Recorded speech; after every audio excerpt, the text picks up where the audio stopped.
This celebrated bestseller offers an understanding of your personal financial problems that will guide you through a lifetime. The Richest Man in Babylon uses success secrets of the ancients to lead you onto the road of happiness and prosperity. And now, The Richest Man in Babylon. Forward. Our prosperity as a nation depends upon the personal financial prosperity of each of us as individuals. This book deals with the personal successes of each of us. Success means accomplishments as the result of our own efforts and abilities. Proper preparation is the key to our success. Our acts can be no wiser than our thoughts. Our thinking can be no wiser than our understanding.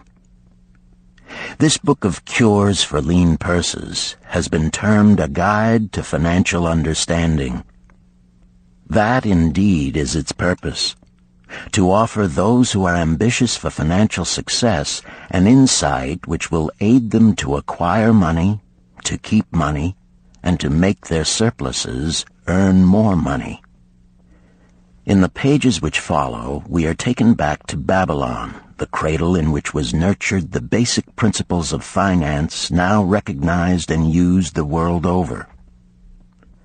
To new readers, the author is happy to extend the wish that its pages may contain for them the same inspiration for growing bank accounts, greater financial successes, and the solution of difficult personal financial problems so enthusiastically reported by readers from coast to coast.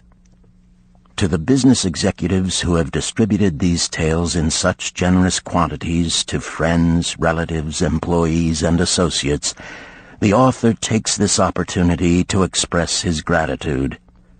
No endorsement could be higher than that of practical men who appreciate its teachings because they themselves have worked up to important successes by applying the very principles it advocates. Babylon became the wealthiest city of the ancient world because its citizens were the richest people of their time. They appreciated the value of money. They practiced sound financial principles in acquiring money, keeping money, and making their money earn more money.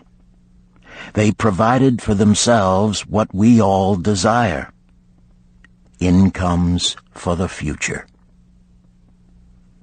GSC. Chapter 1. The Man Who Desired Gold. Banseer, the chariot builder of Babylon, was thoroughly discouraged.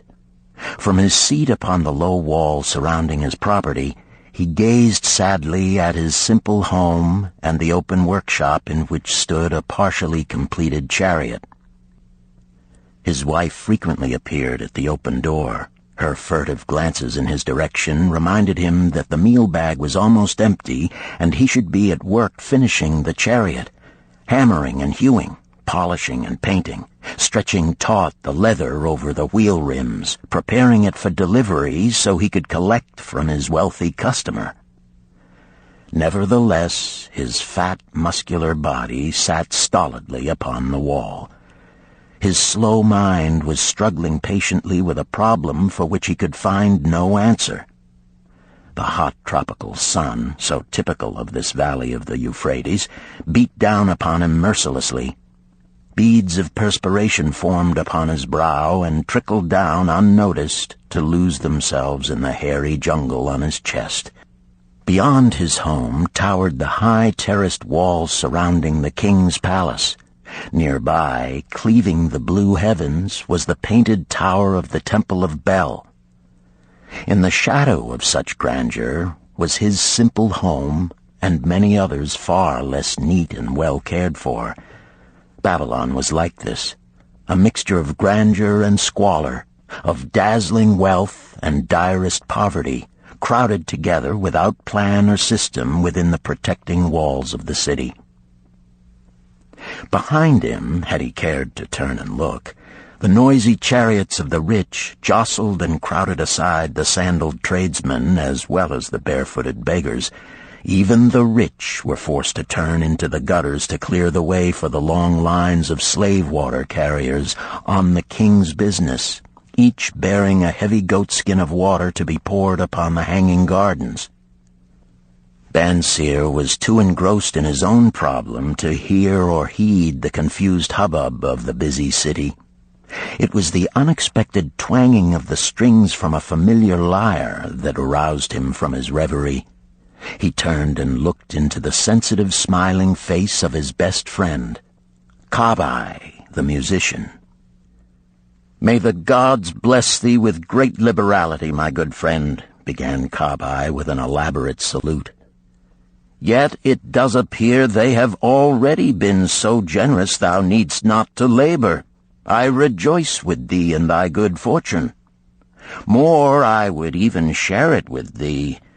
Pray, from thy purse, which must be bulging, else thou wouldst be busy in yon shop, extract but 2 humble shekels and lend them to me until after the nobleman's feast this night.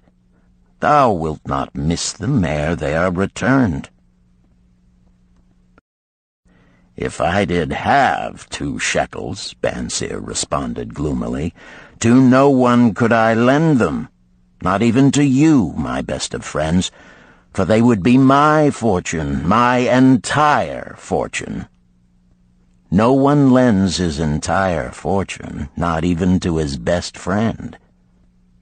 "What?" exclaimed Kabai with genuine surprise. "Thou hast not 1 shekel in thy purse, yet sit like a statue upon a wall? Why not complete that chariot? How else canst thou provide for thy noble appetite? 'Tis not like thee, my friend. Where is thy endless energy? Doth something distress thee? Have the gods brought to thee troubles?" "A torment from the gods it must be," Bansir agreed. "It began with a dream, a senseless dream in which I thought I was a man of means. From my belt hung a handsome purse, heavy with coins. There were shekels which I cast with careless freedom to the beggars. There were pieces of silver with which I did buy finery for my wife and whatever I did desire for myself. There were pieces of gold which made me feel assured of the future and unafraid to spend the silver. A glorious feeling of contentment was within me. You would not have known me for thy hard-working friend, nor wouldst have known my wife, so free from wrinkles was her face and shining with happiness. She was again the smiling maiden of our early married days." "A pleasant dream indeed," commented Kabai. "But why should such pleasant feelings as it aroused turn thee into a glum statue upon the wall?" "Why, indeed? Because when I awoke and remembered how empty was my purse, a feeling of rebellion swept over me. Let us talk it over together, for, as the sailors do say, we ride in the same boat, we two. As youngsters we went together to the priests to learn wisdom. As young men we shared each other's pleasures. As grown men we have always been close friends. We have been contented subjects of our kind. We have been satisfied to work long hours and spend our earnings freely. We have earned much coin in the years that have passed, yet to know the joys that come from wealth, we must dream about them. Bah! Are we more than dumb sheep?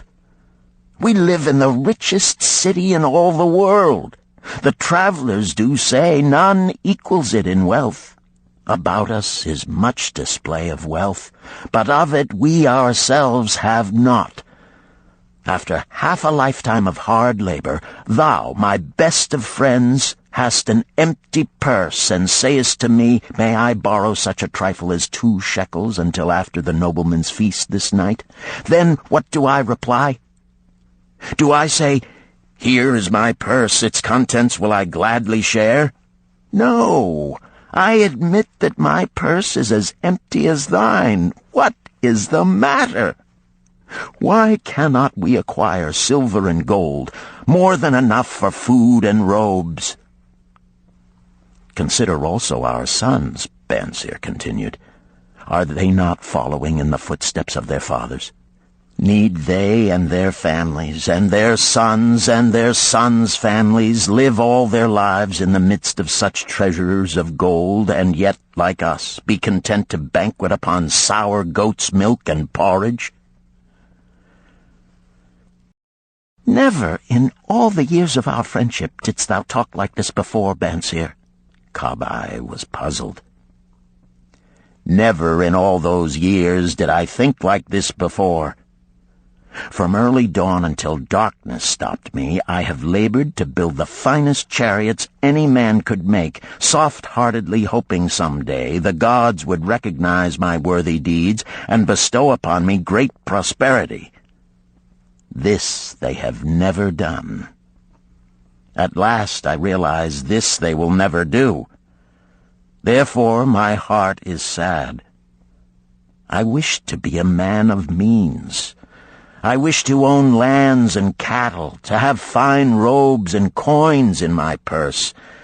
I am willing to work for these things with all the strength in my back, with all the skill in my hands, with all the cunning in my mind. But I wish my labors to be fairly rewarded. What is the matter with us? Again, I ask you, why cannot we have our just share of the good things so plentiful for those who have the gold with which to buy them? Would I knew the answer, Kabai replied. No better than thou am I satisfied. My earnings from my lyre are quickly gone. Often must I plan and scheme that my family be not hungry. Also within my breast is a deep longing for a lyre large enough that it may truly sing the strains of music that do surge through my mind. With such an instrument could I make music finer than even the king has ever heard before. Such a lyre thou shouldst have. No man in all Babylon could make it sing more sweetly. Could make it sing so sweetly not only the king, but the gods themselves would be delighted. But how mayest thou secure it while we both of us are as poor as the king's slaves? Listen to the bell. Here they come. He pointed to the long column of half-naked, sweating water-bearers plodding laboriously up the narrow street from the river. 5 abreast they marched, each bent under a heavy goatskin of water. A fine figure of a man he who doth lead them, Kabai indicated the wearer of the bell who marched in front without a load. A prominent man in his own country, 'tis easy to see. There are many good figures in the line, Bansir agreed, as good men as we. Tall, blond men from the north, laughing black men from the south, little brown men from the nearer countries, all marching together from the river to the gardens, back and forth, day after day, year after year, naught of happiness to look forward to, beds of straw upon which to sleep, hard grain porridge to eat. Pity the poor brutes, Kabai. Pity them I do, yet thou dost make me see how little better off are we, free men though we call ourselves. That is truth, Kabai, unpleasant thought though it may be. We do not wish to go on year after year living slavish lives, working, getting nowhere. Might we not find out how others acquire gold and do as they do? Kabai inquired. Perhaps there is some secret we might learn if we but sought from those who knew, replied Bansir thoughtfully. This very day, suggested Kabai, I did pass our old friend Arkad, riding in his golden chariot. This I will say, he did not look over my humble head as many in his station might consider his right. Instead, he did wave his hand that all onlookers might see him pay greetings and bestow his smile of friendship upon Kabai, the musician. He is claimed to be the richest man in all Babylon, Bansir mused. So rich, the king is said to seek his golden aid in affairs of the treasury, Kabai replied. So rich, Bansir interrupted. I fear if I should meet him in the darkness of the night, I should lay my hands upon his fat wallet. Nonsense, reproved Kabai. A man's wealth is not in the purse he carries. A fat purse quickly empties if there be no golden stream to refill it. Arkad has an income that constantly keeps his purse full, no matter how liberally he spends. Income, that is the thing, ejaculated Bansir. I wish an income that will keep flowing into my purse whether I sit upon the wall or travel to far lands. Arkad must know how a man can make an income for himself. Dost suppose it is something he could make clear to a mind as slow as mine? Methinks he did teach his knowledge to his son, Nomasir, Kabai responded. Did he not go to Nineveh and, so it is told at the inn, become, without aid from his father, one of the richest men in that city? Kabai, thou bringest to me a rare thought. A new light gleamed in Bansir's eyes. It costs nothing to ask wise advice from a good friend, and Arkad was always that. Never mind though our purses be as empty as the falcon's nest of a year ago. Let that not detain us. We are weary of being without gold in the midst of plenty. We wish to become men of means. Come, let us go to Arkad and ask how we also may acquire incomes for ourselves. Thou speakest with true inspiration, Bansir.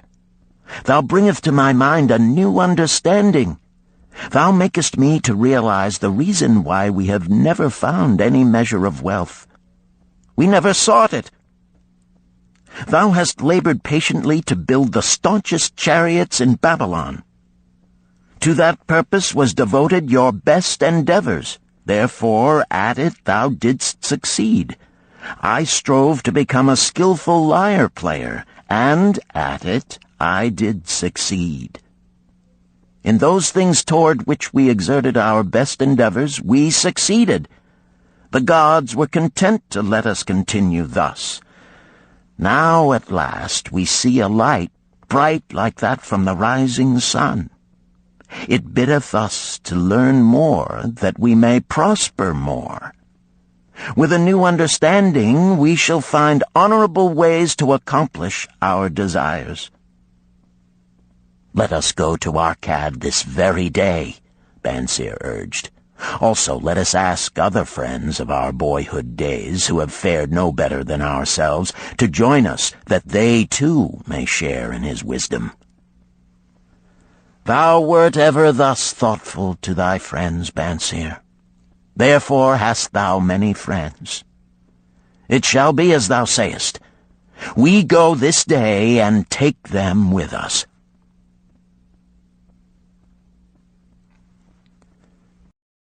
Chapter 2. The Richest Man in Babylon. In old Babylon there once lived a certain very rich man named Arkad. Far and wide he was famed for his great wealth. Also was he famed for his liberality. He was generous in his charities. He was generous with his family. He was liberal in his own expenses. But nevertheless, each year his wealth increased more rapidly than he spent it. And there were certain friends of younger days who came to him and said, You, Arkad, are more fortunate than we. You have become the richest man in all Babylon, while we struggle for existence. You can wear the finest garments, and you can enjoy the rarest foods, while we must be content if we can clothe our families in raiment that is presentable and feed them as best we can. Yet once we were equal. We studied under the same master. We played in the same games, and in neither the studies nor the games did you outshine us. And in the years since, you have been no more an honorable citizen than we. Nor have you worked harder or more faithfully insofar as we can judge. Why, then, should a fickle fate single you out to enjoy all the good things of life and ignore us who are equally deserving? Thereupon Arcad remonstrated with them, saying, If you have not acquired more than a bare existence in the years since we were youths, it is because you either have failed to learn the laws that govern the building of wealth, or else you do not observe them. Fickle fate is a vicious goddess who brings no permanent good to anyone. On the contrary, she brings ruin to almost every man upon whom she showers unearned gold. She makes wanton spenders who soon dissipate all they receive and are left beset by overwhelming appetites and desires they have not the ability to gratify. Yet others whom she favors become misers and hoard their wealth, fearing to spend what they have, knowing they do not possess the ability to replace it.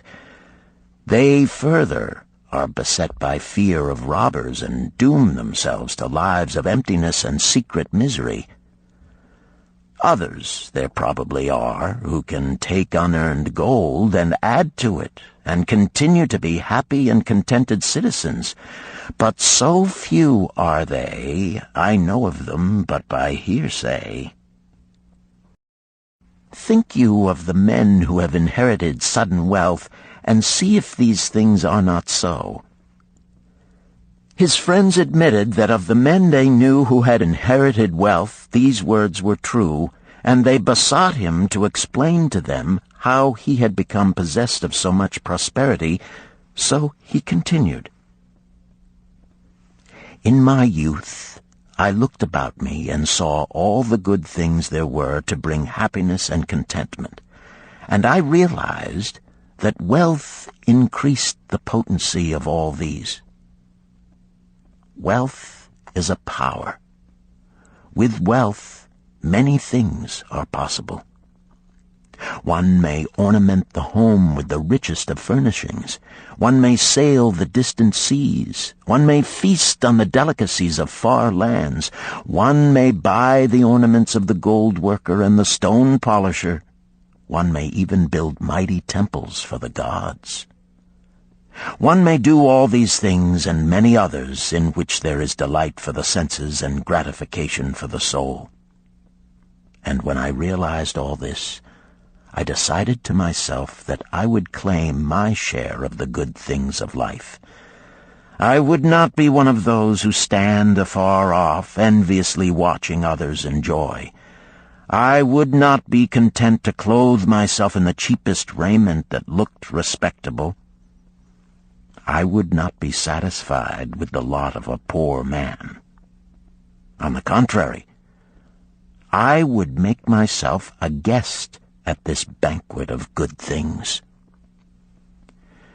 Being, as you know, the son of a humble merchant, one of a large family with no hope of an inheritance, and not being endowed, as you have so frankly said, with superior powers or wisdom, I decided that if I was to achieve what I desired, time and study would be required. As for time, all men have it in abundance. You, each of you, have let slip by sufficient time to have made yourselves wealthy.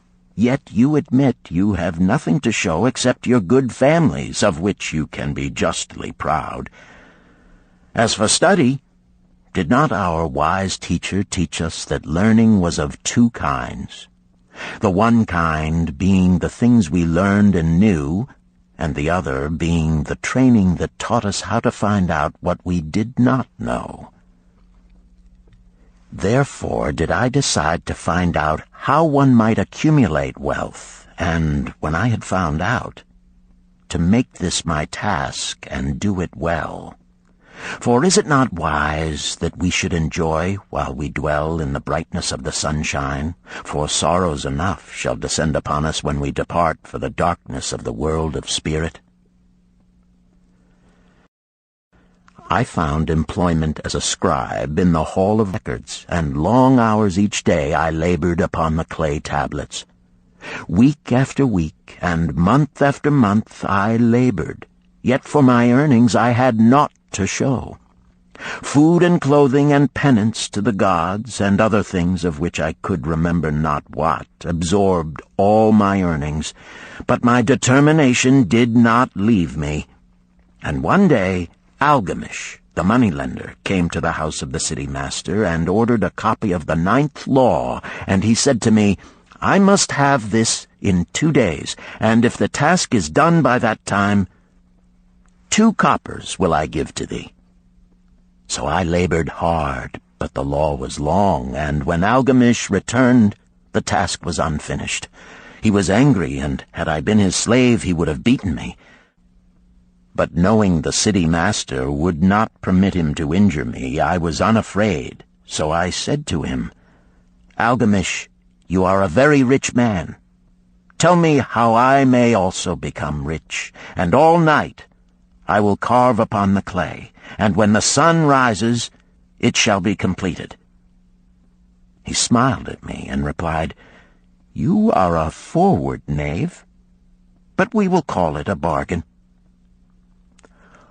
All that night I carved, though my back pained and the smell of the wick made my head ache until my eyes could hardly see. But when he returned at sunup, the tablets were complete. Now, I said, tell me what you promised. You have fulfilled your part of our bargain, my son, he said to me kindly, and I am ready to fulfill mine. I will tell you these things you wish to know, because I am becoming an old man, and an old tongue loves to wag.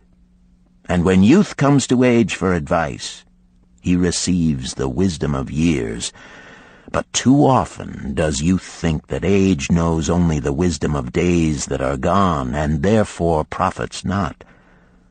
But remember this, the sun that shines today is the sun that shone when thy father was born, and will still be shining when thy last grandchild shall pass into the darkness.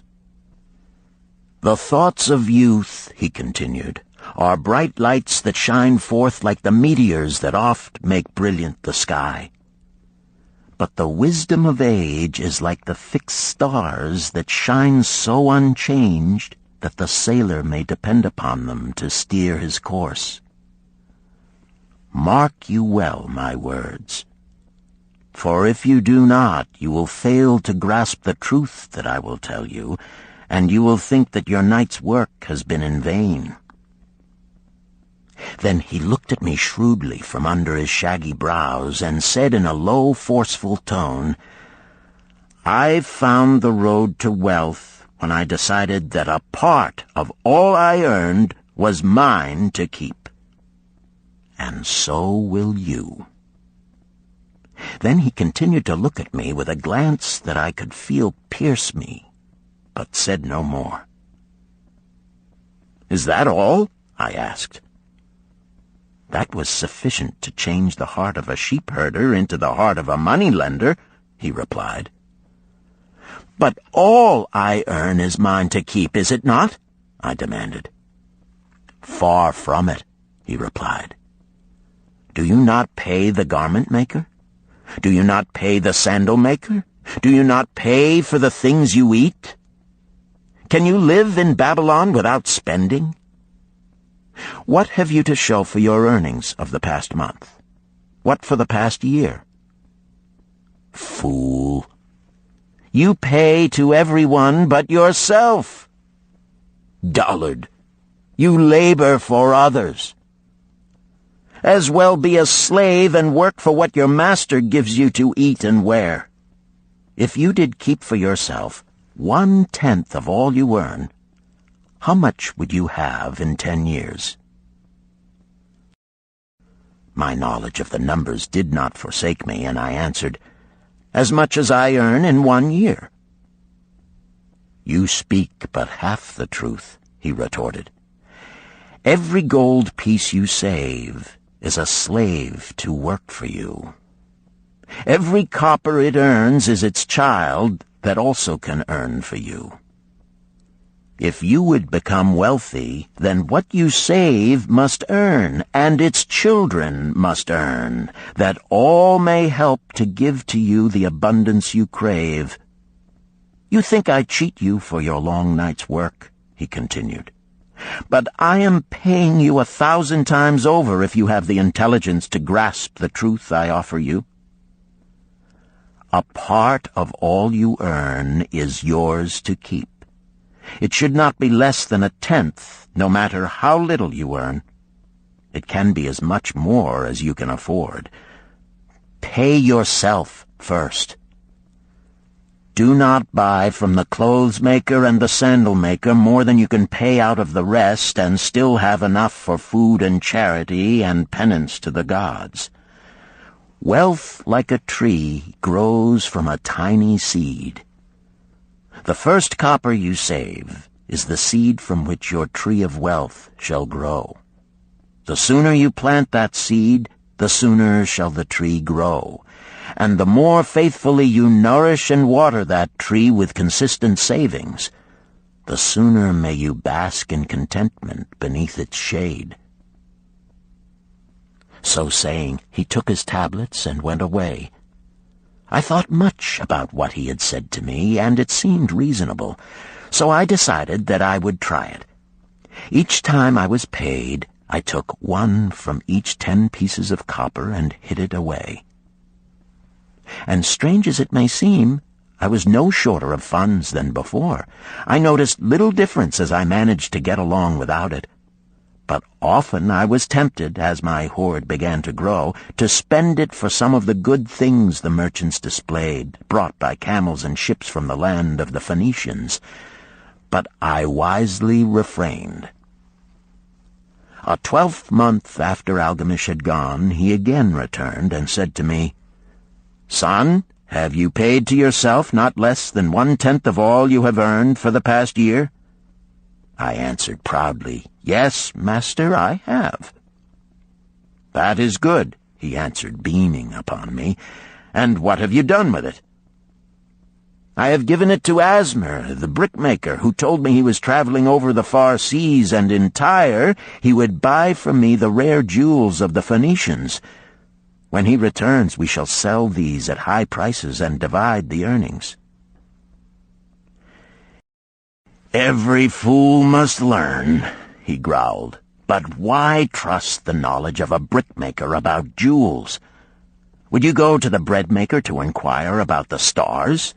No, by my tunic, you would go to the astrologer if you had power to think. Your savings are gone, youth. You have jerked your wealth tree up by the roots. But plant another. Try again.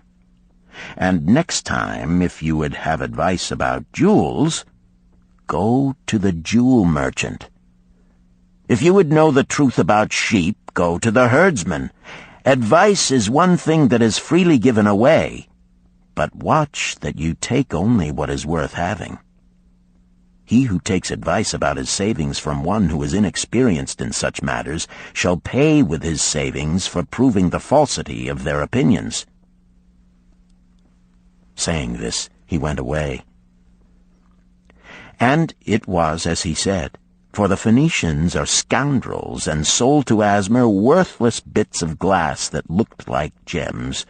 But as Algamish had bid me, I again saved each 10th copper, for I now had formed the habit, and it was no longer difficult. Again, 12 months later, Algamish came to the room of the scribes and addressed me. "What progress have you made since last I saw you?" "I have paid myself faithfully," I replied, "and my savings I have entrusted to Agar, the shield-maker, to buy bronze, and each 4th month he does pay me the rental." "That is good. And what do you do with the rental?" I do have a great feast with honey and fine wine and spiced cake. Also I have bought me a scarlet tunic, and some day I shall buy me a young ass upon which to ride." To which Algamish laughed, "You do eat the children of your savings. Then how do you expect them to work for you? And how can they have children that will also work for you? First get thee an army of golden slaves, and then many a rich banquet may you enjoy without regret." So saying, he again went away.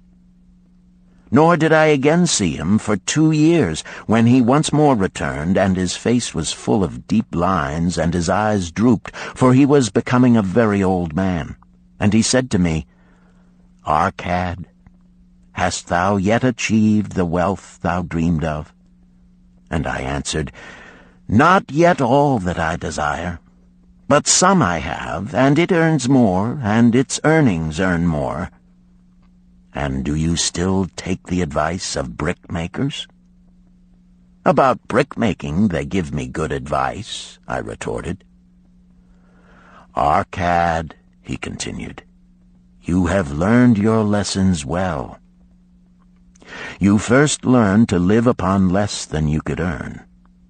Next, you learned to seek advice from those who were competent through their own experiences to give it.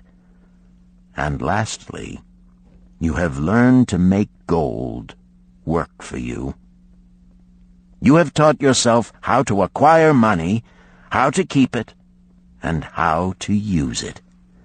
Therefore, you are competent for a responsible position. I am becoming an old man. My sons think only of spending and give no thought to earning. My interests are great, and I fear too much for me to look after. If you will go to Nippur and look after my lands there, I shall make you my partner, and you shall share in my estate." So I went to Nippur and took charge of his holdings, which were large, and because I was full of ambition and because I had mastered the 3 laws of successfully handling wealth, I was enabled to increase greatly the value of his properties. So I prospered much, and when the spirit of Algamish departed for the sphere of darkness, I did share in his estate as he had arranged under the law. So spake Arcad, and when he had finished his tale, one of his friends said, "You were indeed fortunate that Algamish made you an heir." "Fortunate only in that I had the desire to prosper before I first met him. For 4 years did I not prove my definiteness of purpose by keeping 1/10 of all I earned?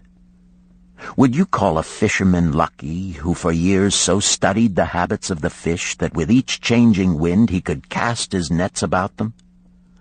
Opportunity is a haughty goddess who wastes no time with those who are unprepared.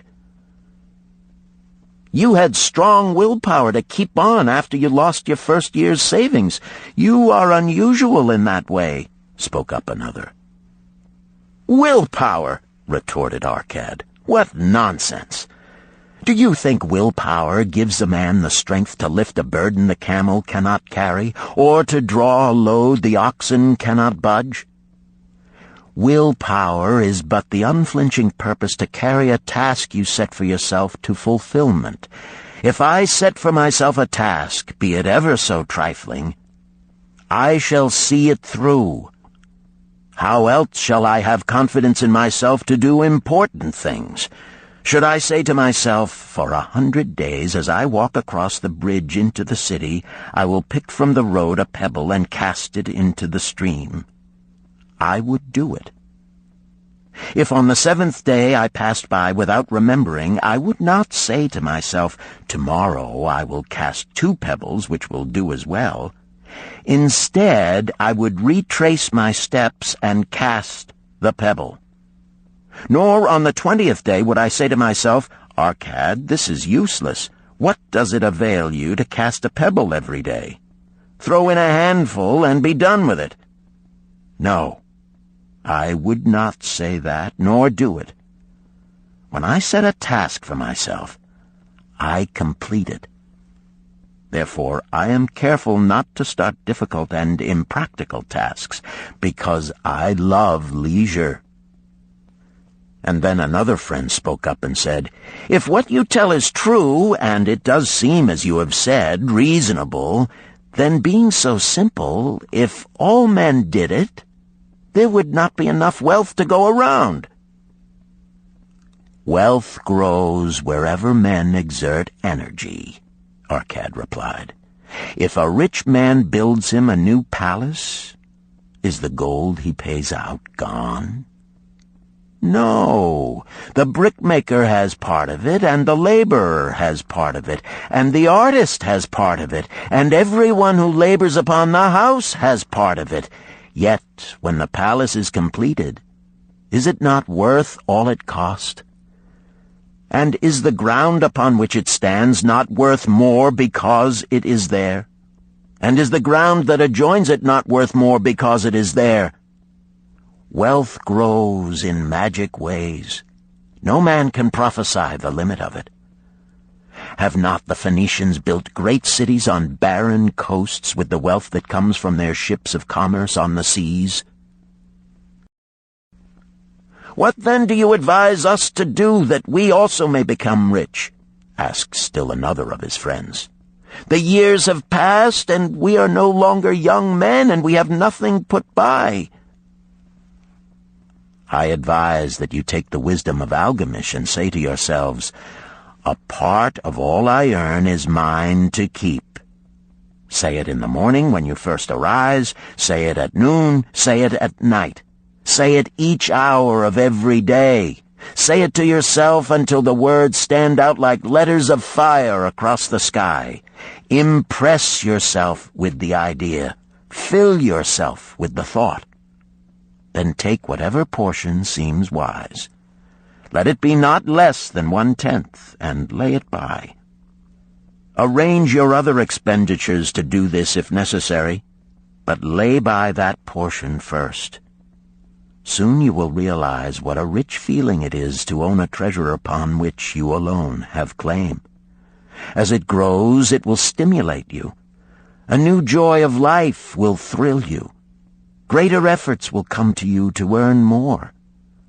For of your increased earnings, will not the same percentage be also yours to keep?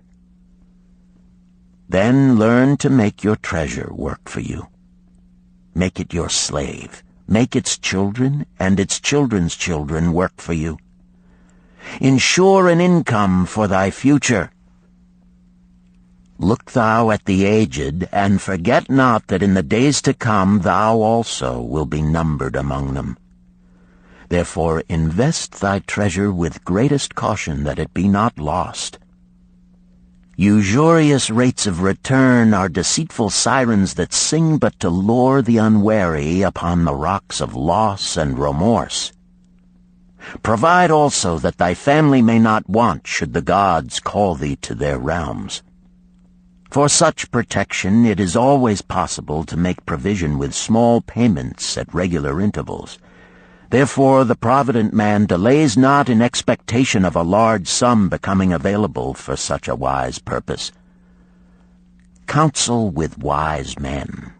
Seek the advice of men whose daily work is handling money.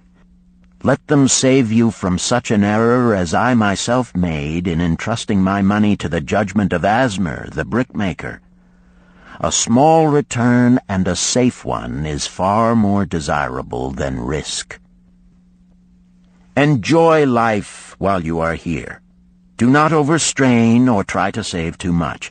If 1/10 of all you earn is as much as you can comfortably keep, be content to keep this portion. Live otherwise according to your income, and let not yourself get niggardly and afraid to spend. Life is good, and life is rich with things worthwhile and things to enjoy. His friends thanked him and went away. Some were silent because they had no imagination and could not understand.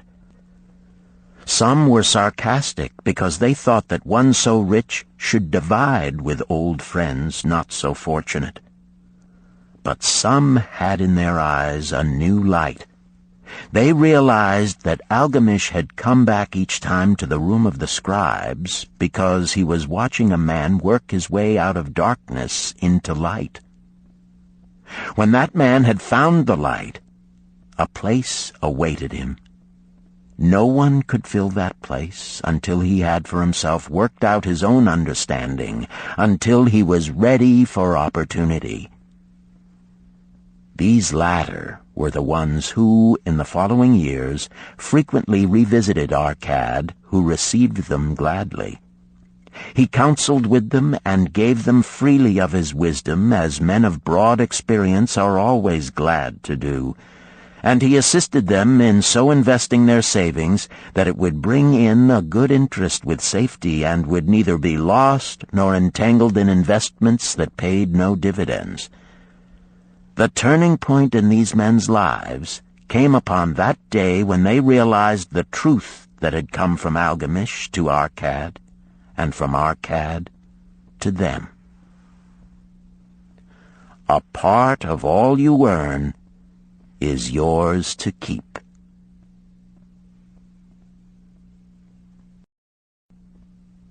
Chapter 3. 7 Cures for a Lean Purse. The glory of Babylon endures. Down through the ages, its reputation comes to us as the richest of cities, its treasures as fabulous. Yet it was not always so. The riches of Babylon were the results of the wisdom of its people. They first had to learn how to become wealthy. When the good King Sargon returned to Babylon after defeating his enemies, the Elamites, he was confronted with a serious situation. The royal chancellor explained it to the king thus: "After many years of great prosperity brought to our people because your majesty built the great irrigation canals and the mighty temples of the gods, now that these works are completed, the people seem unable to support themselves. The laborers are without employment. The merchants have few customers. The farmers are unable to sell their produce. The people have not enough gold to buy food." "But where has all the gold gone that we spent for these great improvements?" demanded the king. "It has found its way, I fear," responded the chancellor, "into the possession of a few very rich men of our city. It filtered through the fingers of most of our people as quickly as the goat's milk goes through the strainer. Now that the stream of gold has ceased to flow, most of our people have nothing to show for their earnings." The king was thoughtful for some time. Then he asked, "Why should so few men be able to acquire all the gold?" "Because they know how," replied the chancellor. "One may not condemn a man for succeeding because he knows how. Neither may one with justice take away from a man what he has fairly earned to give to men of less ability."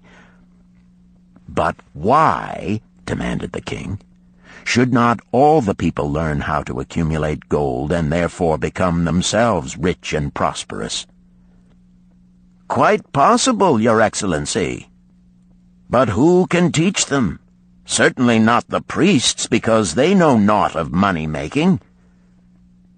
"Who knows best in all our city how to become wealthy, Chancellor?"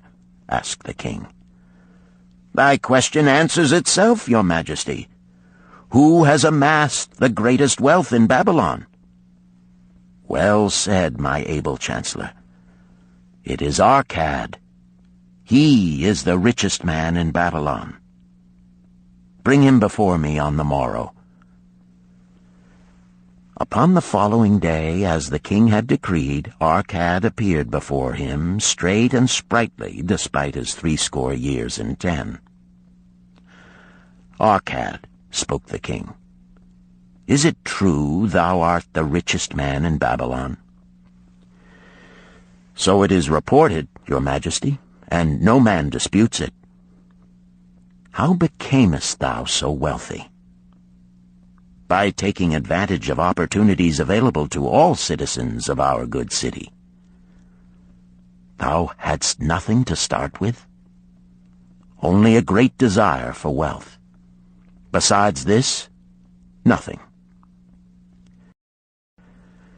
Arcad, continued the king, our city is in a very unhappy state because a few men know how to acquire wealth and therefore monopolize it, while the mass of our citizens lack the knowledge of how to keep any part of the gold they receive. It is my desire that Babylon be the wealthiest city in the world. Therefore, it must be a city of many wealthy men. Therefore, we must teach all the people how to acquire riches. Tell me, Arcad, is there any secret to acquiring wealth? Can it be taught? It is practical, Your Majesty. That which one man knows can be taught to others. The king's eyes glowed. Arcad, thou speakest the words I wish to hear. Wilt thou lend thyself to this great cause? Wilt thou teach thy knowledge to a school for teachers, each of whom shall teach others until there are enough trained to teach these truths to every worthy subject in my domain? Arcad bowed and said, I am thy humble servant to command. Whatever knowledge I possess will I gladly give for the betterment of my fellow men and the glory of my king. Let your good chancellor arrange for me a class of 100 men, and I will teach them those 7 cures which did fatten my purse, than which there was none leaner in all Babylon. A fortnight later, in compliance with the king's command, the chosen 100 assembled in the great hall of the Temple of Learning, seated upon colorful rings in a semicircle. Arcad sat beside a small tabaret upon which smoked a sacred lamp sending forth a strange and pleasing odor. "Behold the richest man in Babylon," whispered a student, nudging his neighbor as Arcad arose. "He is but a man, even as the rest of us." "As a dutiful subject of our great king," Arcad began, "I stand before you in his service. Because once I was a poor youth who did greatly desire gold, and because I found knowledge that enabled me to acquire it, he asks that I impart unto you my knowledge. I started my fortune in the humblest way. I had no advantage not enjoyed as fully by you and every citizen in Babylon. The first storehouse of my treasure was a well-worn purse. I loathed its useless emptiness. I desired that it be round and full, clinking with the sound of gold. Therefore I sought every remedy for a lean purse. I found 7. To you who are assembled before me shall I explain the 7 cures for a lean purse which I do recommend to all men who desire much gold. Each day for 7 days will I explain to you one of the 7 remedies. Listen attentively to the knowledge that I will impart. Debate it with me. Discuss it among yourselves. Learn these lessons thoroughly, that ye may also plant in your own purse the seed of wealth. First must each of you start wisely to build a fortune of his own. Then wilt thou be competent, and only then, to teach these truths to others. I shall teach to you in simple ways how to fatten your purses. This is the first step leading to the Temple of Wealth, and no man may climb who cannot plant his feet firmly upon the first step. We shall now consider the first cure. The first cure. Start thy purse to fattening. Arcad addressed the thoughtful man in the second row. My good friend, at what craft workest thou? I, replied the man, am a scribe and carve records upon the clay tablets. Even at such labor did I myself earn my first coppers. Therefore thou hast the same opportunity to build a fortune. He spoke to a florid-faced man farther back. pray, tell also what dost thou to earn thy bread?" "I," responded this man, "am a meat butcher. I do buy the goats the farmers raise, and kill them, and sell the meat to the housewives, and the hides to the sandal makers. Because thou dost also labor and earn, thou hast every advantage to succeed that I did possess." In this way did Arcad proceed to find out how each man labored to earn his living. When he had done questioning them, he said, "Now, my students, ye can see that there are many trades and labors at which men may earn coins. Each of the ways of earning is a stream of gold from which the worker doth divert by his labors a portion to his own purse. Therefore into the purse of each of you flows a stream of coins, large or small, according to his ability.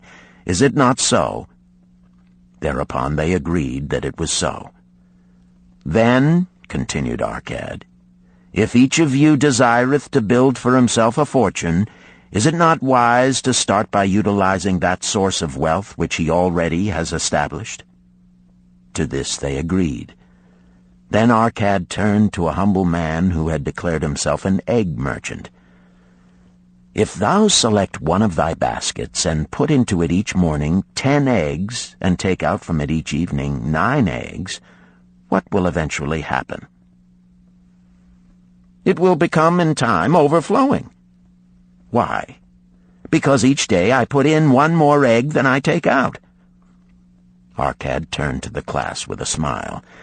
"Does any man here have a lean purse?" First they looked amused, then they laughed. Lastly, they waved their purses in jest. "All right," he continued. "Now I shall tell thee the first remedy I learned to cure a lean purse. Do exactly as I have suggested to the egg merchant.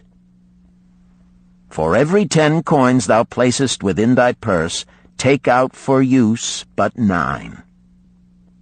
Thy purse will start to fatten at once, and its increasing weight will feel good in thy hand and bring satisfaction to thy soul. Deride not what I say because of its simplicity. Truth is always simple. I told thee I would tell how I built my fortune. This was my beginning. I, too, carried a lean purse and cursed it because there was naught within to satisfy my desires. But when I began to take out from my purse but 9 parts of 10 I put in, it began to fatten. So will thine. Now I will tell a strange truth, the reason for which I know not. When I ceased to pay out more than 9/10 of my earnings, I managed to get along just as well. I was not shorter than before. Also, ere long, did coins come to me more easily than before. Surely it is a law of the gods that unto him who keepeth and spendeth not a certain part of all his earnings shall gold come more easily. Likewise him whose purse is empty does gold avoid. Which desirest thou the most? Is it the gratification of thy desires of each day, a jewel, a bit of finery, better raiment, more food, things quickly gone and forgotten? Or is it substantial belongings, gold, lands, herds, merchandise, income-bringing investments? The coins thou takest from thy purse bring the first. The coins thou leavest within it will bring the latter. This, my students, was the first cure I did discover for my lean purse. For each 10 coins I put in, to spend but 9. Debate this among yourselves. If any man proves it untrue, tell me upon the morrow when we shall meet again. The second cure. Control thy expenditures. Some of your members, my students, have asked me this. How can a man keep 1/10 of all he earns in his purse when all the coins he earns are not enough for his necessary expenses? So did Arcad address his students upon the second day. "Yesterday, how many of thee carried lean purses?" "All of us," answered the class. "Yet thou do not all earn the same. Some earn much more than others. Some have much larger families to support. Yet all purses were equally lean. Now I will tell thee an unusual truth about men and sons of men. It is this, that what each of us calls our necessary expenses will always grow to equal our incomes unless we protest to the contrary. Confuse not the necessary expenses with thy desires. Each of you, together with your good families, have more desires than your earnings can gratify. Therefore are thy earnings spent to gratify these desires in so far as they will go. Still thou retainest many ungratified desires. All men are burdened with more desires than they can gratify. Because of my wealth, thinkest thou I may gratify every desire? 'Tis a false idea. There are limits to my time. There are limits to my strength. There are limits to the distance I may travel. There are limits to what I may eat. There are limits to the zest with which I may enjoy. I say to you that just as weeds grow in a field wherever the farmer leaves space for their roots, even so freely do desires grow in men whenever there is a possibility of their being gratified. Thy desires are a multitude, and those that thou mayest gratify are but few.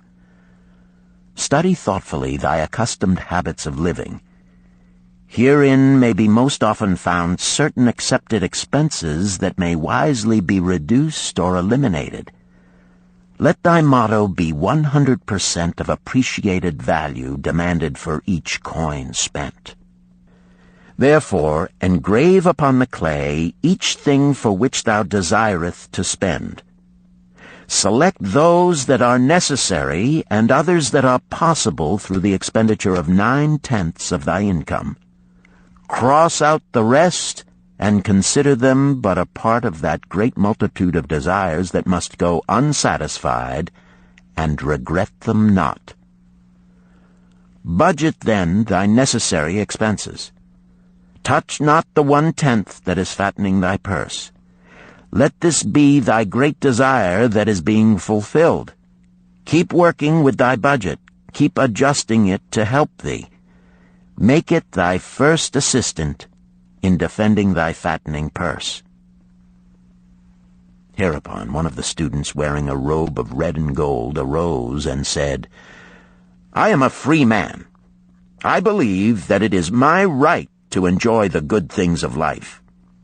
Therefore do I rebel against the slavery of a budget which determines just how much I may spend and for what. I feel it would take much pleasure from my life and make me little more than a pack-ass to carry a burden." To him Arcad replied, "Who, my friend, would determine thy budget?" "I would make it for myself," responded the protesting one. "In that case, were a pack-ass to budget his burden, would he include therein jewels and rugs and heavy bars of gold? Not so.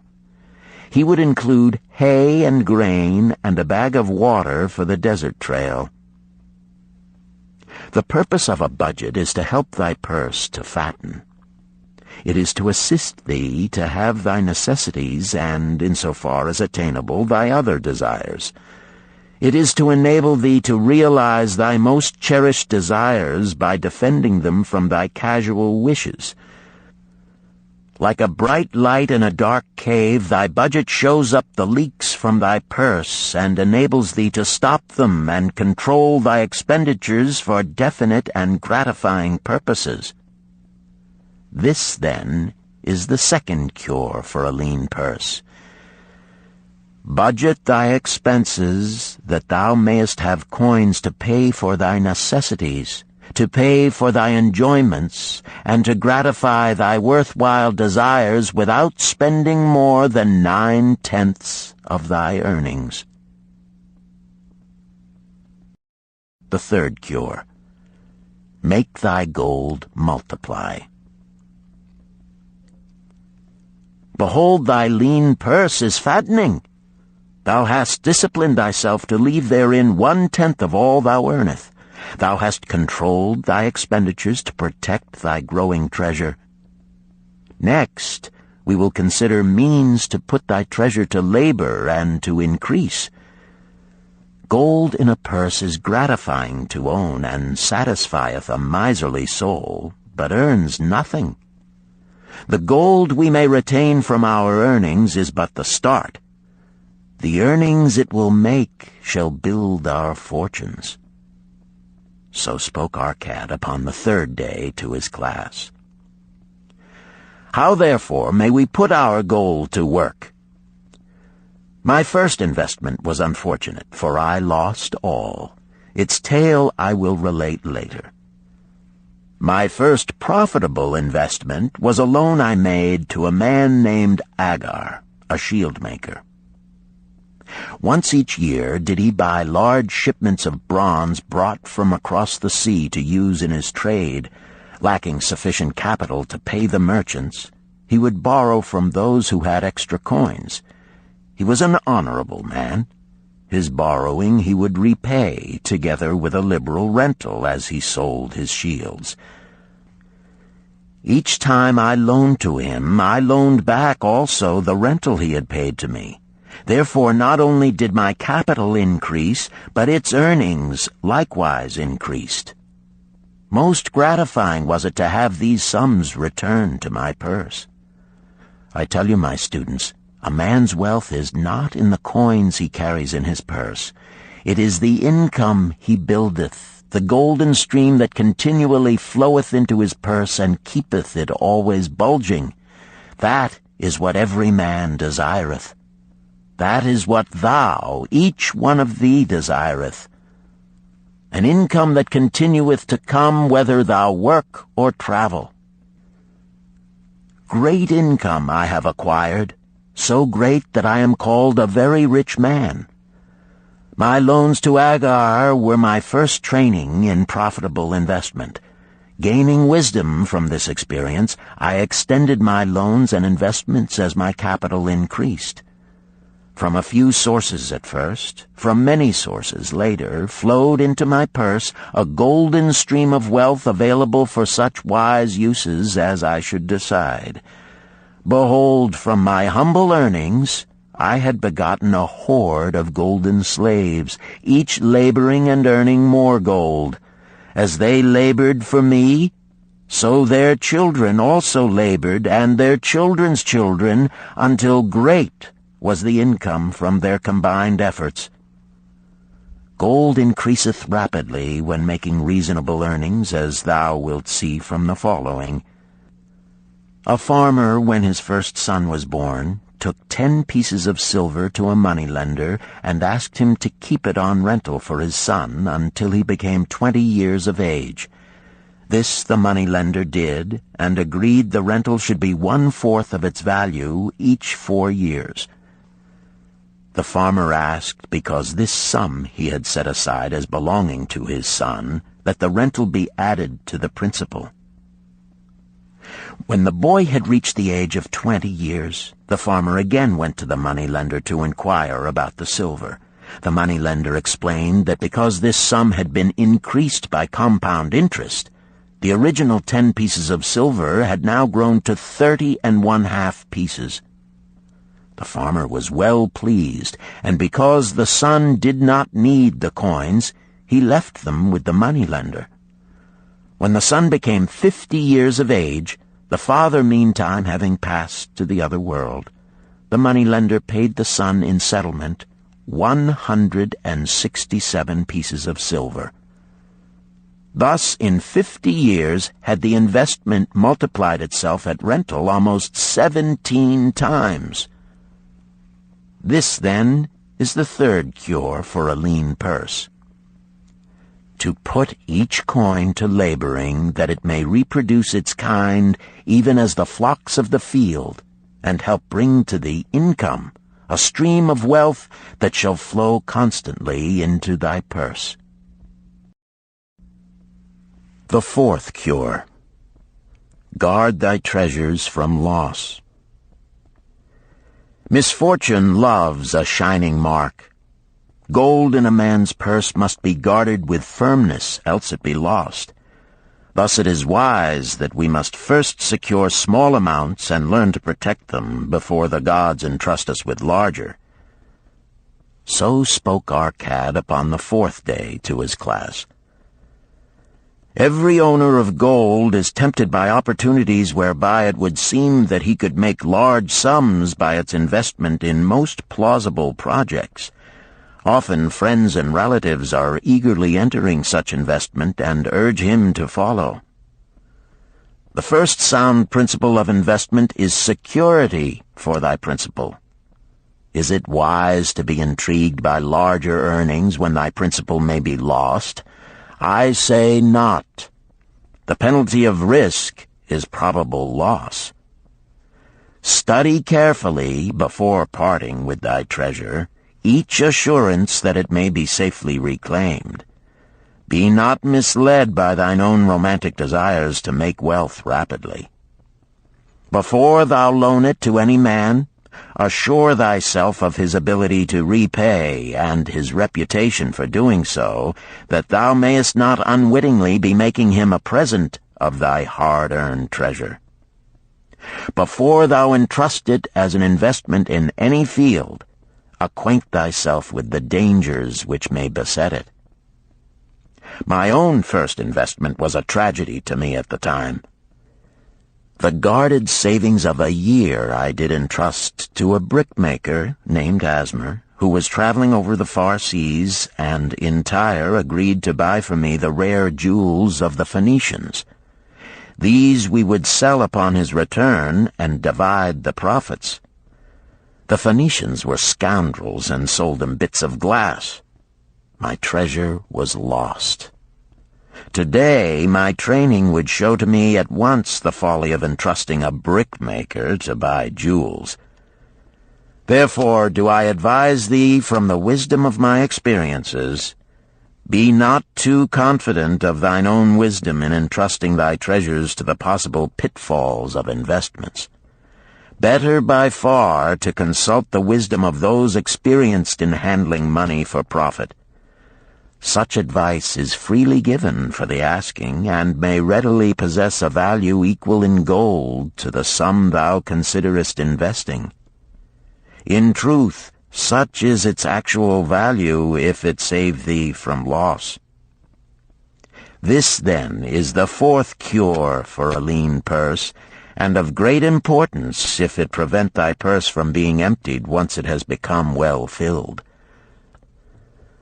Guard thy treasure from loss by investing only where thy principal is safe, where it may be reclaimed if desirable, and where thou wilt not fail to collect a fair rental. Consult with wise men. Secure the advice of those experienced in the profitable handling of gold. Let their wisdom protect thy treasure from unsafe investments. This ends Disc 1. The Richest Man in Babylon, Disc 2. The fifth cure. Make of thy dwelling a profitable investment. If a man setteth aside 9 parts of his earnings upon which to live and enjoy life, and if any part of this 9 parts he can turn into a profitable investment without detriment to his well-being, then so much faster will his treasures grow. So spake our cad to his class at their 5th lesson. All too many of our men of Babylon do raise their families in unseemly quarters. They do pay to exacting landlords liberal rentals for rooms where their wives have not a spot to raise the blooms that gladden a woman's heart, and their children have no place to play their games except in the unclean alleys. No man's family can fully enjoy life unless they do have a plot of ground wherein children can play in the clean earth, and where the wife may raise not only blossoms but good rich herbs to feed her family. To a man's heart it brings gladness to eat the figs from his own trees and the grapes of his own vines, to own his own domicile and to have it a place he is proud to care for, putteth confidence in his heart and greater effort behind all his endeavors. Therefore do I recommend that every man own the roof that sheltereth him and his. Nor is it beyond the ability of any well-intentioned man to own his home. Hath not our great king so widely extended the walls of Babylon that within them much land is now unused and may be purchased at sums most reasonable? Also I say to you, my students, that the money-lenders gladly consider the desires of men who seek homes and land for their families. Readily may thou borrow to pay the brickmaker and the builder for such commendable purposes, if thou can show a reasonable portion of the necessary sum which thou thyself hast provided for the purpose. Then when the house be built, thou canst pay the money-lender with the same regularity as thou didst pay the landlord, because each payment will reduce thy indebtedness to the money-lender. A few years will satisfy his loan. Then will thy heart be glad, because thou wilt own in thy own right a valuable property, and thy only cost will be the king's taxes. Also wilt thy good wife go more often to the river to wash thy robes, that each time returning she may bring a goatskin of water to pour upon the growing things. Thus come many blessings to the man who owneth his own house, and greatly will it reduce his cost of living, making available more of his earnings for pleasures and the gratification of his desires. This, then, is the fifth cure for a lean purse. Own thy own home. The sixth cure. Ensure a future income. The life of every man proceedeth from his childhood to his old age. This is the path of life, and no man may deviate from it, unless the gods call him prematurely to the world beyond. Therefore do I say that it behooves a man to make preparation for a suitable income in the days to come, when he is no longer young, and to make preparations for his family, should he be no longer with them to comfort and support them. This lesson shall instruct thee in providing a full purse when time has made thee less able to earn. So Arcad addressed his class upon the sixth day.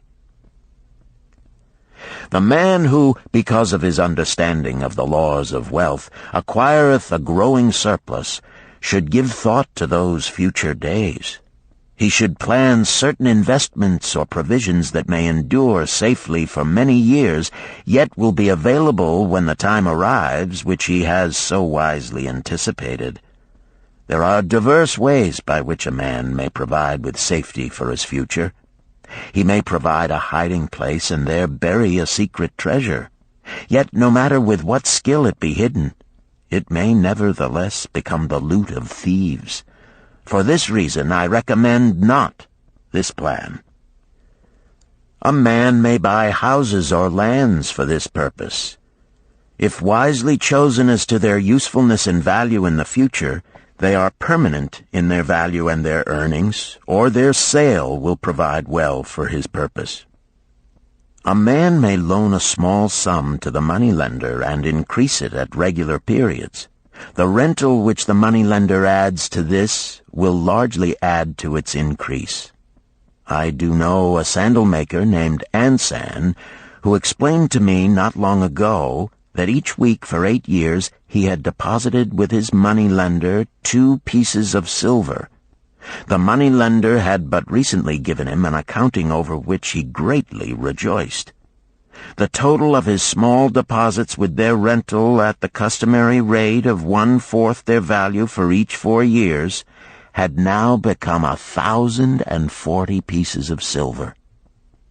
I did gladly encourage him further by demonstrating to him with my knowledge of the numbers that in 12 years more, if he would keep his regular deposits of but 2 pieces of silver each week, the moneylender would then owe him 4,000 pieces of silver, a worthy competence for the rest of his life. Surely when such a small payment made with regularity doth produce such profitable results, no man can afford not to insure a treasure for his old age and the protection of his family, no matter how prosperous his business and his investments may be. I would that I might say more about this. In my mind rests a belief that someday wise-thinking men will devise a plan to insure against death, whereby many men pay in but a trifling sum regularly, the aggregate making a handsome sum for the family of each member who passeth to the beyond. This do I see as something desirable and which I could highly recommend. But today it is not possible, because it must reach beyond the life of any man or any partnership to operate. It must be as stable as the king's throne. Some day do I feel that such a plan shall come to pass, and be a great blessing to many men, because even the first small payment will make available a snug fortune for the family of a member, should he pass on. But because we live in our own day, and not in the days which are to come, must we take advantage of those means and ways of accomplishing our purposes. Therefore do I recommend to all men that they, by wise and well-thought-out methods, do provide against a lean purse in their mature years. For a lean purse to a man no longer able to earn, or to a family without its head, is a sore tragedy. This, then, is the 6th cure for a lean purse. Provide in advance for the needs of thy growing age and the protection of thy family. The 7th cure. Increase thy ability to earn. This day do I speak to thee, my students, of one of the most vital remedies for a lean purse. Yet I will not talk of gold, but of yourselves, of the men beneath the robes of many colors who do sit before me. I will talk to you of those things within the minds and lives of men which do work for or against their success. So did Arcad address his class upon the 7th day. Not long ago came to me a young man seeking to borrow. When I questioned him the cause of his necessity, he complained that his earnings were insufficient to pay his expenses. Thereupon I explained to him, this being the case, he was a poor customer for the moneylender, as he possessed no surplus earning capacity to repay the loan. What you need, young man, I told him, is to earn more coins. What dost thou to increase thy capacity to earn? All that I can do, he replied. 6 times within 2 moons have I approached my master to request my pay be increased, but without success. No man can go oftener than that. We may smile at his simplicity, yet he did possess one of the vital requirements to increase his earnings. Within him was a strong desire to earn more, a proper and commendable desire. Preceding accomplishment must be desire. Thy desires must be strong and definite. General desires are but weak longings. For a man to wish to be rich is of little purpose. For a man to desire 5 pieces of gold is a tangible desire which he can press to fulfillment. After he has backed his desire for 5 pieces of gold with strength of purpose to secure it, next he can find similar ways to obtain 10 pieces, and then 20 pieces, and later 1,000 pieces, and, behold, he has become wealthy. In learning to secure his one definite small desire, he hath trained himself to secure a larger one.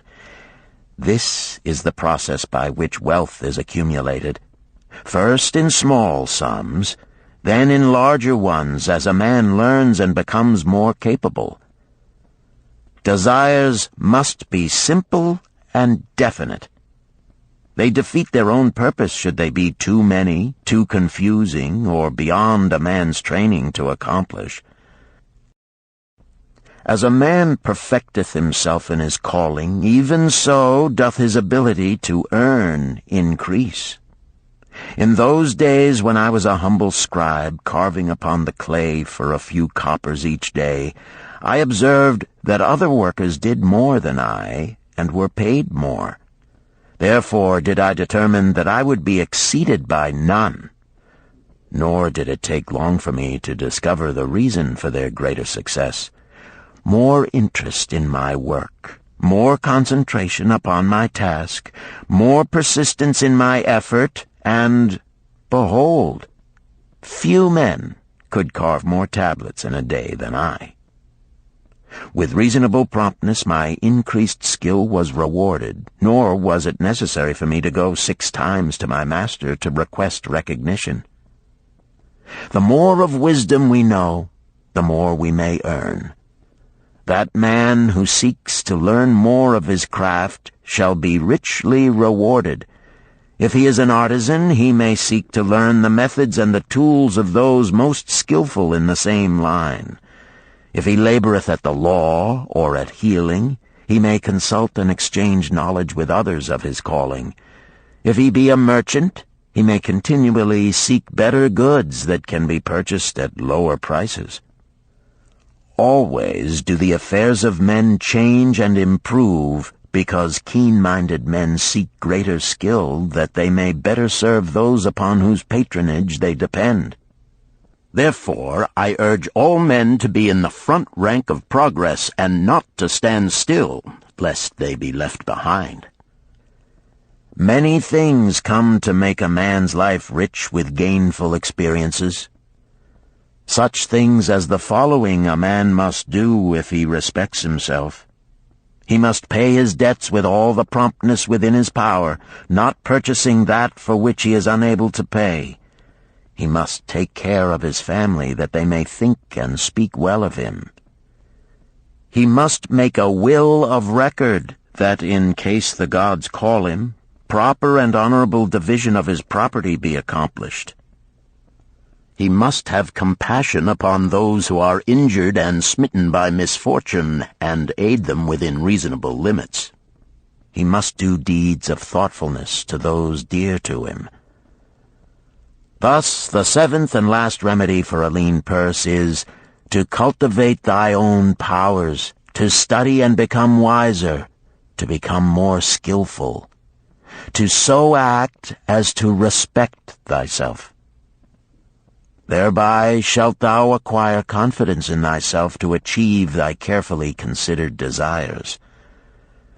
These, then, are the 7 cures for a lean purse, which, out of the experience of a long and successful life, I do urge for all men who desire wealth. There is more gold in Babylon, my students, than thou dreamest of. There is abundance for all. Go thou forth and practice these truths, that thou mayest prosper and grow wealthy, as is thy right. Go thou forth and teach these truths, that every honorable subject of his majesty may also share liberally in the ample wealth of our beloved city. Chapter 4. Meet the Goddess of Good Luck. Babylonian proverb. If a man be lucky, there is no foretelling the possible extent of his good fortune. Pitch him into the Euphrates, and like as not he will swim out with a pearl in his hand. The desire to be lucky is universal. It was just as strong in the breasts of men 4,000 years ago in ancient Babylon as it is in the hearts of men today. We all hope to be favored by the whimsical goddess of good luck. Is there some way we can meet her and attract not only her favorable attention, but her generous favors? Is there a way to attract good luck? That is just what the men of ancient Babylon wished to know. It is exactly what they decided to find out. They were shrewd men and keen thinkers. That explains why their city became the richest and most powerful city of their time. In that distant past, they had no schools or colleges. Nevertheless, they had a center of learning, and a very practical one it was. Among the towered buildings in Babylon was one that ranked in importance with the palace of the king, the hanging gardens, and the temples of the gods. You will find scant mention of it in the history books, more likely no mention at all, yet it exerted a powerful influence upon the thought of that time. This building was the temple of learning, where the wisdom of the past was expounded by voluntary teachers, and where subjects of popular interest were discussed in open forums. Within its walls, all men met as equals. The humblest of slaves could dispute with impunity the opinions of a prince of the royal house. Among the many who frequented the Temple of Learning was a wise rich man named Arcad, called the richest man in Babylon. He had his own special hall where almost any evening a large group of men, some old, some very young, but mostly middle-aged, gathered to discuss and argue interesting subjects. Suppose we listen in to see whether they knew how to attract good luck. The sun had just set like a great red ball of fire shining through the haze of desert dust when Arcad strolled to his accustomed platform. Already full 80 men were awaiting his arrival, reclining on their small rugs spread upon the floor. More were still arriving. "What shall we discuss this night?" Arcad inquired. After a brief hesitation, a tall cloth weaver addressed him, arising as was the custom. "I have a subject I would like to hear discussed, yet hesitate to offer, lest it seem ridiculous to you, Arcad, and my good friends here." Upon being urged to offer it, both by Arcad and by calls from the others, he continued, "This day I have been lucky, for I have found a purse in which there are pieces of gold. To continue to be lucky is my great desire. Feeling that all men share with me this desire, I do suggest we debate how to attract good luck, that we may discover ways it can be enticed to one." "A most interesting subject has been offered," Arcad commented. "One most worthy of our discussion. To some men, good luck bespeaks but a chance happening that, like an accident, may befall one without purpose or reason. Others do believe that the instigator of all good fortune is our most bounteous goddess Ashtar, ever anxious to reward with generous gifts those who please her. Speak up, my friends, what say you? Shall we seek to find if there be means by which good luck may be enticed to visit each and all of us?" "Yea, and much of it," responded the growing group of eager listeners. Thereupon Arcad continued, "To start our discussion, let us first hear from those among us who have enjoyed experiences similar to that of the cloth weaver in finding or receiving, without effort upon their part, valuable treasures or jewels." There was a pause in which all looked about, expecting someone to reply, but no one did. "What? No one?" Arcad asked. then rare indeed must be this kind of good luck. Who now will offer a suggestion as to where we shall continue our search?" "That I will do," spoke a well-robed young man, arising. "When a man speaketh of luck, is it not natural that his thoughts turn to the gaming tables? Is it not there we find many men courting the favor of the goddess in hope she will bless them with rich winnings?" As he resumed his seat, a voice called, "Do not stop! Continue thy story. Tell us, didst thou find favor with the goddess at the gaming tables? Did she turn the cubes with red side up so thou filled thy purse at the dealer's expense? Or did she permit the blue sides to come up so the dealer raked in thy hard-earned pieces of silver?" The young man joined the good-natured laughter, then replied, "I am not averse to admitting she seemed not to know I was even there. But how about the rest of you? Have you found her waiting about such places to roll the cubes in your favor? We are eager to hear as well as to learn." "A wise start," broke in Arcad. "We meet here to consider all sides of each question. To ignore the gaming table would be to overlook an instinct common to most men, the love of taking a chance with a small amount of silver in the hope of winning much gold."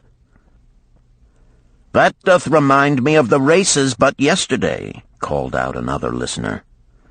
"If the goddess frequents the gaming tables, certainly she doth not overlook the races where the gilded chariots and the foaming horses offer far more excitement.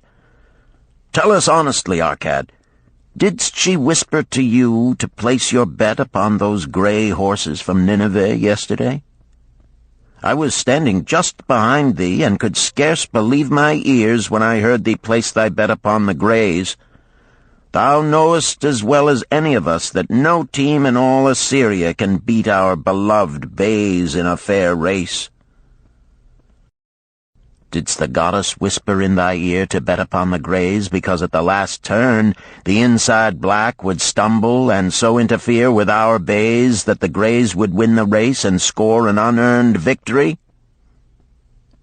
Arcad smiled indulgently at the banter. "What reason have we to feel the good goddess would take that much interest in any man's bet upon a horse race? To me she is a goddess of love and dignity whose pleasure it is to aid those who are in need and to reward those who are deserving. I look to find her, not at the gaming tables or the races where men lose more gold than they win, but in other places where the doings of men are more worthwhile and more worthy of reward. In tilling the soil, in honest trading, in all of man's occupations, there is opportunity to make a profit upon his efforts and his transactions. Perhaps not all the time will he be rewarded, because sometimes his judgment may be faulty, and other times the winds and the weather may defeat his efforts.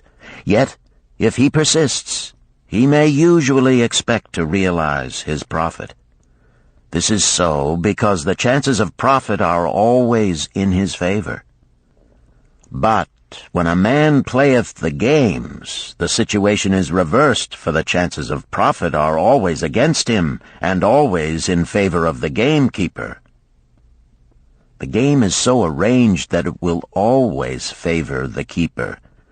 It is his business at which he plans to make a liberal profit for himself from the coins bet by the players. Few players realize how certain are the gamekeeper's profits and how uncertain are their own chances to win. For example, let us consider wagers placed upon the cube. Each time it is cast, we bet which side will be uppermost. If it be the red side, the game master pays to us 4 times our bet. But if any other of the 5 sides come uppermost, we lose our bet.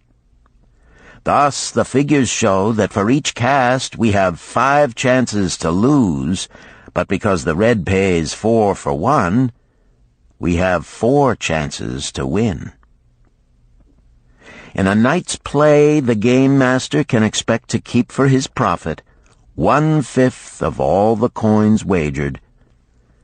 Can a man expect to win more than occasionally against odds so arranged that he should lose 1/5 of all his bets? Yet some men do win large sums at times, volunteered one of the listeners.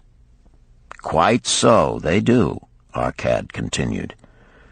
Realizing this, the question comes to me whether money secured in such ways brings permanent value to those who are thus lucky. Among my acquaintances are many of the successful men of Babylon, yet among them I am unable to name a single one who started his success from such a source. You who are gathered here tonight know many more of our substantial citizens. To me, it would be of much interest to learn how many of our successful citizens can credit the gaming tables with their start to success. Suppose each of you tell of those you know. What say you? After a prolonged silence, a wag ventured, "Wouldst thy inquiry include the gamekeepers?" "If you think of no one else," Arcad responded. "If not one of you can think of anyone else, then how about yourselves? Are there any consistent winners with us who hesitate to advise such a source for their incomes?" His challenge was answered by a series of groans from the rear, taken up and spread amid much laughter. "It would seem we are not seeking good luck in such places as the goddess frequents," he continued. "Therefore let us explore other fields. We have not found it in picking up lost wallets, neither have we found it haunting the gaming tables. As to the races, I must confess to have lost far more coins there than I have ever won. Now suppose we consider our trades and businesses. Is it not natural, if we conclude a profitable transaction, to consider it not good luck, but a just reward for our efforts? I am inclined to think we may be overlooking the gifts of the goddess. Perhaps she really does assist us when we do not appreciate her generosity. Who can suggest further discussion?" Thereupon an elderly merchant arose, smoothing his genteel white robe. "With thy permission, most honorable Arcad and my friends, I offer a suggestion. If, as you have said, we take credit to our own industry and ability for our business success, why not consider the successes we almost enjoyed but which escaped us, happenings which would have been most profitable? They would have been rare examples of good luck if they had actually happened. Because they were not brought to fulfillment, we cannot consider them as our just rewards. Surely many men here have such experiences to relate." "Here is a wise approach," Arcad approved. "Who among you have had good luck within your grasp only to see it escape?" Many hands were raised, among them that of the merchant. Arcad motioned to him to speak. "As you suggested this approach, we should like to hear first from you." "I will gladly relate a tale," he resumed, "that doth illustrate how closely unto a man good luck may approach, and how blindly he may permit it to escape, much to his loss and later regret. Many years ago, when I was a young man, just married and well started to earning, my father did come one day and urge most strongly that I enter upon an investment. The son of one of his good friends had taken notice of a barren tract of land not far beyond the outer walls of our city. It lay high above the canal where no water could reach it. The son of my father's friend devised a plan to purchase this land, build 3 large water wheels that could be operated by oxen, and thereby raise the life-giving waters to the fertile soil. This accomplished, he planned to divide it into small tracts and sell to the residents of the city for herb patches. The son of my father's friend did not possess sufficient gold to complete such an undertaking. Like myself, he was a young man earning a fair sum. His father, like mine, was a man of large family and small means.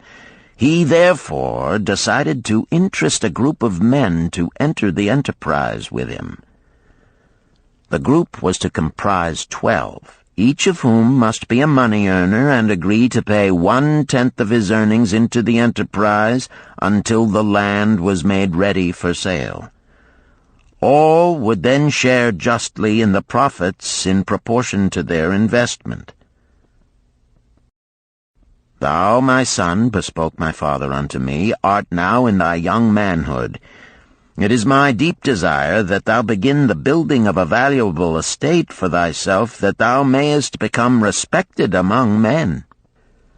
I desire to see thou profit from a knowledge of the thoughtless mistakes of thy father. This do I most ardently desire, my father, I replied.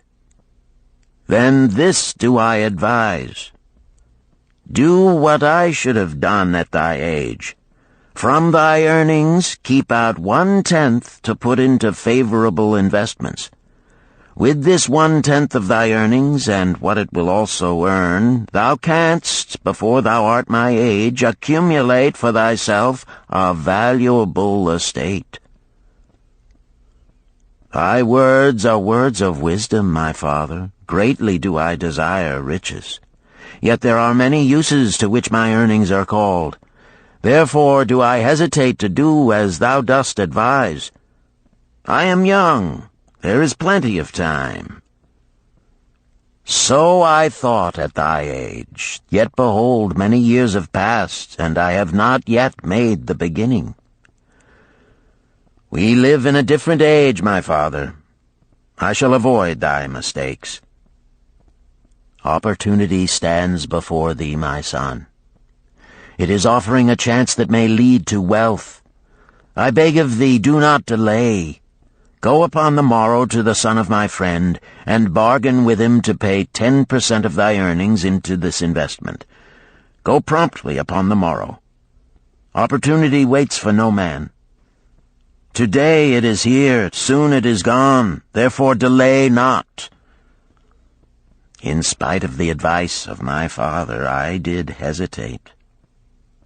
There were beautiful new robes just brought by the tradesmen from the East, robes of such richness and beauty my good wife and I felt we must each possess one.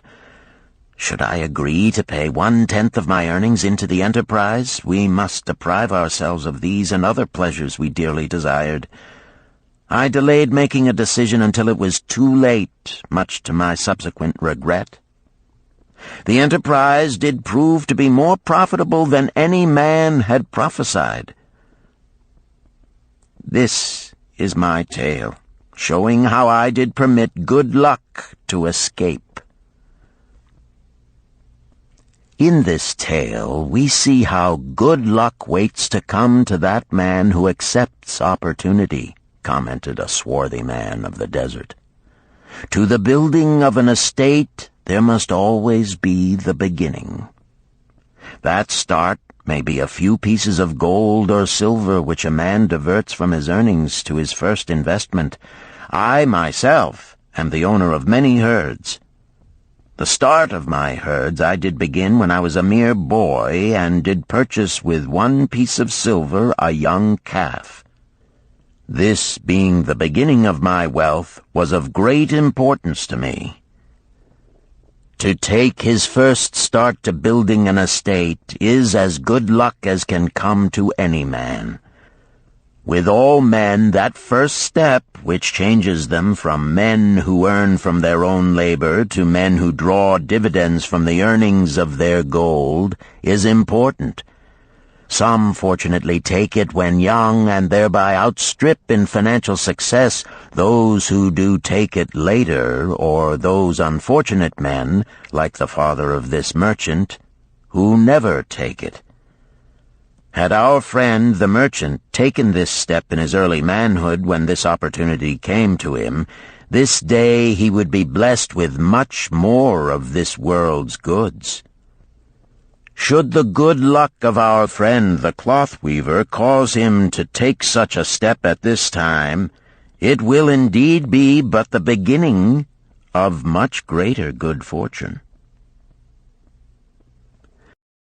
"Thank you. I like to speak also," a stranger from another country arose. "I am a Syrian. Not so well do I speak your tongue. I wish to call this friend, the merchant, a name. Maybe you think it not polite, this name. Yet I wish to call him that. But, alas, I not know your word for it. If I do call it in Syrian, you will not understand. Therefore, please, some good gentleman, tell me that right name you call man who puts off doing those things that mighty good for him." "Procrastinator!" called a voice. "That's him!" shouted the Syrian, waving his hands excitedly. "He accepts not opportunity when she comes. He waits. He says, I have much business right now. By and by I talk to you. Opportunity she will not wait for such slow fellow. She thinks if a man desires to be lucky he will step quick. Any man who not step quick when opportunity comes. He, big procrastinator like our friend, this merchant." The merchant arose and bowed good-naturedly in response to the laughter. "My admiration to the stranger within our gates who hesitates not to speak the truth." And now let us hear another tale of opportunity. "Who has for us another experience?" demanded Arcad.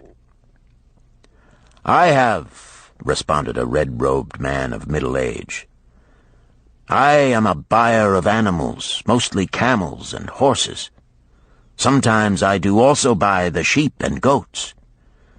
The tale I am about to relate will tell truthfully how opportunity came one night when I did least expect it. Perhaps for this reason I did let it escape. Of this you shall be the judge. Returning to the city one evening after a disheartening 10 days' journey in search of camels, I was much angered to find the gates of the city closed and locked. While my slaves spread our tent for the night, which we looked to spend with little food and no water, I was approached by an elderly farmer who, like ourselves, found himself locked outside. "Honored sir," he addressed me, "from thy appearance I do judge thee to be a buyer. If this be so, much would I like to sell to thee the most excellent flock of sheep just driven up. Alas, my good wife lies very sick with the fever. I must return with all haste. Buy thou my sheep, that I and my slaves may mount our camels and travel back without delay." So dark it was that I could not see his flock, but from the bleating I did know it must be large. Having wasted 10 days searching for camels I could not find, I was glad to bargain with him. In his anxiety he did set a most reasonable price. I accepted, well knowing my slaves could drive the flock through the city gates in the morning and sell at a substantial profit. The bargain concluded, I called my slaves to bring torches that we might count the flock which the farmer declared to contain 900. I shall not burden you, my friends, with a description of our difficulty in attempting to count so many thirsty, restless, milling sheep. It proved to be an impossible task. Therefore, I bluntly informed the farmer I would count them at daylight and pay him then.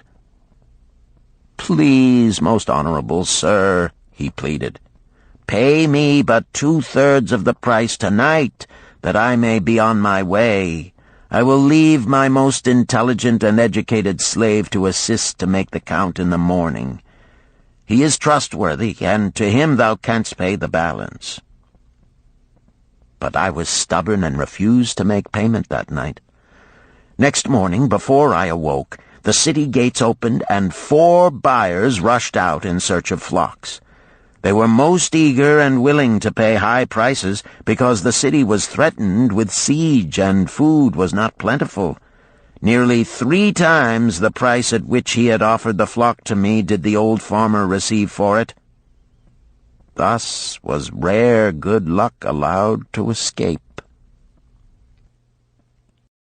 "Here is a tale most unusual," commented Arcad.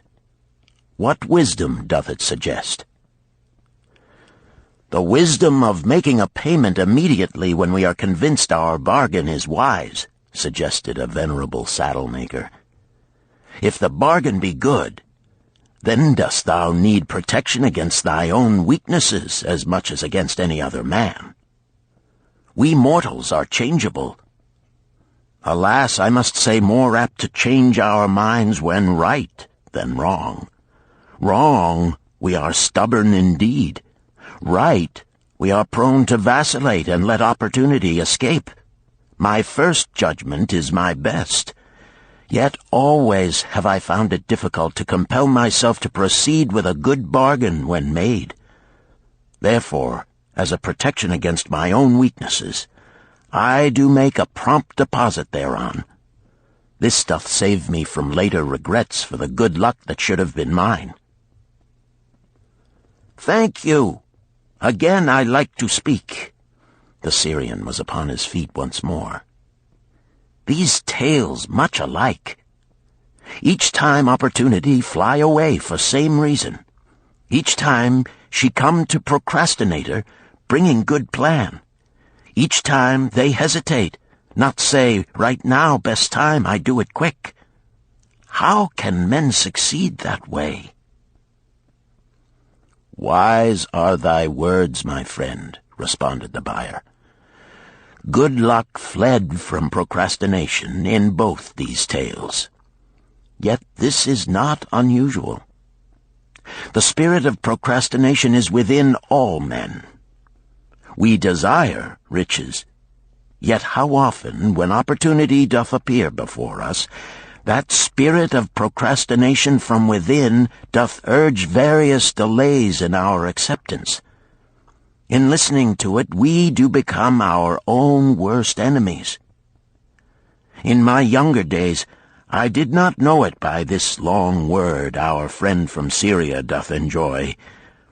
I did think at first it was my own poor judgment that did cause me loss at many profitable trades. Later I did credit it to my stubborn disposition. At last I did recognize it for what it was, a habit of needless delaying where action was required, action prompt and decisive. How I did hate it when its true character stood revealed. With the bitterness of a wild ass hitched to a chariot, I did break loose from this enemy to my success. "Thank you. I like ask question from Mr. Merchant," the Syrian was speaking. "You wear fine robes, not like those of poor man. You speak like successful man. Tell us, do you listen now when procrastination whispers in your ear?" "Like our friend the buyer, I also had to recognize and conquer procrastination," responded the merchant. "To me, it proved to be an enemy ever watching and waiting to thwart my accomplishments. The tale I did relate is but one of many similar instances I could tell to show how it drove away my opportunities. 'Tis not difficult to conquer once understood. No man willingly permits the thief to rob his bins of grain, nor does any man willingly permit an enemy to drive away his customers and rob him of his profits. When once I did recognize that such acts as these my enemy was committing, with determination I conquered him. So must every man master his own spirit of procrastination before he can expect to share in the rich treasures of Babylon. What sayest, Arcad? Because thou art the richest man in Babylon, many do proclaim thee to be the luckiest. Dost agree with me that no man can arrive at a full measure of success until he hath completely crushed the spirit of procrastination within him? It is even as thou sayest, Arcad admitted. During my long life, I have watched generation following generation, marching forward along those avenues of trade, science, and learning that lead to success in life. Opportunities came to all these men. Some grasped theirs and moved steadily to the gratification of their deepest desires, but the majority hesitated, faltered, and fell behind. Arcad turned to the cloth weaver. Thou didst suggest that we debate good luck. Let us hear what thou now thinkest upon the subject. I do see good luck in a different light. I had thought of it as something most desirable that might happen to a man without effort upon his part.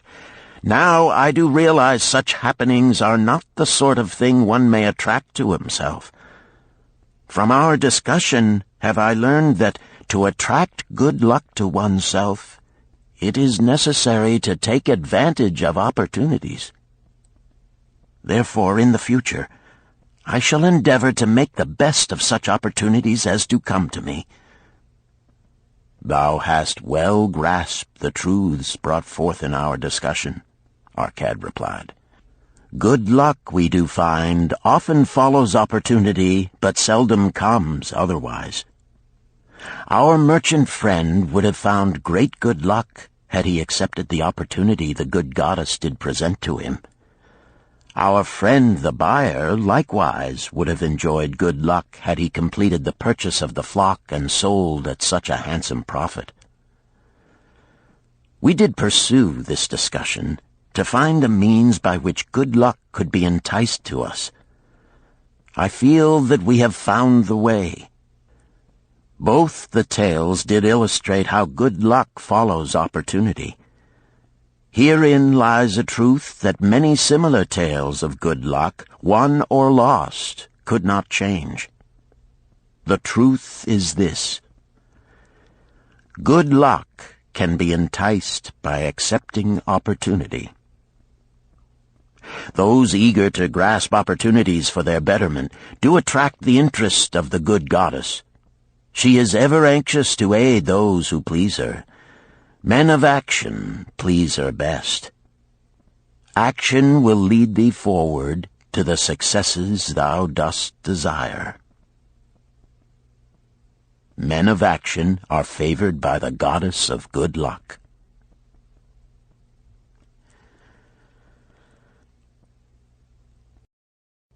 Chapter 5.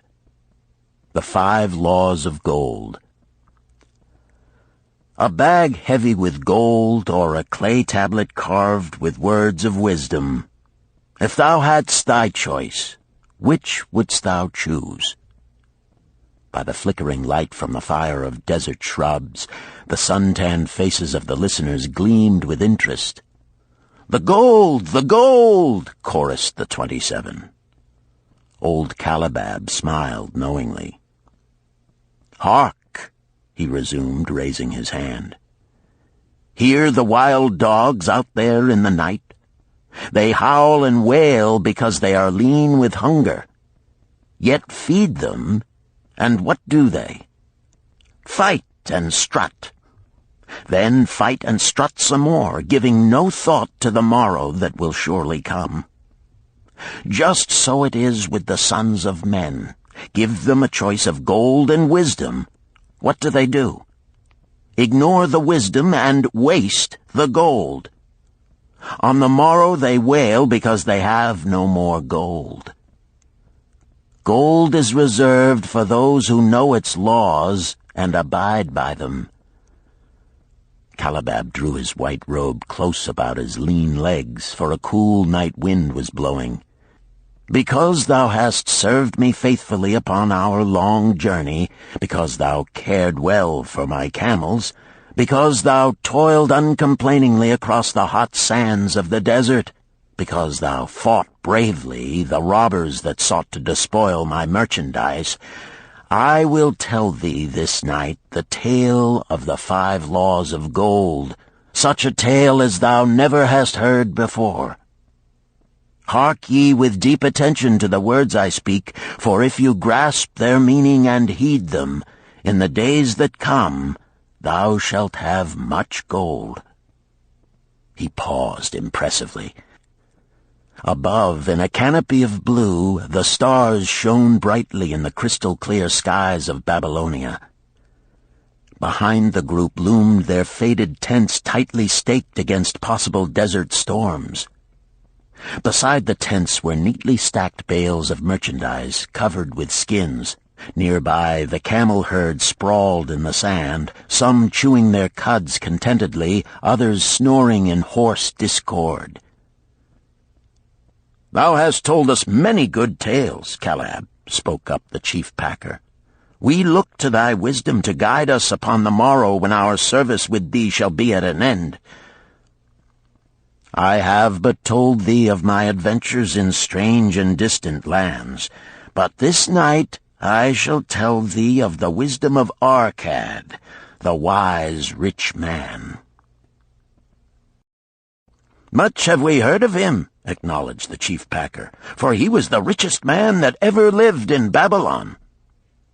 "The richest man he was, and that because he was wise in the ways of gold, even as no man had ever been before him. This night shall I tell you of his great wisdom as it was told to me by Nomasir, his son, many years ago in Nineveh, when I was but a lad. My master and myself had tarried long into the night in the palace of Nomasir. I had helped my master bring great bundles of fine rugs, each one to be tried by Nomasir until his choice of colors was satisfied. At last he was well pleased, and commanded us to sit with him and to drink a rare vintage, odorous to the nostrils and most warming to my stomach, which was unaccustomed to such a drink. Then did he tell us this tale of the great wisdom of Arkad, his father, even as I shall tell it to you. In Babylon it is the custom, as you know, that the sons of wealthy fathers live with their parents in expectation of inheriting the estate. Arkad did not approve of this custom. Therefore, when Nomasir reached the man's estate, he sent for the young man and addressed him. "My son, it is my desire that thou succeed to my estate. Thou must, however, first prove that thou art capable of wisely handling it. Therefore, I wish that thou go out into the world and show thy ability both to acquire gold and to make thyself respected among men. To start thee well, I will give thee 2 things of which I myself was denied when I started as a poor youth to build up a fortune. First, I give thee this bag of gold. If thou use it wisely, it will be the basis of thy future success. Second, I give thee this clay tablet upon which is carved the 5 laws of gold. If thou dost but interpret them in thy own acts, they shall bring thee competence and security. 10 years from this day come thou back to the house of thy father and give account of thyself. If thou prove worthy, I will then make thee the heir to my estate. Otherwise I will give it to the priests that they may barter for my soul the kind consideration of the gods." So Nomasir went forth to make his own way, taking his bag of gold, the clay tablet carefully wrapped in silken cloth, his slave, and the horses upon which they rode. The 10 years passed, and Nomasir, as he had agreed, returned to the house of his father, who provided a great feast in his honor, to which he invited many friends and relatives. After the feast was over, the father and mother mounted their throne-like seats at one side of the great hall, and Nomasir stood before them to give an account of himself as he had promised his father. It was evening. The room was hazy with smoke from the wicks of the oil lamps that but dimly lighted it. Slaves in white woven jackets and tunics fanned the humid air rhythmically with long-stemmed palm leaves. A stately dignity colored the scene. The wife of Nomasir and his 2 young sons, with friends and other members of the family, sat upon rugs behind him, eager listeners. "My father," he began deferentially, "I bow before thy wisdom. 10 years ago, when I stood at the gates of manhood, thou bade me go forth and become a man among men, instead of remaining a vassal to thy fortune. Thou gave me liberally of thy gold. Thou gave me liberally of thy wisdom. Of the gold, alas, I must admit of a disastrous handling. It fled indeed from my inexperienced hands, even as a wild hare flees at the first opportunity from the youth who captures it." The father smiled indulgently. "Continue, my son. Thy tale interests me in all its details." I decided to go to Nineveh, as it was a growing city, believing that I might find there opportunities. I joined a caravan, and among its members made numerous friends. 2 well-spoken men who had a most beautiful white horse, as fleet as the wind, were among these. As we journeyed, they told me in confidence that in Nineveh was a wealthy man who owned a horse so swift that it had never been beaten. Its owner believed that no horse living could run with greater speed. Therefore would he wager any sum, however large, that his horse could outspeed any horse in all Babylonia. Compared to their horse, so my friend said, it was but a lumbering ass that could be beaten with ease. They offered, as a great favor, to permit me to join them in a wager. I was quite carried away with the plan. Our horse was badly beaten, and I lost much of my gold. The father laughed. Later, I discovered that this was a deceitful plan of these men, and they constantly journeyed with caravans seeking victims.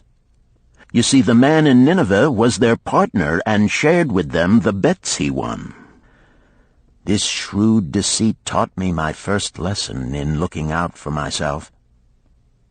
I was soon to learn another, equally bitter. In the caravan was another young man with whom I became quite friendly.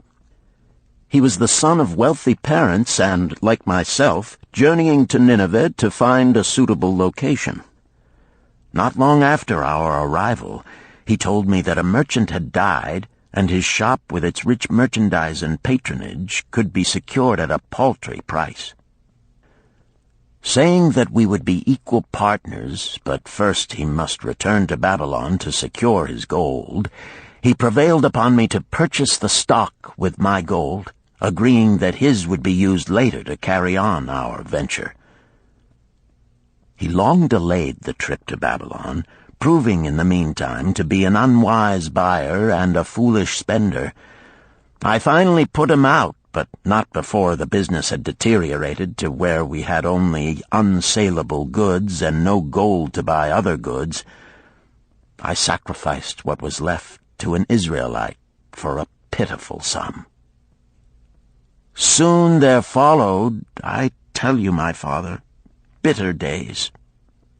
I sought employment and found it not, for I was without trade or training that would enable me to earn. I sold my horses, I sold my slave. I sold my extra robes that I might have food and a place to sleep, but each day grim want crouched closer. But in those bitter days, I remembered thy confidence in me, my father. Thou hadst sent me forth to become a man, and this I was determined to accomplish. The mother buried her face and wept softly. At this time I bethought me of the table thou had given to me, upon which thou had carved the 5 laws of gold. Thereupon I read most carefully thy words of wisdom, and realized that had I but sought wisdom first, my gold would not have been lost to me. I learned by heart each law, and determined that when once more the goddess of good fortune smiled upon me, I would be guided by the wisdom of age, and not by the inexperience of youth.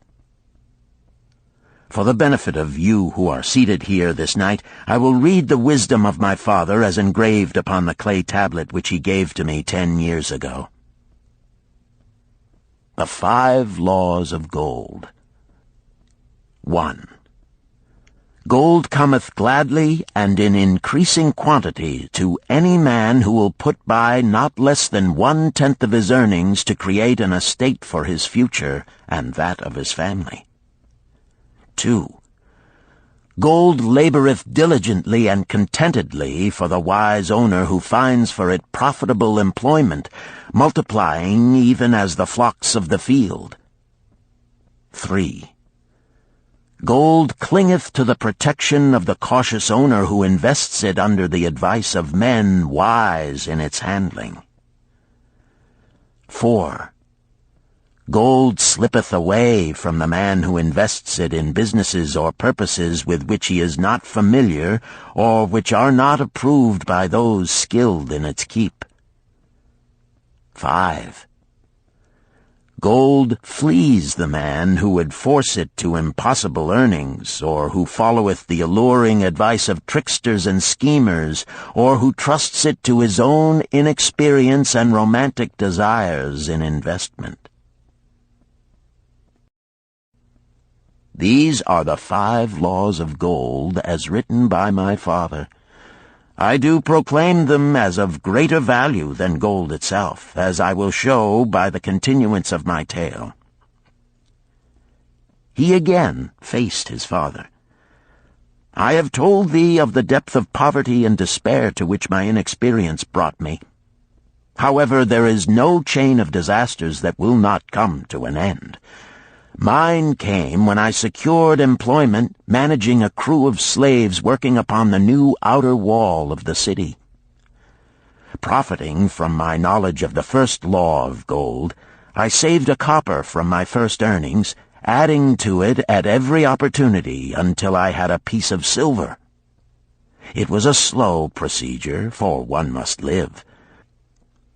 I did spend grudgingly, I admit, because I was determined to earn back before the 10 years were over as much gold as you, my father, had given to me. One day the slave-master with whom I had become quite friendly said to me, "Thou art a thrifty youth who spends not wantonly what he earns. Hast thou gold put by that is not earning?" "Yes," I replied. "It is my greatest desire to accumulate gold, to replace that which my father gave to me and which I have lost.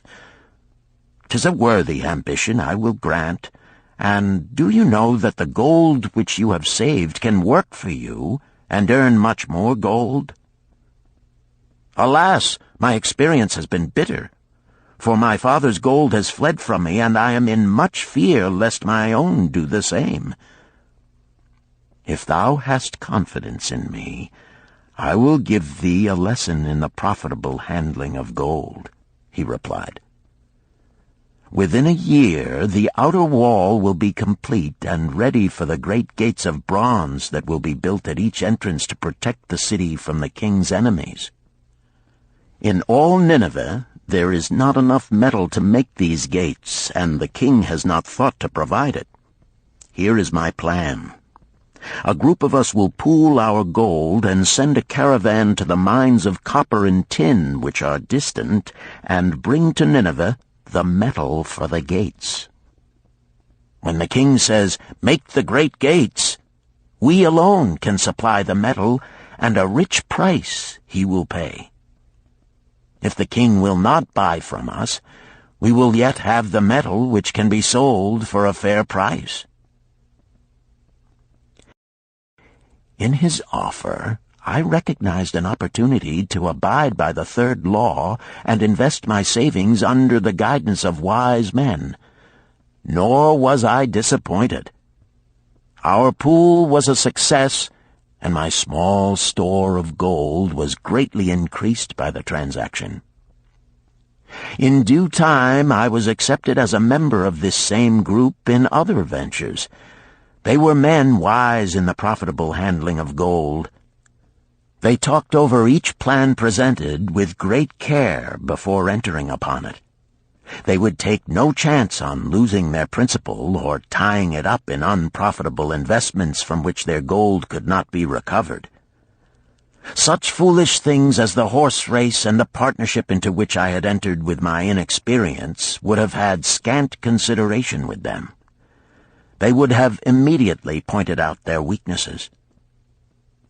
Through my association with these men, I learned to safely invest gold to bring profitable returns. As the years went on, my treasure increased more and more rapidly. I not only made back as much as I lost, but much more.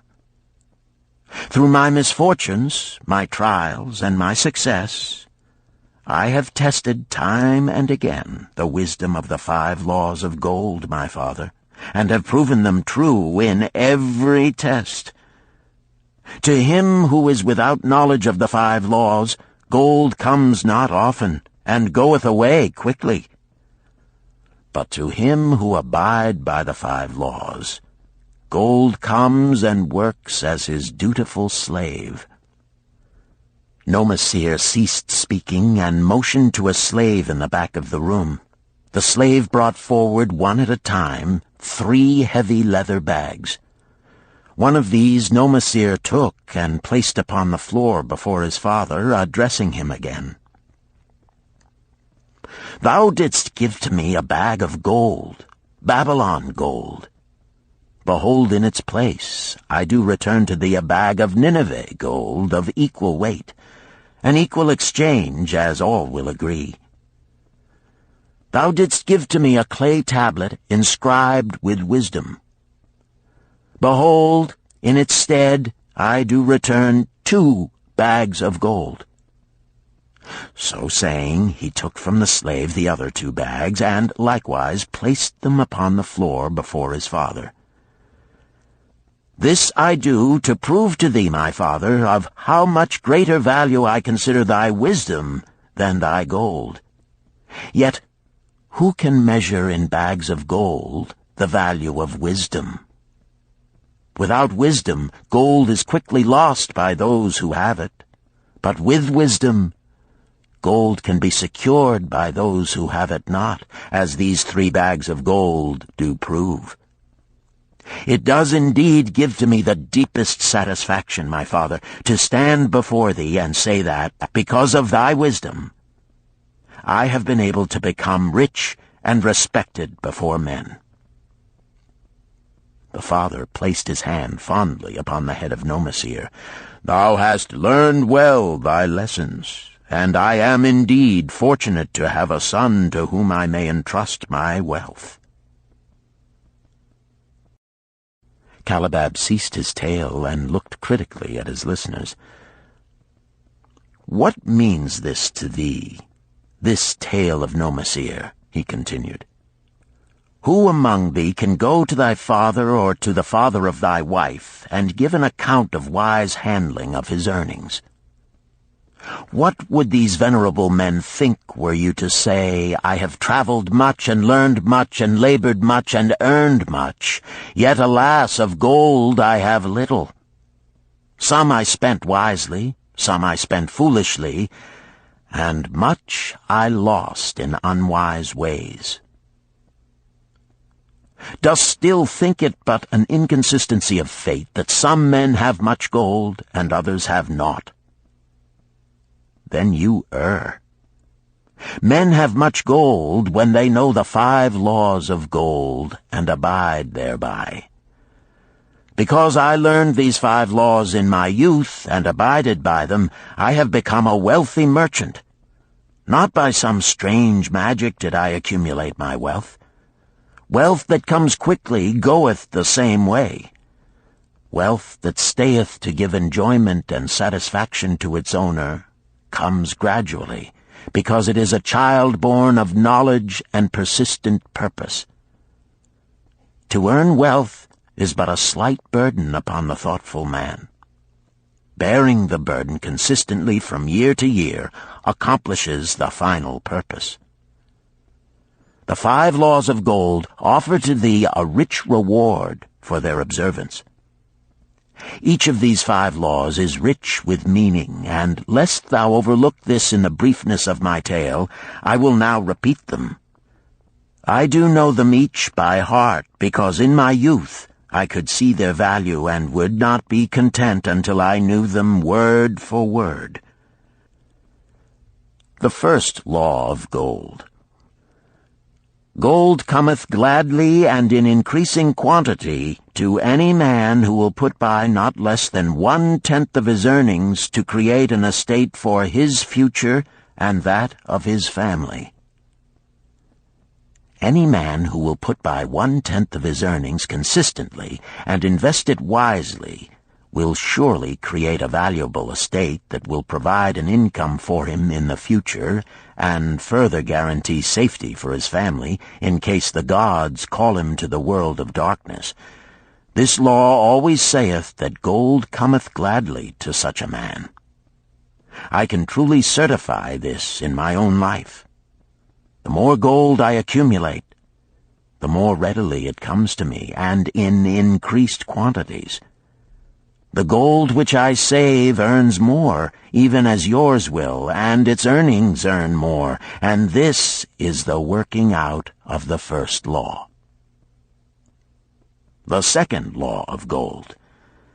Gold laboreth diligently and contentedly for the wise owner who finds for it profitable employment, multiplying even as the flocks of the field.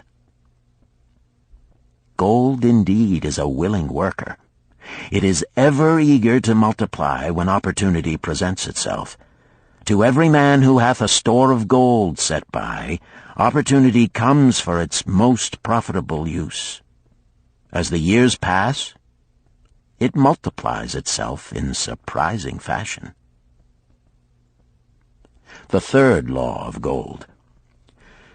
Gold clingeth to the protection of the cautious owner who invests it under the advice of men wise in its handling. Gold indeed clingeth to the cautious owner, even as it flees the careless owner. The man who seeks the advice of men wise in handling gold soon learneth not to jeopardize his treasure, but to preserve in safety and to enjoy in contentment its consistent increase. This ends Disc 2. The Richest Man in Babylon, Disc 3. The fourth law of gold. Gold slippeth away from the man who invests it in businesses or purposes with which he is not familiar or which are not approved by those skilled in its keep. To the man who hath gold yet is not skilled in its handling, many uses for it appear most profitable. Too often these are fraught with danger of loss, and if properly analyzed by wise men, show small possibility of profit. Therefore, the inexperienced owner of gold who trusts to his own judgment and invests it in businesses or purposes with which he is not familiar, too often finds his judgment imperfect and pays with his treasure for his inexperience. Wise indeed is he who investeth his treasures under the advice of men skilled in the ways of gold. the fifth law of gold.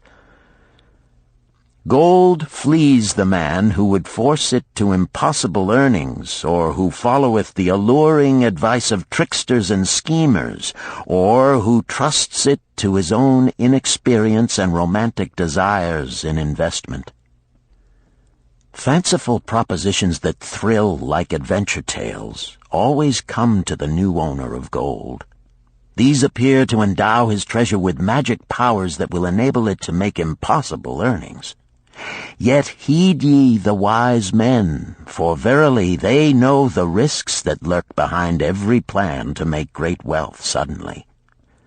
Forget not the rich men of Nineveh, who would take no chance of losing their principal or tying it up in unprofitable investments.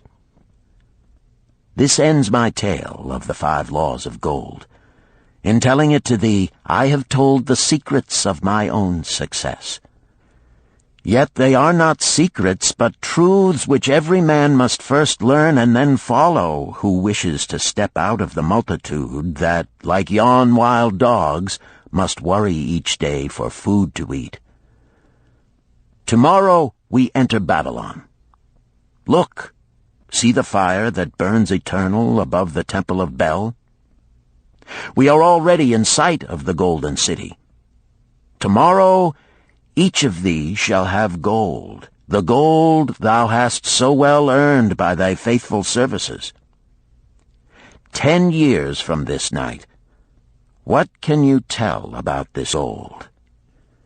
If there be men among you who, like Nomasir, will use a portion of their gold to start for themselves an estate and be thenceforth wisely guided by the wisdom of Arcad, 10 years from now, 'tis a safe wager, like the son of Arcad, they will be rich and respected among men. Our wise acts accompany us through life to please us and to help us. Just as surely our unwise acts follow us to plague and torment us. Alas, they cannot be forgotten. In the front rank of the torments that do follow us are the memories of the things we should have done, of the opportunities which came to us, and we took not. Rich are the treasures of Babylon, so rich no man can count their value in pieces of gold. Each year they grow richer and more valuable. Like the treasures of every land, they are a reward, a rich reward awaiting those men of purpose who determine to secure their just share. In the strength of thine own desires is a magic power. Guide this power with thy knowledge of the 5 laws of gold, and thou shalt share the treasures of Babylon.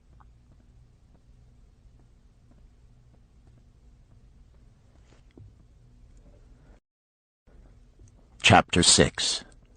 The Gold Lender of Babylon. 50 pieces of gold. Never before had Rodan, the spearmaker of old Babylon, carried so much gold in his leather wallet. Happily down the king's highway from the palace of his most liberal majesty he strode. Cheerfully the gold clinked as the wallet at his belt swayed with each step, the sweetest music he had ever heard. 50 pieces of gold, all his. He could hardly realize his good fortune. What power in those clinking discs! They could purchase anything he wanted. A grand house, land, cattle, camels, horses, chariots, whatever he might desire. What use should he make of it? This evening, as he turned into a side street toward the home of his sister, he could think of nothing he would rather possess than those same glittering, heavy pieces of gold, his to keep. It was upon an evening some days later that a perplexed Rodan entered the shop of Mathon, the lender of gold and dealer in jewels and rare fabrics. Glancing neither to the right nor the left at the colorful articles artfully displayed, he passed through to the living quarters at the rear. Here he found the genteel Mathon lounging upon a rug partaking of a meal served by a black slave. I would counsel with thee, for I know not what to do." Rodan stood stolidly, feet apart, hairy breast exposed by the gaping front of his leather jacket. Mathon's narrow, sallow face smiled a friendly greeting. "What indiscretions hast thou done that thou shouldst seek the lender of gold? Hast been unlucky at the gaming table? Or hath some plump dame entangled thee? For many years have I known thee, yet never hast thou sought me to aid thee in thy troubles. No, no, not such as that. I seek no gold. Instead I crave thy wise advice. Hear, hear, what this man doth say. No one comes to the lender of gold for advice. My ears must play me false. They listen true. Can this be so? Rodan, the spear-maker, doth display more cunning than all the rest, for he comes to Mathon not for gold, but for advice. Many men come to me for gold to pay for their follies, but as for advice, they want it not. Yet who is more able to advise than the lender of gold to whom many men come in trouble? Thou shalt eat with me, Rodan, he continued. Thou shalt be my guest for the evening. Ando, he commanded of the black slave, draw up a rug for my friend Rodan, the spear-maker, who comes for advice. He shall be mine honored guest. Bring to him much food, and get for him my largest cup. Choose well of the best wine, that he may have satisfaction in the drinking. Now tell me, what troubles thee? It is the king's gift. The king's gift? The king did make thee a gift, and it gives thee trouble? What manner of gift? Because he was much pleased with the design I did submit to him for a new point on the spears of the royal guard, he did present me with 50 pieces of gold, and now I am much perplexed. I am beseeched each hour the sun doth travel across the sky by those who would share it with me. That is natural. More men want gold than have it, and would wish one who comes by it easily to divide. But can you not say no? Is thy will not as strong as thy fist? To many I can say no, yet sometimes it would be easier to say yes. Can one refuse to share with one's sister to whom he is deeply devoted? Surely thy own sister would not wish to deprive thee of enjoying thy reward? But it is for the sake of Araman, her husband, whom she wishes to see a rich merchant. She does feel that he has never had a chance, and she beseeches me to loan to him this gold, that he may become a prosperous merchant and repay me from his profits. My friend, resumed Mathon, 'tis a worthy subject thou bringest to discuss. Gold bringeth unto its possessor responsibility and a changed position with his fellow men. It bringeth fear lest he lose it, or it be tricked away from him. It bringeth a feeling of power and ability to do good. Likewise, it bringeth opportunities whereby his very good intentions may bring him into difficulties. Didst ever hear of the farmer of Nineveh who could understand the language of animals? I wot not, for 'tis not the kind of tale men like to tell over the bronze-caster's forge. I will tell it to thee, for thou shouldst know that to borrowing and lending there is more than the passing of gold from the hands of one to the hands of another. This farmer, who could understand what the animals said to each other, did linger in the farmyard each evening just to listen to their words. One evening he did hear the ox bemoaning to the ass the hardness of his lot. I do labor pulling the plow from morning until night, no matter how hot the day, or how tired my legs, or how the bow doth chafe my neck, still must I work. But you are a creature of leisure. You are trapped with a colorful blanket and do nothing more than carry our master about where he wishes to go. When he goes nowhere, you do rest and eat the green grass all the day." Now the ass, in spite of his vicious heels, was a goodly fellow and sympathized with the ox. "My good friend," he replied, "you do work very hard, and I would help ease your lot. Therefore will I tell you how you may have a day of rest. In the morning, when the slave comes to fetch you to the plow, lie upon the ground and bellow much, that he may say you are sick and cannot work." So the ox took the advice of the ass, and the next morning the slave returned to the farmer and told him the ox was sick and could not pull the plow. "Then," said the farmer, "hitch the ass to the plow, for the plowing must go on." All that day, the ass, who had only intended to help his friend, found himself compelled to do the ox's task. When night came and he was released from the plow, his heart was bitter, and his legs were weary, and his neck was sore where the bow had chafed it. The farmer lingered in the barnyard to listen.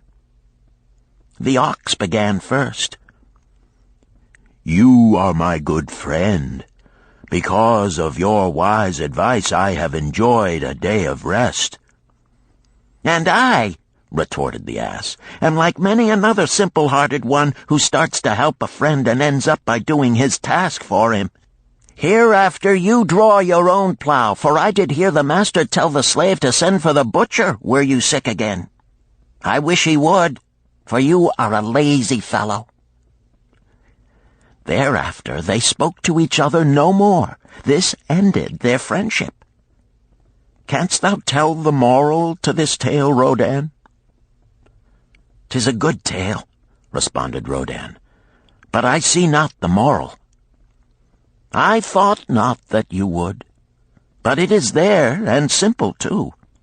Just this: if you desire to help thy friend, do so in a way that will not bring thy friend's burdens upon thyself." "I had not thought of that. It is a wise moral. I wish not to assume the burdens of my sister's husband. But tell me, you lend to many. Do not the borrowers repay?" Mathon smiled the smile of one whose soul is rich with much experience. "Could a loan be well made if the borrower cannot repay? Must not the lender be wise and judge carefully whether his gold can perform a useful purpose to the borrower and return to him once more? Or whether it will be wasted by one unable to use it wisely and leave him without his treasure, and leave the borrower with a debt he cannot repay? I will show to thee the tokens in my token chest, and let them tell thee some of their stories." Into the room he brought a chest as long as his arm, covered with red pigskin and ornamented with bronze designs. He placed it upon the floor and squatted before it, both hands upon the lid. "From each person to whom I lend, I do exact a token for my token chest, to remain there until the loan is repaid. When they repay, I give it back. But if they never repay, it will always remind me of one who was not faithful to my confidence. The safest loans, my token box tells me, are to those whose possessions are of more value than the one they desire. They own lands or jewels or camels or other things which could be sold to repay the loan. Some of the tokens given to me are jewels of more value than the loan. Others are promises that if the loan be not repaid as agreed, they will deliver to me certain property settlement. On loans like those I am assured that my gold will be returned with the rental thereon, for the loan is based on property. In another class are those who have the capacity to earn. They are such as you, who labor or serve and are paid. They have income. And if they are honest and suffer no misfortune, I know that they also can repay the gold I loan them and the rental to which I am entitled. Such loans are based on human effort. Others are those who have neither property nor assured earning capacity. Life is hard, and there will always be some who cannot adjust themselves to it. Alas for the loans I make them! Even though they be no larger than a pence, my token box may censure me in the years to come unless they be guaranteed by good friends of the borrower who know him honorable. Mathon released the clasp and opened the lid. Rodan leaned forward eagerly. At the top of the chest, a bronze neckpiece lay upon a scarlet cloth. Mathon picked up the piece and patted it affectionately. "This shall always remain in my token chest, because the owner has passed on into the great darkness. I treasure it, his token, and I treasure his memory, for he was my good friend. We traded together with much success until out of the East he brought a woman to wed, beautiful, but not like our women, a dazzling creature. He spent his gold lavishly to gratify her desires. He came to me in distress when his gold was gone. I counseled with him. I told him I would help him to once more master his own affairs. He swore by the sign of the great bull that he would. But it was not to be. In a quarrel, she thrust a knife into the heart he dared her to pierce." "And she?" questioned Rodan. "Yes, of course. This was hers." He picked up the scarlet cloth. "In bitter remorse, she threw herself into the Euphrates. These 2 loans will never be repaid. The chest tells you, Rodan, that humans in the throes of great emotions are not safe risks for the gold lender. Here, now, this is different." He reached for a ring carved of oxbone. "This belongs to a farmer. I buy the rugs of his women. The locusts came, and they had not food. I helped him, and when the new crop came, he repaid me. Later he came again and told of strange goats in a distant land, as described by a traveler. They had long hair so fine and soft it would weave into rugs more beautiful than any ever seen in Babylon. He wanted a herd, but he had no money. So I did lend him gold to make the journey and bring back goats. Now his herd is begun, and next year I shall surprise the lords of Babylon with the most expensive rugs it has been their good fortune to buy. Soon I must return his ring. He doth insist on repaying promptly."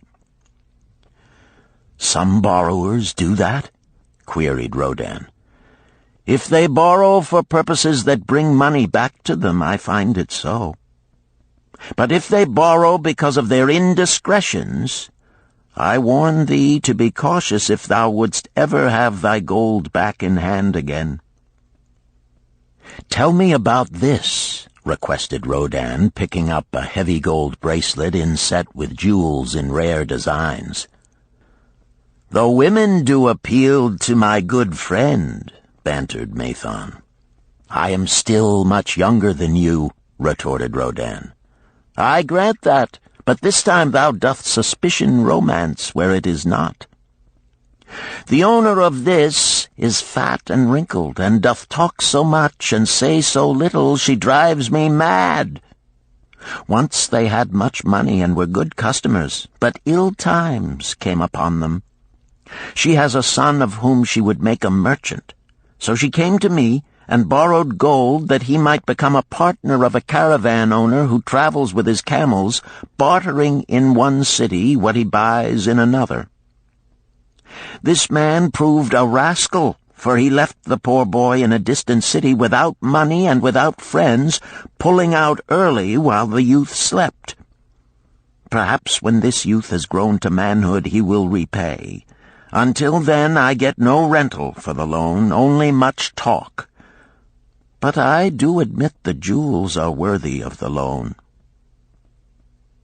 "Did this lady ask thy advice as to the wisdom of the loan?" "Quite otherwise. She had pictured to herself this son of hers as a wealthy and powerful man of Babylon. To suggest the contrary was to infuriate her. A fair rebuke I had. I knew the risk for this inexperienced boy, but as she offered security, I could not refuse her." "This," continued Mathon, waving a bit of pack rope tied into a knot, "belongs to Nebator, the camel trader. When he would buy a herd larger than his funds, he brings to me this knot, and I lend to him according to his needs. He is a wise trader. I have confidence in his good judgment and can lend him freely. Many other merchants of Babylon have my confidence because of their honorable behavior. Their tokens come and go frequently in my token box. Good merchants are an asset to our city, and it profits me to aid them to keep trade moving that Babylon be prosperous." Mathon picked out a beetle carved in turquoise and tossed it contemptuously on the floor. "A bug from Egypt. The lad who owns this does not care whether I ever receive back my gold. When I reproach him, he replies, 'How can I repay when ill fate pursues me? You have plenty more. What can I do?' The token is his father's, a worthy man of small means who did pledge his land and herd to back his son's enterprises. The youth found success at first, and then was overzealous to gain great wealth. His knowledge was immature. His enterprises collapsed. Youth is ambitious. Youth would take shortcuts to wealth and the desirable things for which it stands. To secure wealth quickly, youth often borrows unwisely. Youth, never having had experience, cannot realize that hopeless debt is like a deep pit into which one may descend quickly, and where one may struggle vainly for many days. It is a pit of sorrow and regrets, where the brightness of the sun is overcast, and night is made unhappy by restless sleeping. Yet I do not discourage borrowing gold. I encourage it. I recommend it if it be for a wise purpose. I myself made my first real success as a merchant with borrowed gold. Yet what should the lender do in such a case? The youth is in despair and accomplishes nothing. He is discouraged. He makes no effort to repay. My heart turns against depriving the father of his land and cattle." "You tell me much that I am interested to hear," ventured Rodin, "but I hear no answer to my question. Should I lend my 50 pieces of gold to my sister's husband? They mean much to me." "Thy sister is a sterling woman whom I do much esteem. Should her husband come to me and ask to borrow 50 pieces of gold, I should ask him for what purpose he would use it. If he answered that he desired to become a merchant like myself and deal in jewels and rich furnishings, I would say, 'What knowledge have you of the ways of trade? Do you know where you can buy at lowest cost? Do you know where you can sell at a fair price? Could he say yes to these questions? No, he could not, Rodin admitted. He has helped me much in making spears, and he has helped some in the shops. Then would I say to him that his purpose was not wise? Merchants must learn their trade. His ambition, though worthy, is not practical, and I would not lend him any gold. But supposing he could say, yes, I have helped merchants much. I know how to travel to Smyrna and to buy at low cost the rugs the housewives weave. I also know many of the rich people of Babylon to whom I can sell these at a large profit. Then I would say, your purpose is wise and your ambition honorable. I shall be glad to lend you the 50 pieces of gold if you can give me security that they will be returned. But would he say, I have no security other than that I am an honored man and will pay you well for the loan? Then would I reply, I treasure much each piece of gold. Were the robbers to take it from you as you journeyed to Smyrna, or take the rugs from you as you returned, then you would have no means of repaying me, and my gold would be gone. Gold, you see, Rodin, is the merchandise of the lender of money. It is easy to lend. If it is lent unwisely, then it is difficult to get back. The wise lender wishes not the risk of the undertaking, but the guarantee of safe repayment. "'Tis well," he continued, "to assist those that are in trouble. 'Tis well to help those upon whom fate has laid a heavy hand. 'Tis well to help those who are starting, that they may progress and become valuable citizens. But help must be given wisely, lest, like the farmer's ass, in our desire to help, we but take upon ourselves the burden that belongs to another." Again I wandered from thy question, Rodin, but hear my answer. Keep thy 50 pieces of gold. What thy labor earns for thee and what is given thee for reward is thine own, and no man can put an obligation upon thee to part with it unless it do be thy wish. If thee wouldst lend it so that it may earn thee more gold, then lend with caution and in many places. I like not idle gold, even less I like too much of risk. How many years hast thou labored as a spear-maker? Fully 3. How much besides the king's gift hast saved? 3 gold pieces.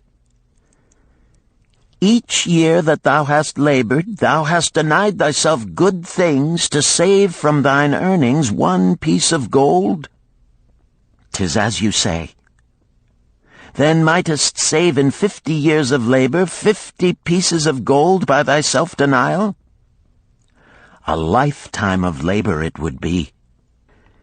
Thinkest thou thy sister would wish to jeopardize the savings of 50 years of labor over the bronze melting pot, that her husband might experiment on being a merchant? Not if I spoke in your words. Then go to her and say, 3 years I have labored each day except fast days, from morning until night, and I have denied myself many things that my heart craved. For each year of labor and self-denial, I have to show 1 piece of gold. Thou art my favored sister, and I wish that thy husband may engage in business in which he will prosper greatly. If he will submit to me a plan that seems wise and possible to my friend Mathon, then will I gladly lend to him my savings of an entire year, that he may have an opportunity to prove that he can succeed. Do that, I say, and if he has within him the soul to succeed, he can prove it. If he fails, he will not owe thee more than he can hope some day to repay. I am a gold lender because I own more gold than I can use in my own trade. I desire my surplus gold to labor for others and thereby earn more gold. I do not wish to take risk of losing my gold, for I have labored much and denied myself much to secure it. Therefore I will no longer lend any of it where I am not confident that it is safe and will be returned to me. Neither will I lend it where I am not convinced that its earnings will be promptly paid to me. I have told to thee, Rodin, a few of the secrets of my token chest. From them you may understand the weakness of men and their eagerness to borrow that which they have no certain means to repay. From this you can see how often their high hopes of the great earnings they could make if they but had gold are but false hopes they have not the ability or training to fulfill. Thou, Rodin, now have gold which thou shouldst put to earning more gold for thee. Thou art about to become, even as I, a gold lender. If thou dost safely preserve thy treasure, it will produce liberal earnings for thee, and be a rich source of pleasure and profit during all thy days. But if thou dost let it escape from thee, it will be a source of constant sorrow and regret as long as thy memory doth last. What desirest thou most of this gold in thy wallet? To keep it safe. Wisely spoken, replied Mathon approvingly. Thy first desire is for safety. Thinkest thou that in the custody of thy sister's husband it would be truly safe from possible loss? I fear not, for he is not wise in guarding gold. Then be not swayed by foolish sentiments of obligation to trust thy treasure to any person. If thou wouldst help thy family or thy friends, find other ways than risking the loss of thy treasure. Forget not that gold slippeth away in unexpected ways from those unskilled in guarding it. As well waste thy treasure in extravagance as let others lose it for thee. What next after safety dost desire of this treasure of thine? That it earn more gold. Again thou speakest with wisdom. It should be made to earn and grow larger. Gold wisely lent may even double itself with its earnings before a man like you groweth old. If you risk losing it, you risk losing all that it would earn as well. Therefore, be not swayed by the fantastic plans of impractical men who think they see ways to force thy gold to make earnings unusually large. Such plans are the creations of dreamers unskilled in the safe and dependable laws of trade. Be conservative in what thou expectest to earn, that thou mayest keep and enjoy thy treasure. To hire it out with a promise of usurious returns is to invite loss. Seek to associate thyself with men and enterprises whose success is established, that thy treasure may earn liberally under their skillful use and be guarded safely by their wisdom and experience. Thus mayest thou avoid the misfortunes that follow most of the sons of men to whom the gods see fit to entrust gold.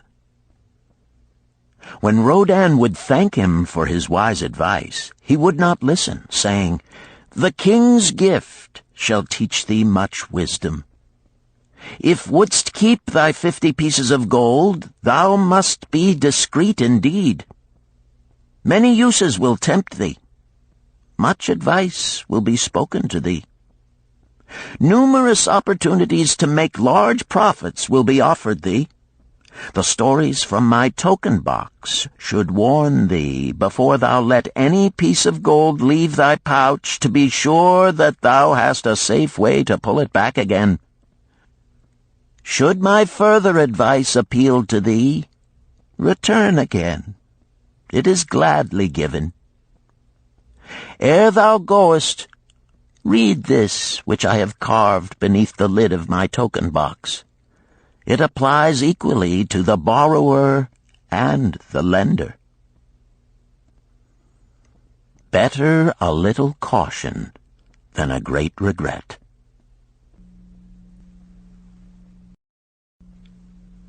Chapter 7. The Walls of Babylon. Old Banzar, grim warrior of another day, stood guard at the passageway leading to the top of the ancient walls of Babylon. Up above, valiant defenders were battling to hold the walls. Upon them depended the future existence of this great city with its hundreds of thousands of citizens. Over the walls came the roar of the attacking armies, the yelling of many men, the trampling of thousands of horses, the deafening boom of the battering rams pounding the bronzed gates. In the street behind the gate lounged the spearmen, waiting to defend the entrance should the gates give way. They were but few for the task. The main armies of Babylon were with their king, far away in the east on a great expedition against the Elamites. No attack upon the city having been anticipated during their absence, the defending forces were small. Unexpectedly from the north bore down the mighty armies of the Assyrians, and now the walls must hold or Babylon was doomed. About Banzar were great crowds of citizens, white-faced and terrified, eagerly seeking news of the battle. With hushed awe they viewed the stream of wounded and dead being carried or led out of the passageway. Here was the crucial point of attack. After 3 days of circling about the city, the enemy had suddenly thrown his great strength against this section and this gate. The defenders from the top of the wall fought off the climbing platforms and the scaling ladders of the attackers with arrows, burning oil, and, if any reached the top, spears. Against the defenders, thousands of the enemy's archers poured a deadly barrage of arrows. Old Banzar had the vantage point for news. He was closest to the conflict and first to hear of each fresh repulse of the frenzied attackers. An elderly merchant crowded close to him, his palsied hands quivering. "Tell me, he pleaded. "They cannot get in. My sons are with the good king. There is no one to protect my old wife. My goods, they will steal all. My food, they will leave nothing. We are old, too old to defend ourselves, too old for slaves. We shall starve, we shall die. Tell me they cannot get in." "Calm thyself, good merchant," the guard responded. "The walls of Babylon are strong. Go back to the bazaar and tell your wife that the walls will protect you and all of your possessions as safely as they protect the rich treasures of the king. Keep close to the walls, lest the arrows flying over strike you." A woman with a babe in arms took the old man's place as he withdrew. "Sergeant, what news from the top? Tell me truly that I may reassure my poor husband. He lies with fever from his terrible wounds, yet insists upon his armor and his spear to protect me who am with child. Terrible, he says, will be the vengeful lust of our enemies should they break in." "Be thou good of heart, thou mother that is and is again to be. The walls of Babylon will protect you and your babes. They are high and strong. Hear ye not the yells of our valiant defenders as they empty the cauldrons of burning oil upon the ladder scalers?" "Yes, that do I hear, and also the roar of the battering rams that do hammer at our gates." "Back to thy husband. Tell him the gates are strong and withstand the rams. Also that the scalers climb the walls, but to receive the waiting spear thrust. Watch thy way and hasten behind yon buildings." Banzar stepped aside to clear the passage for heavily armed reinforcements. As, with clanking bronze shields and heavy tread, they tramped by, a small girl plucked at his girdle. "Tell me, soldier, are we safe?" she pleaded. "I hear the awful noises. I see the men all bleeding. I am so frightened. What will become of our family, of my mother, little brother, and the baby?" The grim old campaigner blinked his eyes and thrust forward his chin as he beheld the child. "Be not afraid, little one," he reassured her. "The walls of Babylon will protect you and mother and little brother and the baby. It was for the safety of such as you that the good Queen Semiramis built them over 100 years ago. Never have they been broken through. Go back and tell your mother and little brother and the baby that the walls of Babylon will protect them and they need have no fear." Day after day, old Banzar stood at his post and watched the reinforcements file up the passageway, there to stay and fight until, wounded or dead, they came down once more. Around him unceasingly crowded the throngs of frightened citizens, eagerly seeking to learn if the walls would hold. To all he gave his answer with the fine dignity of an old soldier: "The walls of Babylon will protect you." For 3 weeks and 5 days the attack waged with scarcely ceasing violence. Harder and grimmer set the jaw of Banzar as the passage behind, wet with the blood of the many wounded, was churned into mud by the never-ceasing streams of men passing up and staggering down. Each day the slaughtered attackers piled up in heaps before the wall. Each night they were carried back and buried by their comrades. Upon the 5th night of the 4th week, the clamor without diminished. The first streaks of daylight illuminated the plains, disclosed great clouds of dust raised by the retreating armies. A mighty shout went up from the defenders.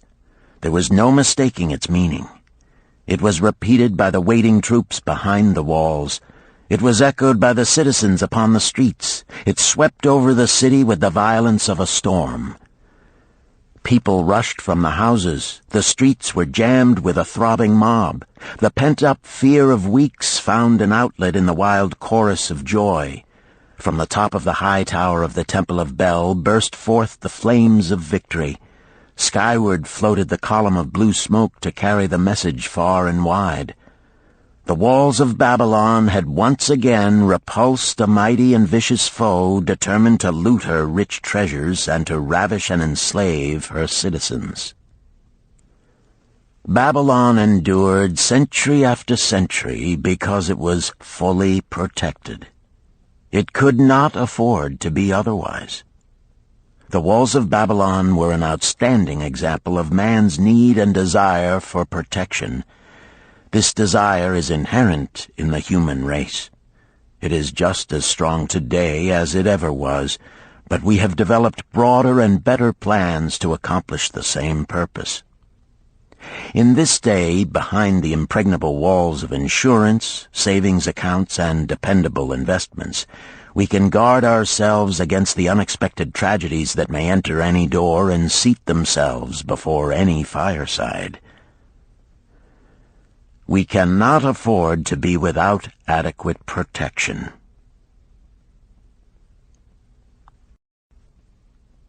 Chapter 8. The Camel Trader of Babylon. The hungrier one becomes, the clearer one's mind works. Also, the more sensitive one becomes to the odors of food. Tarkad, the son of Azure, certainly thought so. For 2 whole days he had tasted no food except 2 small figs purloined from over the wall of a garden. Not another could he grab before the angry woman rushed forth and chased him down the street. Her shrill cries were still ringing in his ears as he walked through the marketplace. They helped him to restrain his restless fingers from snatching the tempting fruits from the baskets of the market women. Never before had he realized how much food was brought to the markets of Babylon and how good it smelled. Leaving the market, he walked across to the inn and paced back and forth in front of the eating house. Perhaps here he might meet someone he knew, someone from whom he could borrow a copper that would gain him a smile from the unfriendly keeper of the inn and, with it, a liberal helping. Without the copper, he knew all too well how unwelcome he would be.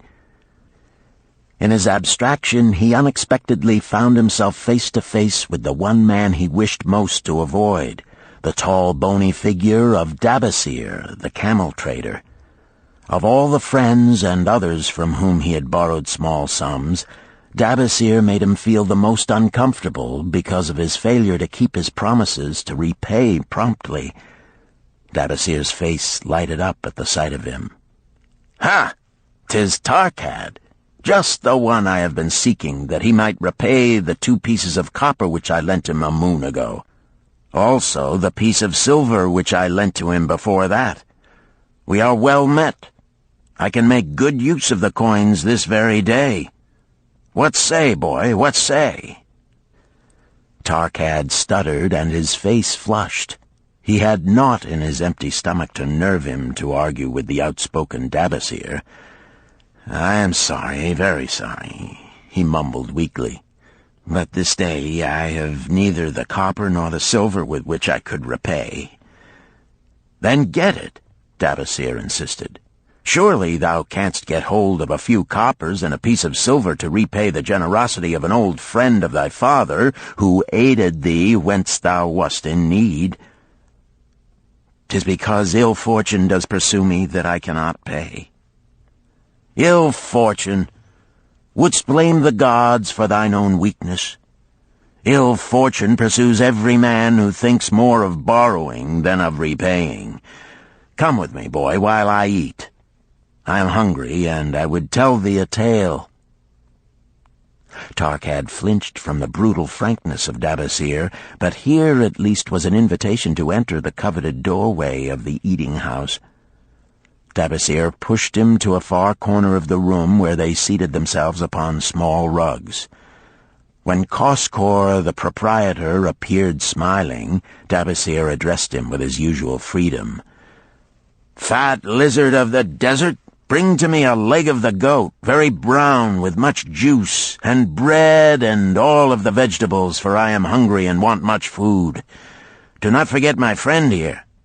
Bring to him a jug of water. Have it cooled, for the day is hot." Tarkad's heart sank. Must he sit here and drink water while he watched this man devour an entire goat leg? He said nothing. He thought of nothing he could say. Dabasir, however, knew no such thing as silence. Smiling and waving his hand good-naturedly to the other customers, all of whom knew him, he continued. "I did hear from a traveler just returned from Urfa of a certain rich man who has a piece of stone cut so thin that one can look through it. He put it in the window of his house to keep out the rains. It is yellow, so this traveler does relate, and he was permitted to look through it, and all the outside world looks strange and not like it really is. What say you to that, Tarkad? Thinkest all the world could look to a man a different color from what it is?" "I dare say," responded the youth, much more interested in the fat leg of goat placed before Dabasir. "Well, I know it to be true, for I, myself, have seen the world all of a different color from what it really is, and the tale I am about to tell relates how I came to see it in its right color once more." "Dabasir will tell a tale," whispered a neighboring diner to his neighbor, and dragged his rug close. Other diners brought their food and crowded in a semicircle. They crunched noisily in the ears of Tarkad and brushed him with their meaty bones. He alone was without food. Dabasir did not offer to share with him, nor even motion him to a small corner of the hard bread that was broken off and had fallen from the platter to the floor. "The tale that I am about to tell," began Dabasir, pausing to bite a goodly chunk from the goat leg, "relates to my early life and how I came to be a camel trader. Didst anyone know that I once was a slave in Syria?" A murmur of surprise ran through the audience, to which Dabasir listened with satisfaction. "When I was a young man," continued Dabasir after another vicious onslaught on the goat leg, "I learned the trade of my father, the making of saddles. I worked with him in his shop and took to myself a wife. Being young and not greatly skilled, I could earn but little, just enough to support my excellent wife in a modest way. I craved good things which I could not afford. Soon I found that the shopkeepers would trust me to pay later, even though I could not pay at the time. Being young and without experience, I did not know that he who spends more than he earns is sowing the winds of needless self-indulgence from which he is sure to reap the whirlwinds of trouble and humiliation. So I indulged my whims for fine raiment and bought luxuries for my good wife and our home beyond our means. I paid as I could, and for a while all went well. But in time I discovered I could not use my earnings both to live upon and to pay my debts. Creditors began to pursue me to pay for my extravagant purchases, and my life became miserable. I borrowed from my friends, but could not repay them either. Things went from bad to worse. My wife returned to her father, and I decided to leave Babylon and seek another city where a young man might have better chances. For 2 years I had a restless and unsuccessful life working for caravan traders. From this I fell in with a set of likable robbers who scoured the desert for unarmed caravans. Such deeds were unworthy of the son of my father, but I was seeing the world through a colored stone and did not realize to what degradation I had fallen. We met with success on our first trip, capturing a rich haul of gold and silks and valuable merchandise. This loot we took to Ganir and squandered. The second time we were not so fortunate. Just after we had made our capture, we were attacked by the spearsmen of a native chief to whom the caravans paid for protection. Our 2 leaders were killed, and the rest of us were taken to Damascus, where we were stripped of our clothing and sold as slaves. I was purchased for 2 pieces of silver by a Syrian desert chief. With my hair shorn and but a loincloth to wear, I was not so different from the other slaves. Being a reckless youth, I thought it merely an adventure until my master took me before his 4 wives and told them they could have me for a eunuch. Then, indeed, did I realize the hopelessness of my situation. These men of the desert were fierce and warlike. I was subject to their will without weapons or means of escape.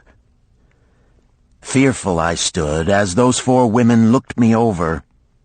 I wondered if I could expect pity from them. Sirah, the first wife, was older than the others. Her face was impassive as she looked upon me.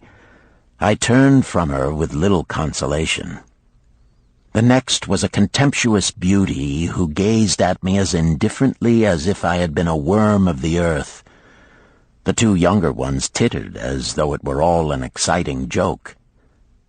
It seemed an age that I stood waiting sentence. Each woman appeared willing for the others to decide. Finally, Sirah spoke up in a cold voice.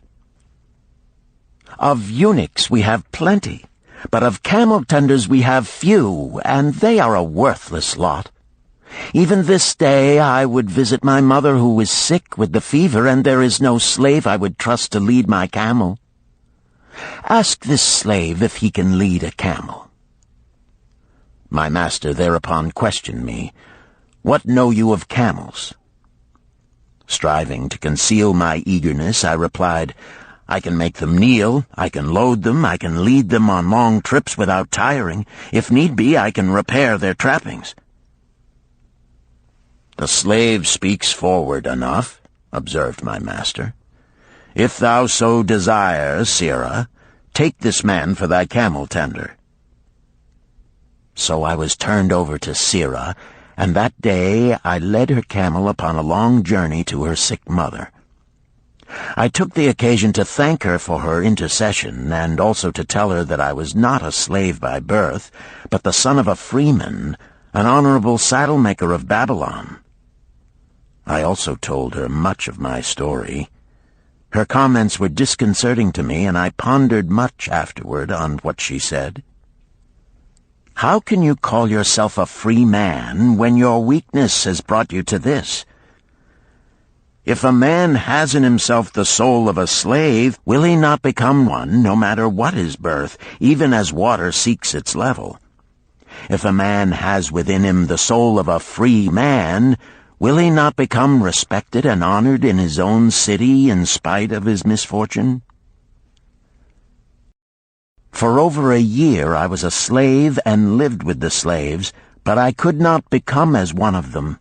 One day Sira asked me, "In the eventime, when the other slaves can mingle and enjoy the society of each other, why dost thou sit in thy tent alone?" To which I responded, "I am pondering what you have said to me. I wonder if I have the soul of a slave. I cannot join them, so I must sit apart." "I, too, must sit apart," she confided. "My dowry was large, and my lord married me because of it. Yet he does not desire me. What every woman longs for is to be desired. Because of this, and because I am barren and have neither son nor daughter, must I sit apart. Were I a man, I would rather die than be such a slave, but the conventions of our tribe make slaves of women." "What think thou of me by this time?" I asked her suddenly. "Have I the soul of a man, or have I the soul of a slave?" "Have you a desire to repay the just debts you owe in Babylon?" she parried. "Yes, I have the desire, but I see no way." "If thou contentedly let the years slip by and make no effort to repay, then thou hast but the contemptible soul of a slave. No man is otherwise who cannot respect himself, and no man can respect himself who does not repay honest debts." "But what can I do who am a slave in Syria?" "Stay a slave in Syria, thou weakling." "I am not a weakling," I denied hotly. "Then prove it." "How?" "Does not thy great king fight his enemies in every way he can and with every force he has? Thy debts are thy enemies. They ran thee out of Babylon. You left them alone, and they grew too strong for thee. Hadst fought them as a man, thou couldst have conquered them and been one honored among the townspeople.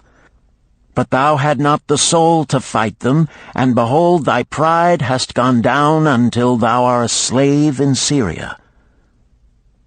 Much I thought over her unkind accusations, and many defensive phrases I worded to prove myself not a slave at heart. But I was not to have the chance to use them. 3 days later, the maid of Sira took me to her mistress. "My mother is again very sick," she said. "Saddle the 2 best camels in my husband's herd. Tie on waterskins and saddlebags for a long journey. The maid will give thee food at the kitchen tent." I packed the camels, wondering much at the quantity of provisions the maid provided, for the mother dwelt less than a day's journey away. The maid rode the rear camel which followed, and I led the camel of my mistress. When we reached her mother's house, it was just dark. Sira dismissed the maid and said to me, "Dabasir, hast thou the soul of a free man, or the soul of a slave?" "The soul of a free man," I insisted. "Now is thy chance to prove it. Thy master hath imbibed deeply, and his chiefs are in a stupor. Take then these camels and make thy escape. Here in this bag is raiment of thy master's to disguise thee. I will say thou stole the camels and ran away while I visited my sick mother." "Thou hast the soul of a queen," I told her. "Much do I wish that I might lead thee to happiness." "Happiness," she responded, "awaits not the runaway wife who seeks it in far lands among strange people. Go thy own way, and may the gods of the desert protect thee, for the way is far and barren of food or water." I needed no further urging, but thanked her warmly and was away into the night. I knew not this strange country, and had only a dim idea of the direction in which lay Babylon, but struck out bravely across the desert toward the hills. One camel I rode, and the other I led. All that night I traveled, and all the next day, urged on by the knowledge of the terrible fate that was meted out to slaves who stole their master's property and tried to escape. Late that afternoon I reached a rough country as uninhabitable as the desert. The sharp rocks bruised the feet of my faithful camels, and soon they were picking their way slowly and painfully along. I met neither man nor beast, and could well understand why they shunned this inhospitable land. It was such a journey from then on as few men lived to tell of. Day after day we plodded along. Food and water gave out. The heat of the sun was merciless. At the end of the 9th day, I slid from the back of my mount with the feeling that I was too weak to ever remount, and I would surely die, lost in this abandoned country. I stretched out upon the ground and slept, not waking until the first gleam of daylight. I sat up and looked about me. There was a coolness in the morning air. My camels lay dejected not far away. About me was a vast waste of broken country covered with rock and sand and thorny things. No sign of water, not to eat for man or camel. Could it be that in this peaceful quiet I faced my end? My mind was clearer than it had ever been before. My body now seemed of little importance. My parched and bleeding lips, my dry and swollen tongue, my empty stomach, all had lost their supreme agonies of the day before. I looked across into the uninviting distance, and once again came to me the question, have I the soul of a slave or the soul of a free man? Then, with clearness, I realized that if I had the soul of a slave, I should give up, lie down in the desert and die, a fitting end for a runaway slave. But if I had the soul of a free man, what then? Surely I would force my way back to Babylon, repay the people who had trusted me, bring happiness to my wife who truly loved me, and bring peace and contentment to my parents. Thy debts are thine enemies who have run thee out of Babylon, Sirrah had said. Yes, it was so. Why had I refused to stand my ground like a man? Why had I permitted my wife to go back to her father? Then a strange thing happened. All the world seemed to be of a different color, as though I had been looking at it through a colored stone which had suddenly been removed. At last I saw the true values in life.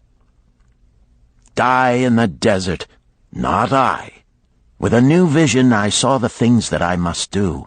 First I would go back to Babylon and face every man to whom I owed an unpaid debt. I should tell them that after years of wandering and misfortune, I had come back to pay my debts as fast as the gods would permit. Next, I should make a home for my wife and become a citizen of whom my parents should be proud. My debts were my enemies, but the men I owed were my friends, for they had trusted me and believed in me. I staggered weakly to my feet. What mattered hunger? What mattered thirst? They were but incidents on the road to Babylon. Within me surged the soul of a free man going back to conquer his enemies and reward his friends. I thrilled with the great resolve. The glazed eyes of my camels brightened at the new note in my husky voice. With great effort, after many attempts, they gained their feet. With pitiful perseverance, they pushed on toward the north, where something within me said we would find Babylon. We found water. We passed into a more fertile country where were grass and fruit. We found the trail to Babylon because the soul of a free man looks at life as a series of problems to be solved, and solves them.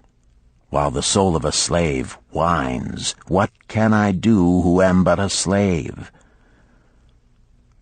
How about thee, Tarkad? Does thy empty stomach make thy head exceedingly clear? Art ready to take the road that leads back to self-respect? Canst thou see the world in its true color? Hast thou the desire to pay thy honest debts, however many they may be, and once again be a man respected in Babylon? Moisture came to the eyes of the youth. He rose eagerly to his knees. "Thou hast shown me a vision. Already I feel the soul of a free man surge within me." "But how fared you upon your return?" questioned an interested listener. "Where the determination is, the way can be found," Dabasir replied. "I now had the determination, so I set out to find a way. First I visited every man to whom I was indebted, and begged his indulgence until I could earn that with which to repay. Most of them met me gladly. Several reviled me, but others offered to help me. One indeed did give me the very help I needed. It was Mathon, the gold lender. Learning that I had been a camel tender in Syria, he sent me to old Nebator, the camel trader, just commissioned by our good king to purchase many herds of sound camels for the great expedition. With him, my knowledge of camels I put to good use. Gradually, I was able to repay every copper and every piece of silver. Then at last I could hold up my head and feel that I was an honorable man among men." Again Dabasir turned to his food. "Kaskor, thou snail," he called loudly to be heard in the kitchen. "The food is cold. Bring me more meat fresh from the roasting. Bring thou also a very large portion for Tarkad, the son of my old friend, who is hungry and shall eat with me." So ended the tale of Dabasir, the camel trader of old Babylon. He found his own soul when he realized a great truth, a truth that had been known and used by wise men long before his time. It has led men of all ages out of difficulties and into success, and it will continue to do so for those who have the wisdom to understand its magic power. It is for any man to use who reads these lines. Where the determination is, the way can be found.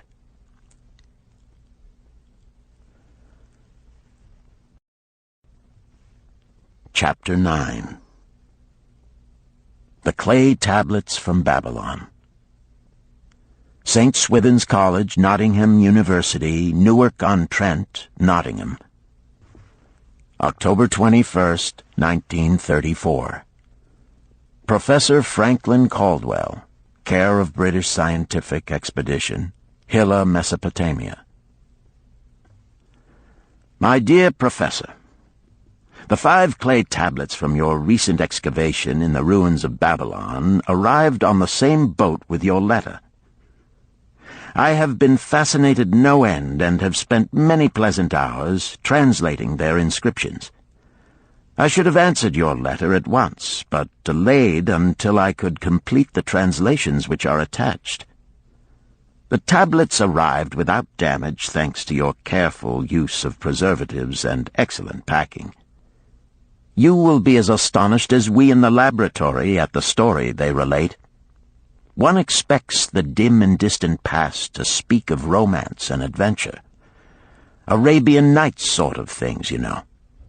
When instead it discloses the problem of a person named Dabasir to pay off his debts, one realizes that conditions upon this old world have not changed as much in 5,000 years as one might expect.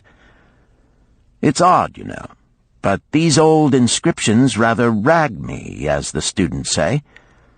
Being a college professor, I am supposed to be a thinking human being possessing a working knowledge of most subjects.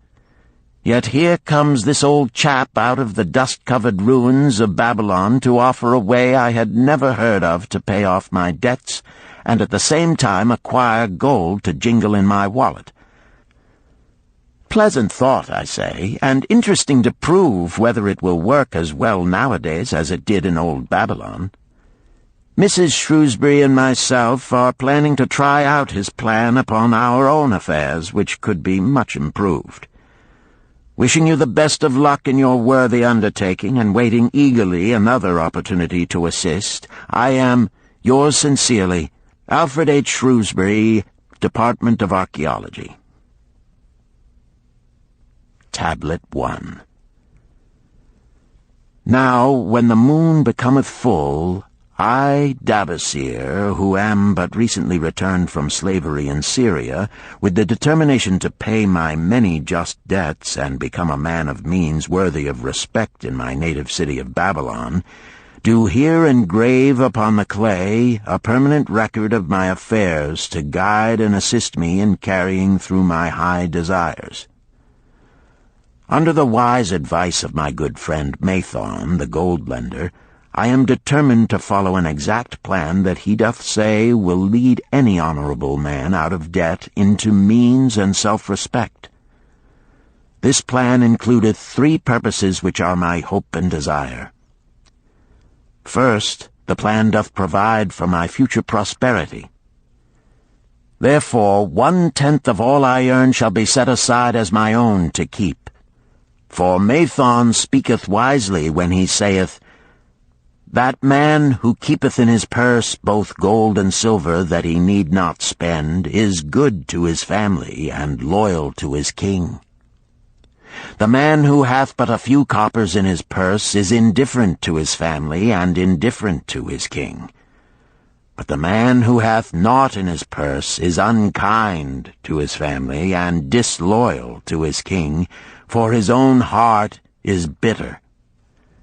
Therefore the man who wisheth to achieve must have coin that he may keep to jingle in his purse, that he have in his heart love for his family and loyalty to his king. Second, the plan doth provide that I shall support and clothe my good wife who hath returned to me with loyalty from the house of her father. For Mathon doth say that to take good care of a faithful wife putteth self-respect into the heart of a man, and addeth strength and determination to his purposes.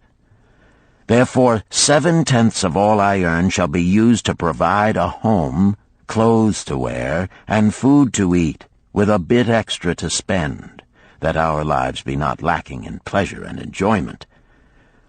But he doth further enjoin the greatest care that we spend not greater than 7/10 of what I earn for these worthy purposes. Herein lieth the success of the plan. I must live upon this portion, and never use more, nor buy what I may not pay for out of this portion. This ends Disc 3. The Richest Man in Babylon, Disc 4. Tablet 2. Third, the plan doth provide that out of my earnings my debts shall be paid. Therefore each time the moon is full, 2/10 of all I have earned shall be divided honorably and fairly among those who have trusted me and to whom I am indebted. Thus in due time will all my indebtedness be surely paid. Therefore do I here engrave the name of every man to whom I am indebted, and the honest amount of my debt. Faru the cloth weaver, 2 silver, 6 copper. Sinjar the couch maker, 1 silver. Amar my friend, 3 silver, 1 copper. Zantkar my friend, 4 silver, 7 copper. Askamir, my friend, 1 silver, 3 copper. Haransir, the jewel-maker, 6 silver, 2 copper. Diarbekir, my father's friend, 4 silver, 1 copper. Alkahad, the house-owner, 14 silver. Mathon, the gold lender, 9 silver. Birajik, the farmer, 1 silver, 7 copper. From here on, disintegrated, cannot be deciphered. Tablet 3. To these creditors do I owe in total 119 pieces of silver and 141 pieces of copper. Because I did owe these sums and saw no way to repay, in my folly I did permit my wife to return to her father, and didst leave my native city and seek easy wealth elsewhere, only to find disaster and to see myself sold into the degradation of slavery. Now that Mathon doth show me how I can repay my debts in small sums of my earnings, do I realize the great extent of my folly in running away from the results of my extravagances. Therefore have I visited my creditors and explained to them that I have no resources with which to pay except my ability to earn, and that I intend to apply 2/10 of all I earn upon my indebtedness evenly and honestly.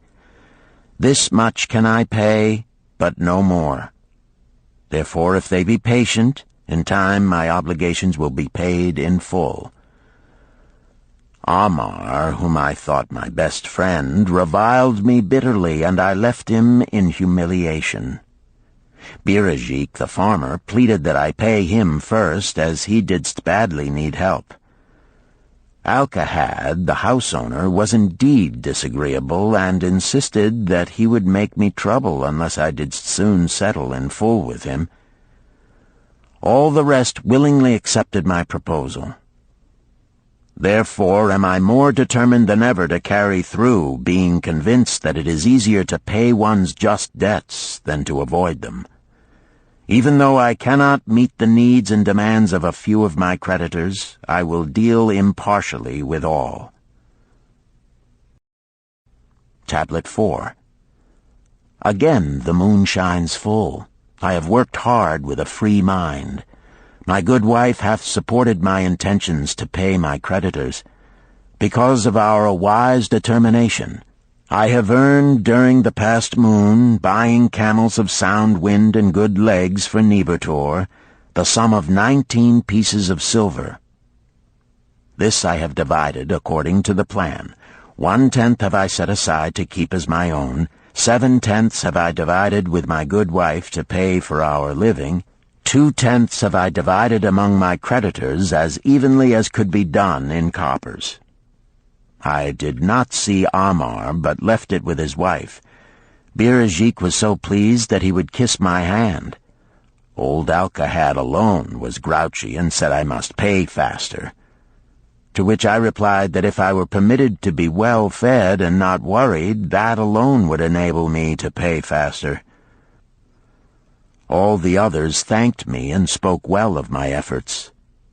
Therefore, at the end of one moon, my indebtedness is reduced by almost 4 pieces of silver, and I possess almost 2 pieces of silver besides, upon which no man hath claim.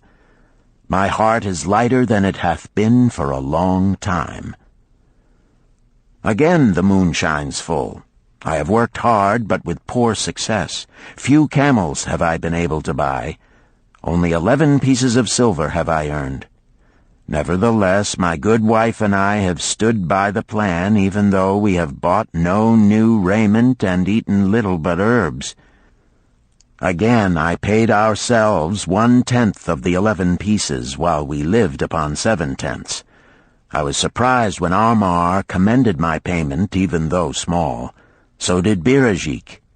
Alcahad flew into a rage, but when told to give back his portion if he did not wish it, he became reconciled. The others, as before, were content. Again the moon shines full, and I am greatly rejoiced. I intercepted a fine herd of camels and bought many sound ones, therefore my earnings were 42 pieces of silver. This moon my wife and myself have bought much-needed sandals and raiment. Also we have dined well on meat and fowl. More than 8 pieces of silver we have paid to our creditors. Even Alcahad did not protest. Great is the plan, for it leadeth us out of debt, and giveth us wealth which is ours to keep. 3 times the moon hath been full since I last carved upon this clay. Each time I paid to myself 1/10 of all I earned. Each time my good wife and I have lived upon 7/10, even though at times it was difficult. Each time have I paid to my creditors 2/10. In my purse I now have 21 pieces of silver that are mine. It maketh my head to stand straight upon my shoulders, and maketh me proud to walk among my friends. My wife keepeth well our home, and is becomingly gowned. We are happy to live together. The plan is of untold value. Hath it not made an honorable man of an ex-slave? Tablet 5. Again the moon shines full, and I remember that it is long since I carved upon the clay. 12 moons in truth have come and gone. But this day I will not neglect my record, because upon this day I have paid the last of my debts.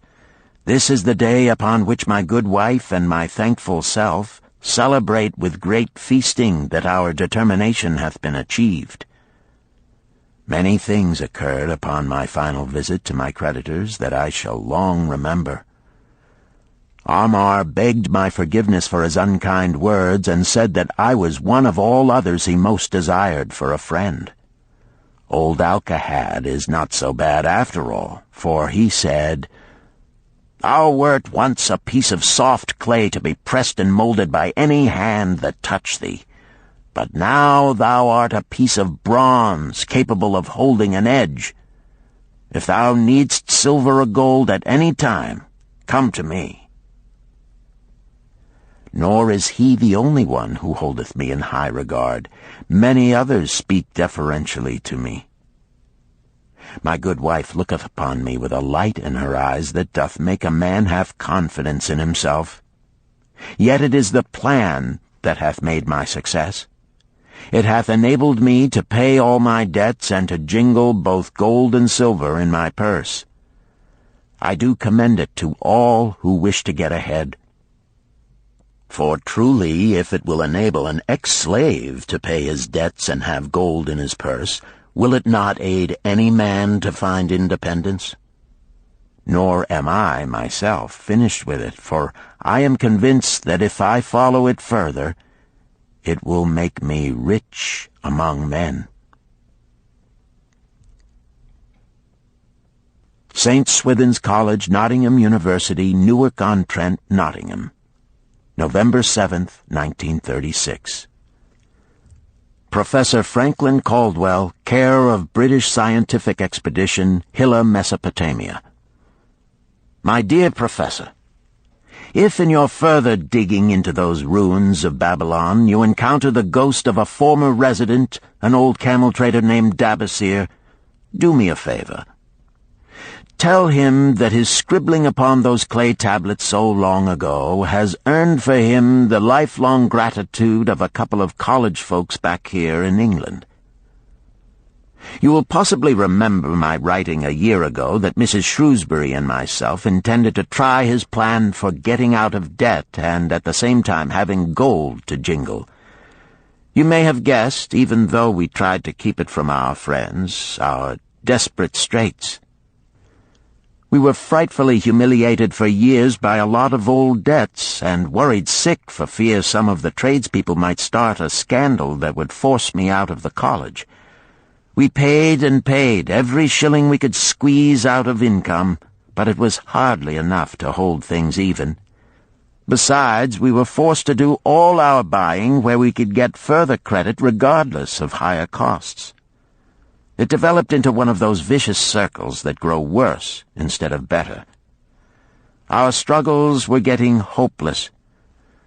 We could not move to less costly rooms because we owed the landlord. There did not appear to be anything we could do to improve our situation. Then here comes your acquaintance, the old camel-trader from Babylon, with a plan to do just what we wished to accomplish. He jolly well stirred us up to follow his system. We made a list of all our debts, and I took it around and showed it to every one we owed. I explained how it was simply impossible for me to ever repay them the way things were going along. They could readily see this themselves from the figures. Then I explained that the only way I saw to pay in full was to set aside 20% of my income each month to be divided pro rata, which would pay them in full in a little over 2 years. That in the meantime we would go on a cash basis and give them the further benefit of our cash purchases. They were really quite decent. Our greengrocer, a wise old chap, put it in a way that helped to bring around the rest. If you pay for all you buy and then pay some on what you owe, that is better than you have done, for you ain't paid down the account none in 3 years. Finally, I secured all their names to an agreement binding them not to molest us as long as the 20% of income was paid regularly. Then we began scheming on how to live upon 70%. We were determined to keep that extra 10% to jingle. The thought of silver and possibly gold was most alluring. It was like having an adventure to make the change. We enjoyed figuring this way and that to live comfortably upon that remaining 70%. We started with rent and managed to secure a fair reduction. Next, we put our favorite brands of tea and such under suspicion, and were agreeably surprised how often we could purchase superior qualities at less cost. It is too long a story for a letter, but anyhow it did not prove difficult.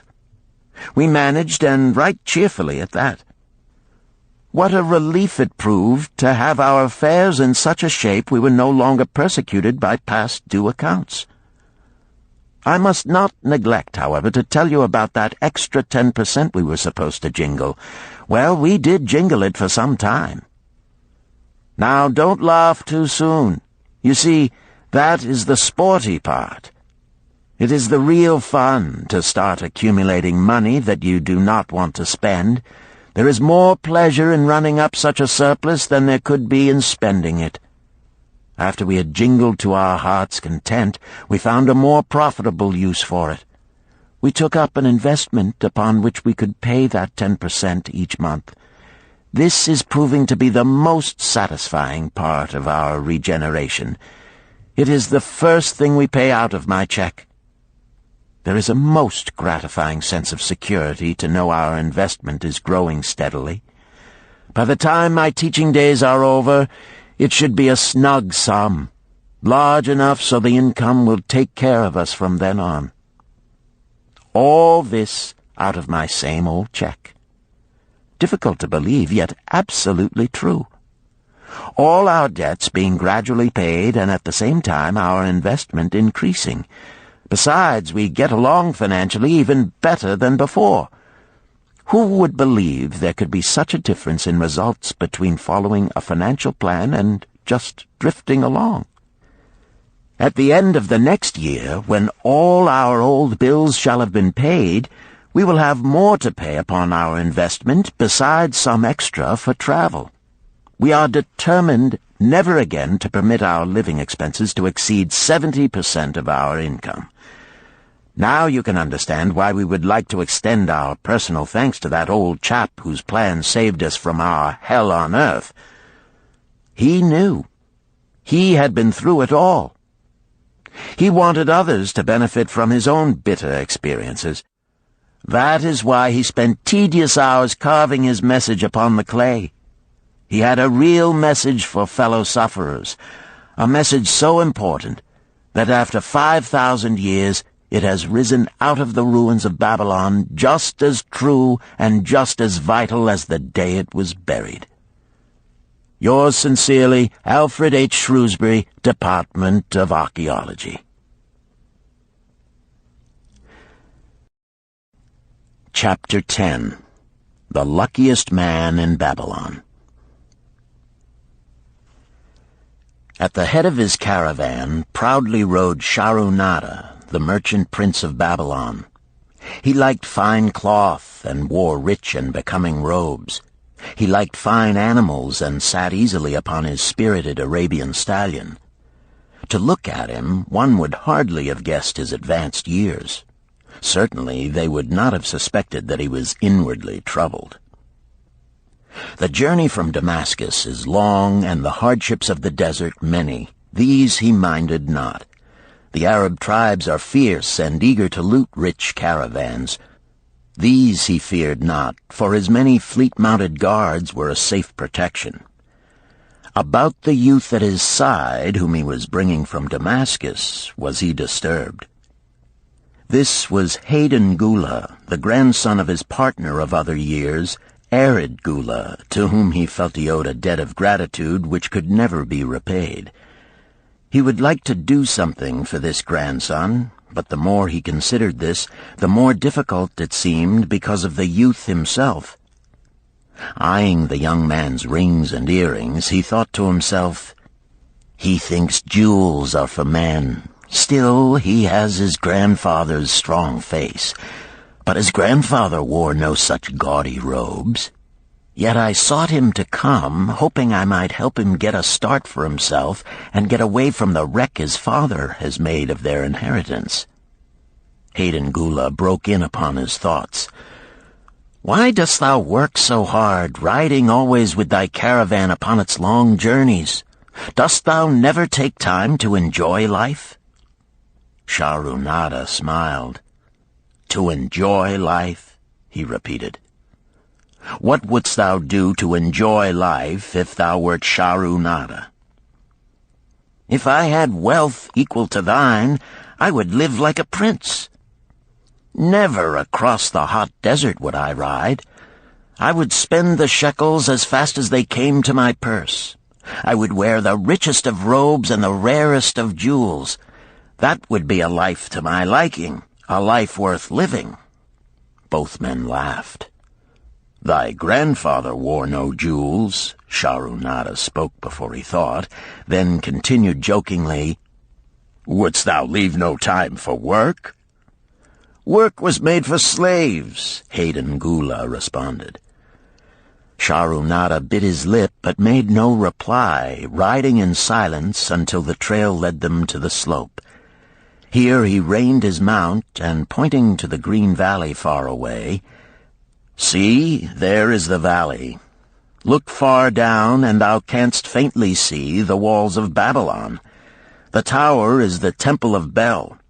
If thine eyes are sharp, thou mayest even see the smoke from the eternal fire upon its crest." "So that is Babylon? Always have I longed to see the wealthiest city in all the world," Hayden Gula commented. "Babylon, where my grandfather started his fortune. Would he were still alive, we would not be so sorely pressed. Why wish his spirit to linger on earth beyond its allotted time? Thou and thy father can well carry on his good work. Alas, of us neither has his gift. Father and myself know not his secret for attracting the golden shekels." Shahrunada did not reply, but gave rein to his mount and rode thoughtfully down the trail to the valley. Behind them followed the caravan in a cloud of reddish dust.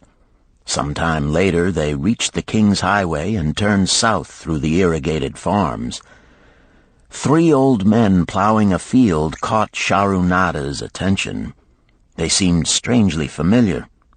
How ridiculous! One does not pass a field after 40 years and find the same men plowing there. Yet something within him said they were the same.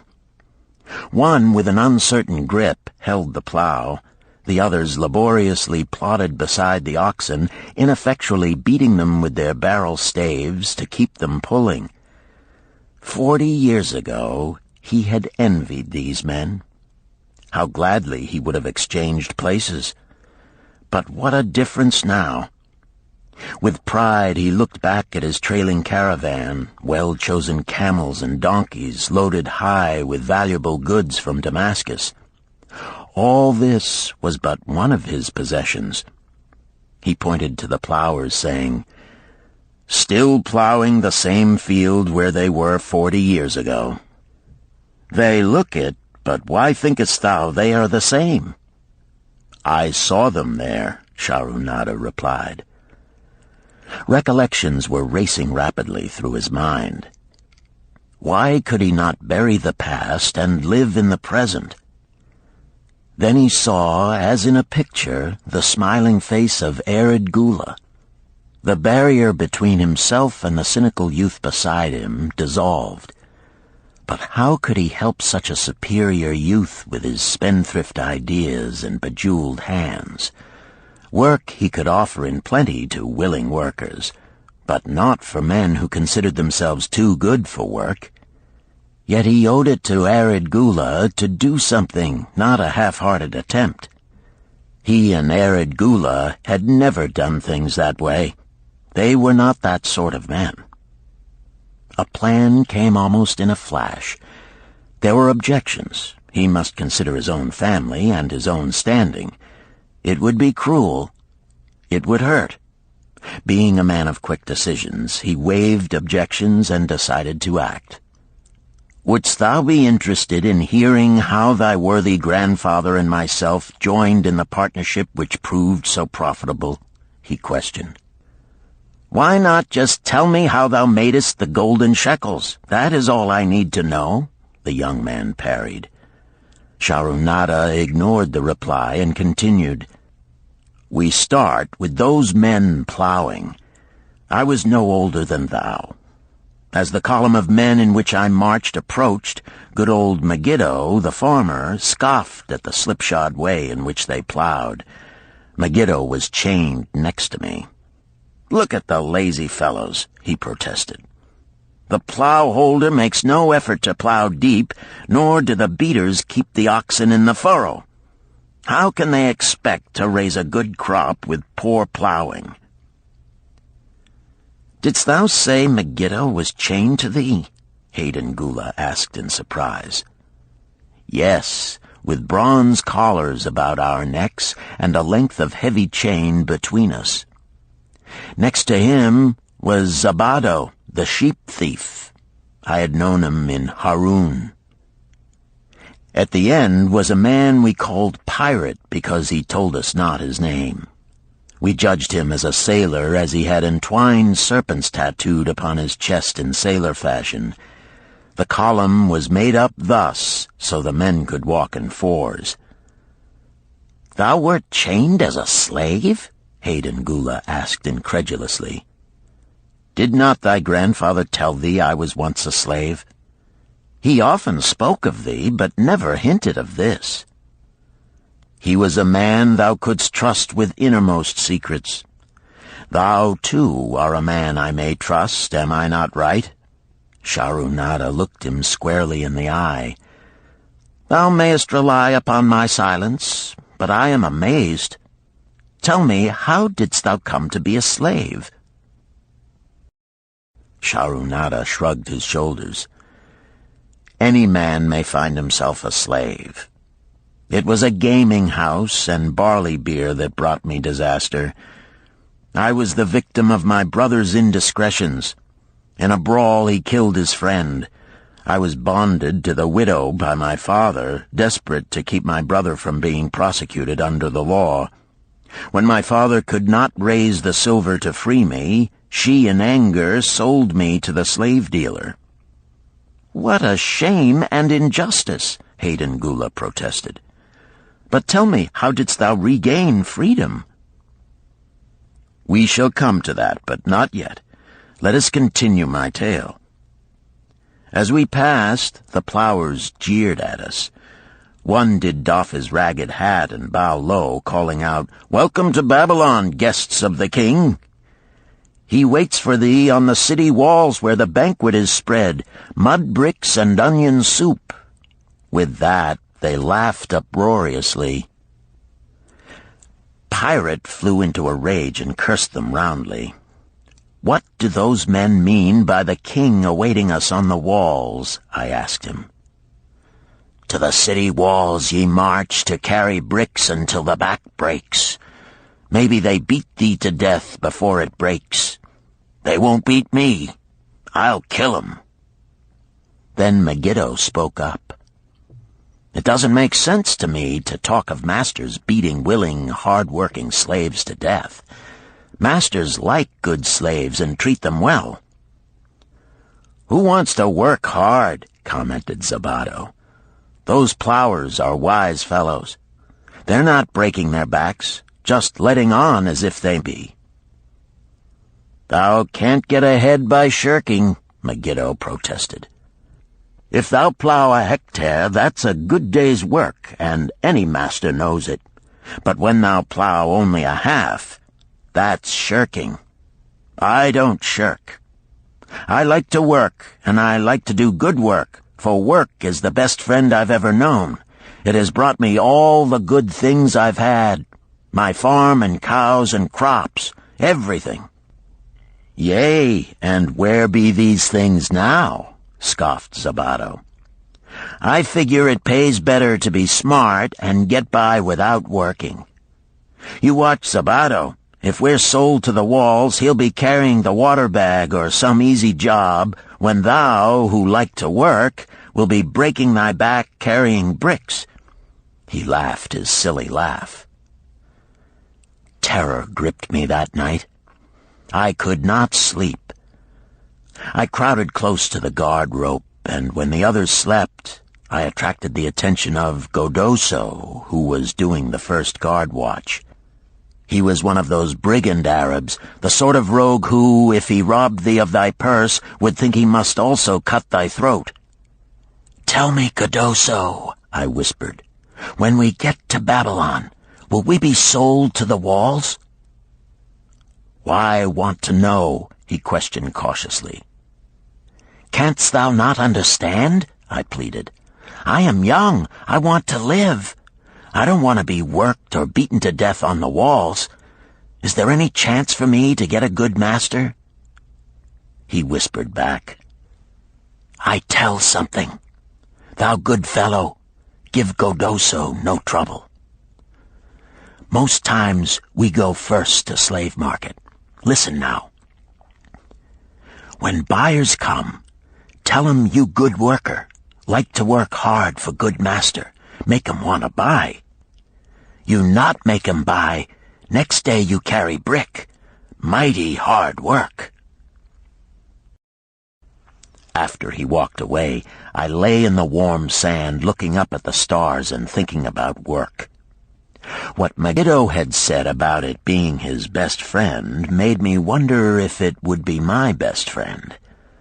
Certainly it would be if it helped me out of this. When Megiddo awoke, I whispered my good news to him. It was our one ray of hope as we marched toward Babylon. Late in the afternoon, we approached the walls and could see the lines of men, like black ants, climbing up and down the steep diagonal paths.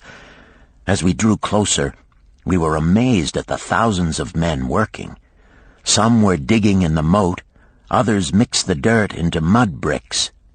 The greatest number were carrying the bricks in large baskets up those steep trails to the masons.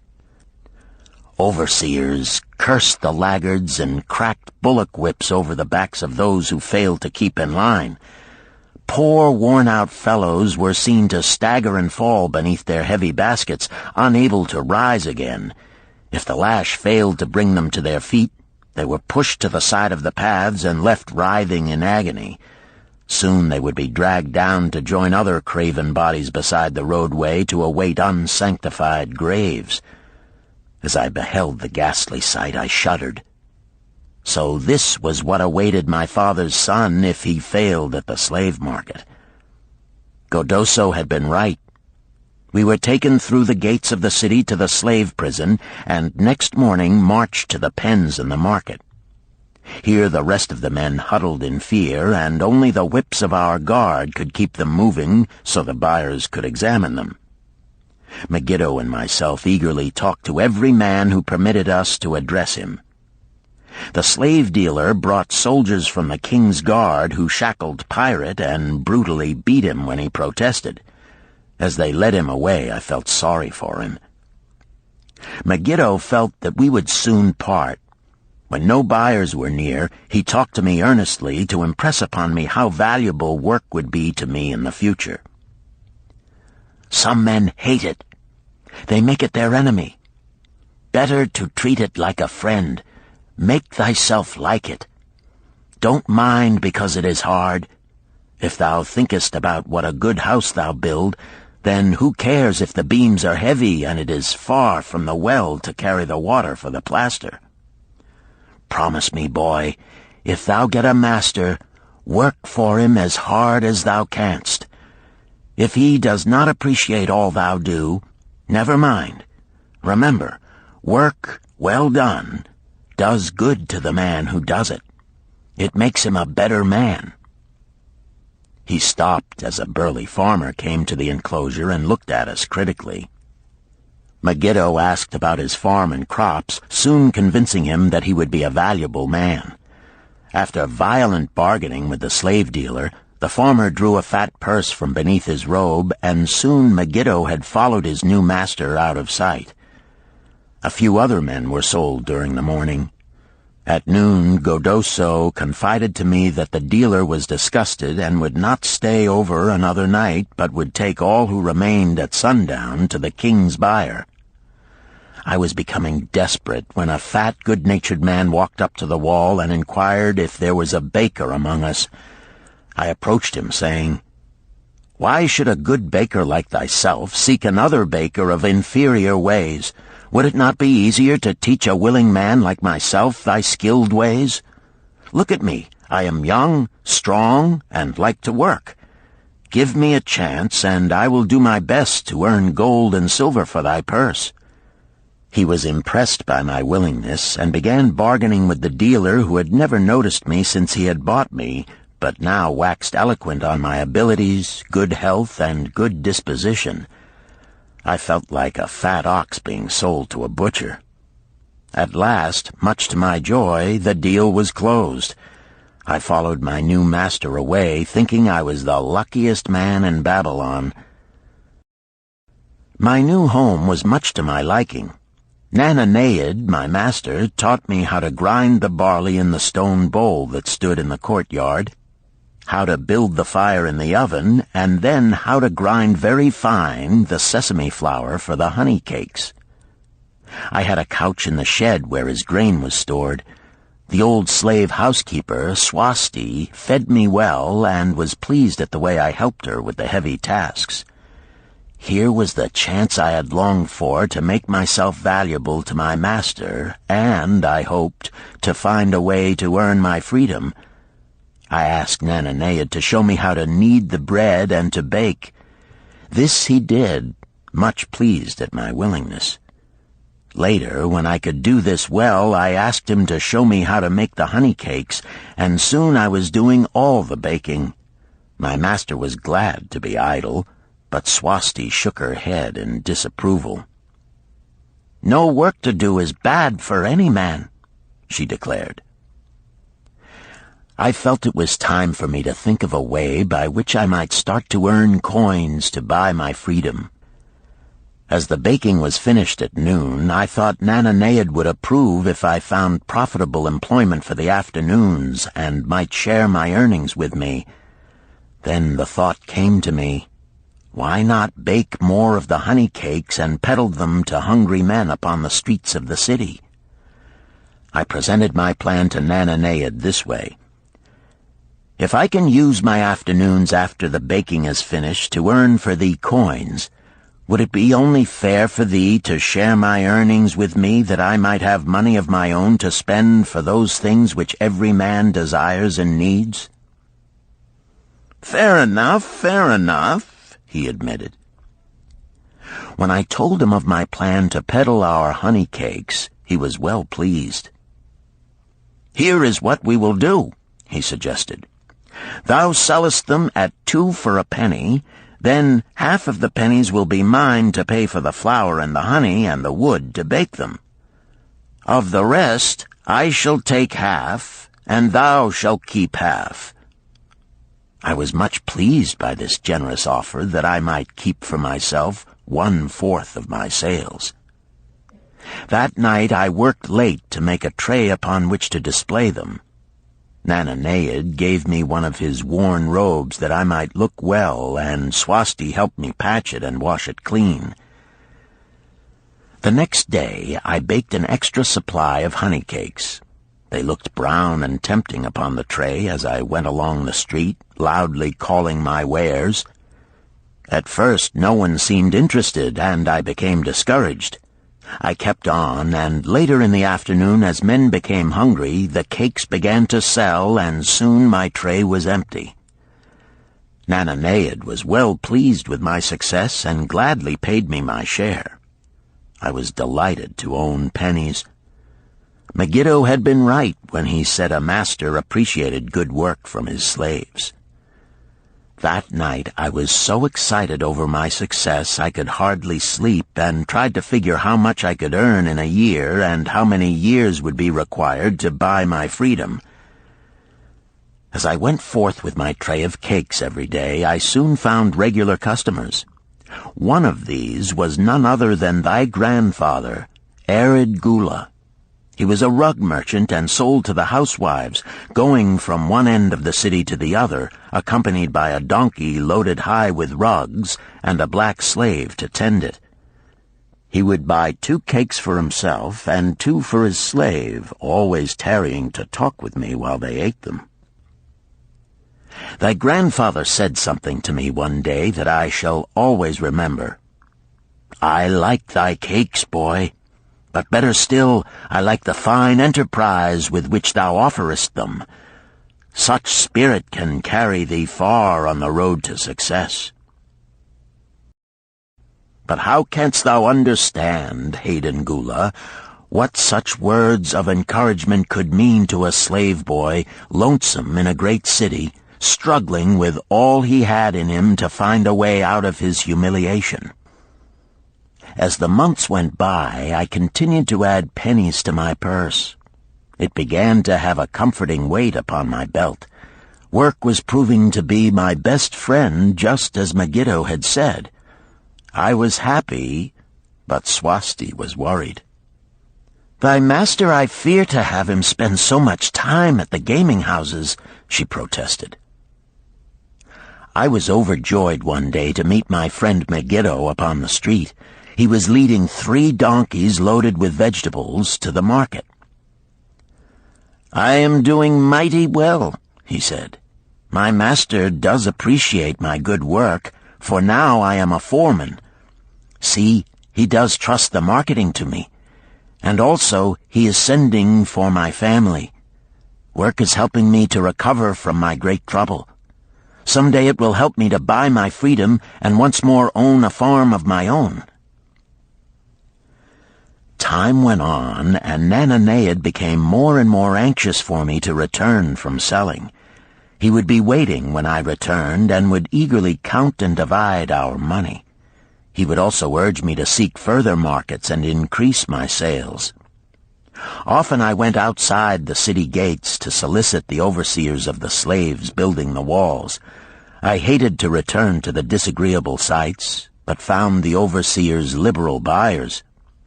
One day I was surprised to see Zabado waiting in line to fill his basket with bricks. He was gaunt and bent, and his back was covered with welts and sores from the whips of the overseers. I was sorry for him, and handed him a cake which he crushed into his mouth like a hungry animal. Seeing the greedy look in his eyes, I ran before he could grab my tray. "Why dost thou work so hard?" Arid Gula said to me one day. "Almost the same question thou asked of me today, dost thou remember?" I told him what Megiddo had said about work and how it was proving to be my best friend. I showed him with pride my wallet of pennies and explained how I was saving them to buy my freedom. "When thou art free, what wilt thou do?" he inquired. "Then," I answered, "I intend to become a merchant." At that he confided in me, something I had never suspected.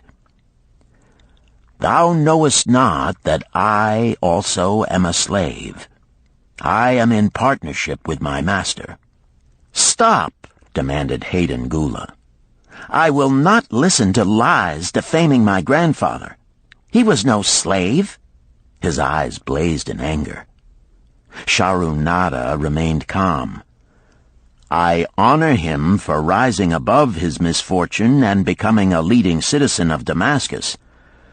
Art thou his grandson, cast of the same mold? Art thou man enough to face true facts, or dost thou prefer to live under false illusions?" Hayden Gula straightened in his saddle. In a voice suppressed with deep emotion, he replied, "My grandfather was beloved by all. Countless were his good deeds. When the famine came, did not his gold buy grain in Egypt, and did not his caravan bring it to Damascus and distribute it to the people so none would starve? Now thou sayest he was but a despised slave in Babylon. Had he remained a slave in Babylon, then he might well have been despised. But when, through his own efforts, he became a great man in Damascus, the gods indeed condoned his misfortunes and honored him with their respect," Sharunada replied. "After telling me that he was a slave," Sharunada continued, "he explained how anxious he had been to earn his freedom. Now that he had enough money to buy this, he was much disturbed as to what he should do. He was no longer making good sales and feared to leave the support of his master." I protested his indecision. "Cling no longer to thy master. Get once again the feeling of being a free man. Act like a free man and succeed like one. Decide what thou desirest to accomplish, and then work will aid thee to achieve it." He went on his way, saying he was glad I had shamed him for his cowardice. One day I went outside the gates again, and was surprised to find a great crowd gathering there. When I asked a man for an explanation, he replied, "Hast thou not heard? An escaped slave who murdered one of the king's guards has been brought to justice and will this day be flogged to death for his crime. Even the king himself is to be here." So dense was the crowd about the flogging post, I feared to go near lest my tray of honey cakes be upset. Therefore I climbed up the unfinished wall to see over the heads of the people. I was fortunate in having a view of Nebuchadnezzar himself as he rode by in his golden chariot. Never had I beheld such grandeur, such robes and hangings of gold cloth and velvet. I could not see the flogging, though I could hear the shrieks of the poor slave. I wondered how one so noble as our handsome king could endure to see such suffering, yet when I saw he was laughing and joking with his nobles, I knew he was cruel and understood why such inhuman tasks were demanded of the slaves building the walls. After the slave was dead, his body was hung upon a pole by a rope attached to his leg so all might see. As the crowd began to thin, I went close. On the hairy chest, I saw tattooed 2 entwined serpents. It was Pirate. The next time I met Arid Gula, he was a changed man. Full of enthusiasm, he greeted me. "Behold, the slave thou knewest is now a free man. There was magic in thy words. Already my sales and my profits are increasing. My wife is overjoyed. She was a free woman, the niece of my master. She much desires that we move to a strange city where no man shall know I was once a slave. Thus our children shall be above reproach for their father's misfortune. Work has become my best helper. It has enabled me to recapture my confidence and my skill to sell." I was overjoyed that I had been able, even in a small way, to repay him for the encouragement he had given me. One evening Swasti came to me in deep distress. "Thy master is in trouble. I fear for him. Some months ago he lost much at the gaming tables. He pays not the farmer for his grain, nor his honey. He pays not the money-lender. They are angry and threaten him." "Why should we worry over his folly? We are not his keepers," I replied thoughtlessly. "Foolish youth, thou understandest not. To the moneylender didst he give thy title to secure a loan? Under the law he can claim thee and sell thee. I know not what to do. He is a good master. Why, oh, why should such trouble come upon him? Not were Swasti's fears groundless. While I was doing the baking next morning, the moneylender returned with a man he called Sasi. This man looked me over and said I would do. The moneylender waited not for my master to return, but told Swasti to tell him he had taken me. With only the robe on my back and the purse of pennies hanging safely from my belt, I was hurried away from the unfinished baking. I was whirled away from my dearest hopes as the hurricane snatches the tree from the forest and casts it into the surging sea. Again a gaming house and barley beer had caused me disaster. Sasi was a blunt, gruff man. As he led me across the city, I told him of the good work I had been doing for Nananeid, and said I hoped to do good work for him. His reply offered no encouragement. I like not this work. My master likes it not. The king has told him to send me to build a section of the Grand Canal. Master tells Sasi to buy more slaves, work hard, and finish quick. Bah! How can any man finish a big job quick? Picture a desert with not a tree, just low shrubs and a sun burning with such fury the water in our barrels became so hot we could scarcely drink it. Then picture rows of men going down into the deep excavation and lugging heavy baskets of dirt up soft, dusty trails from daylight until dark. Picture food served in open troughs from which we helped ourselves like swine. We had no tents, no straw for beds. That was the situation in which I found myself. I buried my wallet in a marked spot, wondering if I would ever dig it up again. At first I worked with good will, but as the months dragged on I felt my spirit breaking. Then the heat fever took hold of my weary body. I lost my appetite and could scarcely eat the mutton and vegetables. At night I would toss in unhappy wakefulness. In my misery I wondered if Zabado had not the best plan, to shirk and keep his back from being broken in work. Then I recalled my last sight of him and knew his plan was not good. I thought of Pirate with his bitterness and wondered if it might be just as well to fight and kill. The memory of his bleeding body reminded me that his plan was also useless. Then I remembered my last sight of Megiddo. His hands were deeply calloused from hard work, but his heart was light and there was happiness on his face. His was the best plan. Yet I was just as willing to work as Megiddo. He could not have worked harder than I. Why did not my work bring me happiness and success? Was it work that brought Megiddo happiness, or was happiness and success merely in the laps of the gods? Was I to work the rest of my life without gaining my desires, without happiness and success? All of these questions were jumbled in my mind, and I had not an answer.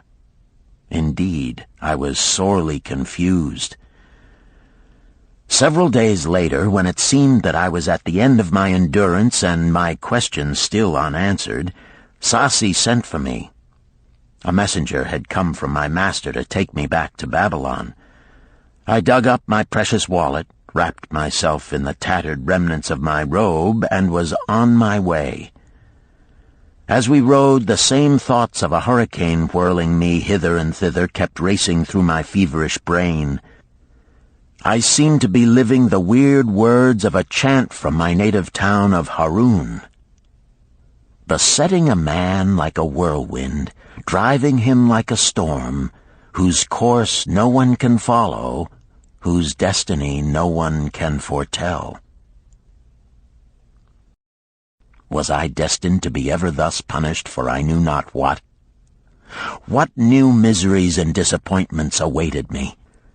When we rode to the courtyard of my master's house, imagine my surprise when I saw Erid Gula awaiting me. He helped me down and hugged me like a long-lost brother. As we went our way, I would have followed him as a slave should follow his master, but he would not permit me. He put his arm about me, saying, "I hunted everywhere for thee. When I had almost given up hope, I did meet Swasti, who told me of the money-lender who directed me to thy noble owner. A hard bargain he did drive, and made me pay an outrageous price. But thou art worth it. Thy philosophy and thy enterprise have been my inspiration to this new success." "Megiddo's philosophy, not mine," I interrupted. "Megiddo's and thine.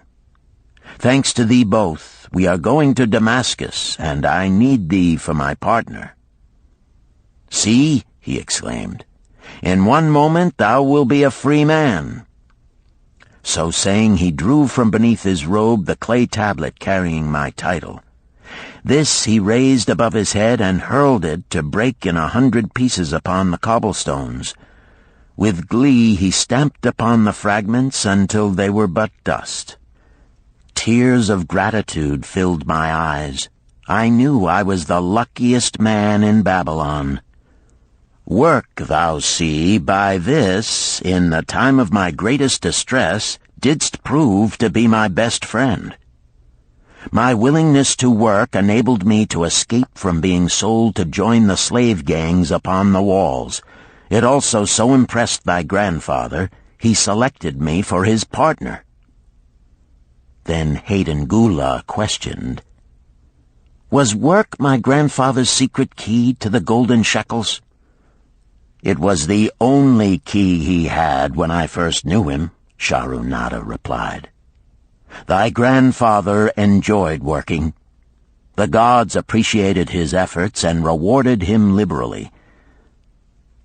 "I begin to see," Hayden Gula was speaking thoughtfully. "Work attracted as many friends who admired his industry and the success it brought. Work brought him the honors he enjoyed so much in Damascus. Work brought him all those things I have approved. And I thought work was fit only for slaves." "Life is rich with many pleasures for men to enjoy," Sharunada commented. "Each has its place.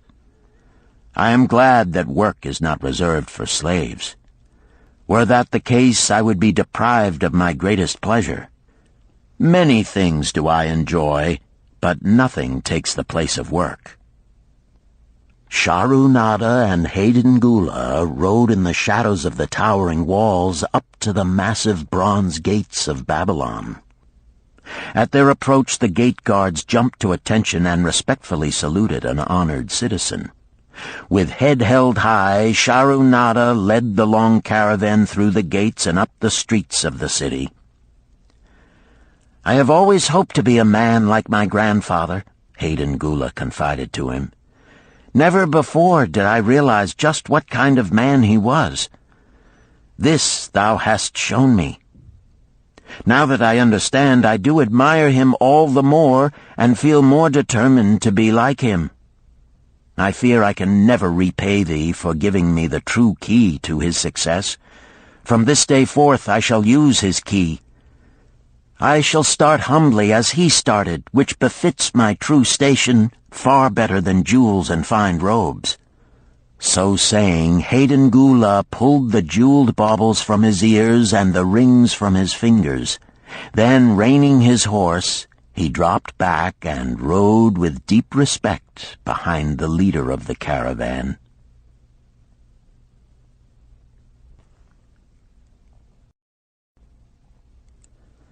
Chapter 11.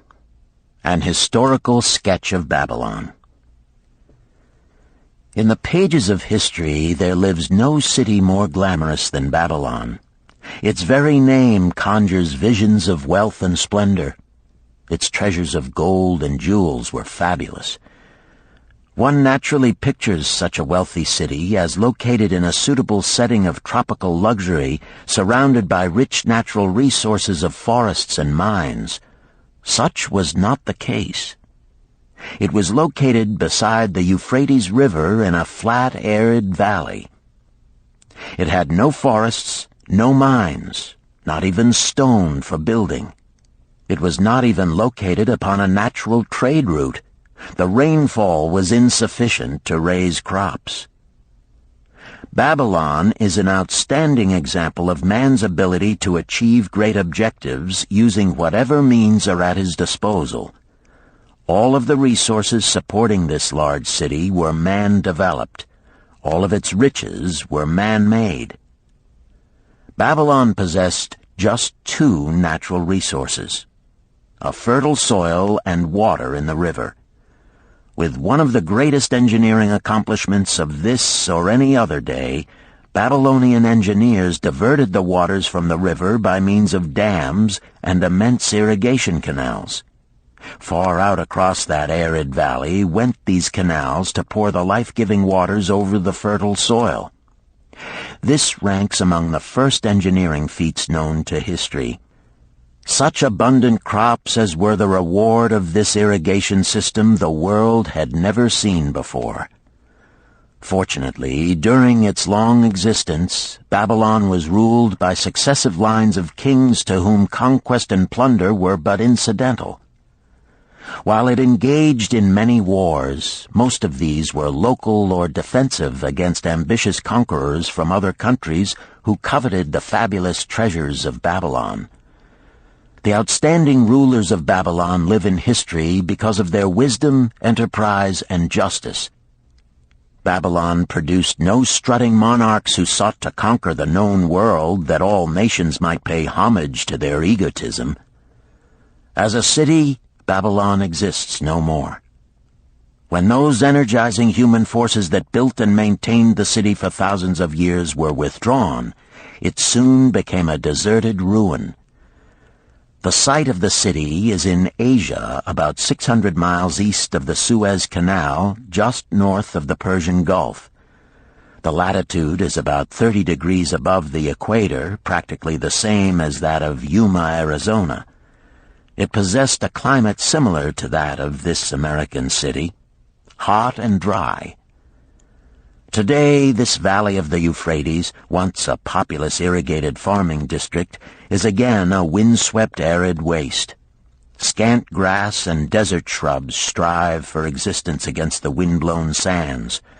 Gone are the fertile fields, the mammoth cities, and the long caravans of rich merchandise. Nomadic bands of Arabs, securing a scant living by tending small herds, are the only inhabitants. Such it has been since about the beginning of the Christian era. Dotting this valley are earthen hills. For centuries they were considered by travelers to be nothing else. The attention of archaeologists were finally attracted to them because of broken pieces of pottery and brick washed down by the occasional rainstorms. Expeditions, financed by European and American museums, were sent here to excavate and see what could be found. Picks and shovels soon proved these hills to be ancient cities. City graves, they might well be called. Babylon was one of these. Over it for something like 20 centuries, the winds had scattered the desert dust. Built originally of brick, all exposed walls had disintegrated and gone back to earth once more. Such is Babylon, the wealthy city, today. A heap of dirt, so long abandoned that no living person even knew its name until it was discovered by carefully removing the refuse of centuries from the streets and the fallen wreckage of its noble temples and palaces. Many scientists consider the civilization of Babylon and other cities in this valley to be the oldest of which there is a definite record. Positive dates have been proved reaching back 8,000 years. An interesting fact in this connection is the means used to determine these dates. Uncovered in the ruins of Babylon were descriptions of an eclipse of the sun. Modern astronomers readily computed the time when such an eclipse, visible in Babylon, occurred, and thus established a known relationship between their calendar and our own. In this way, we have proved that 8,000 years ago, the Sumerites who inhabited Babylonia were living in walled cities.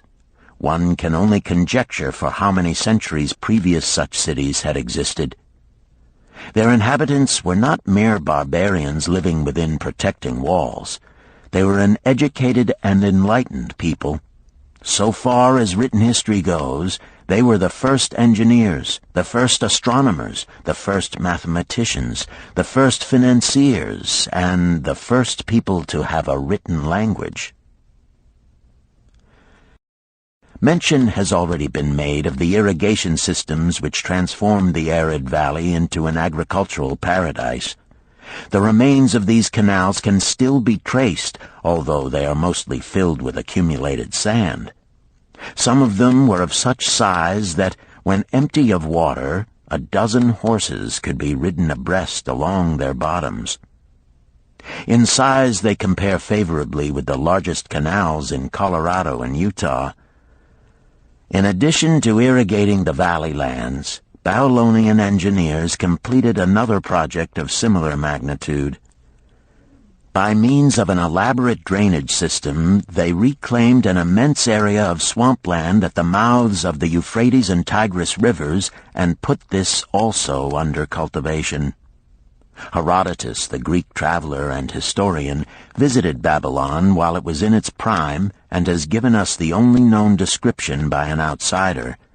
His writings give a graphic description of the city and some of the unusual customs of its people.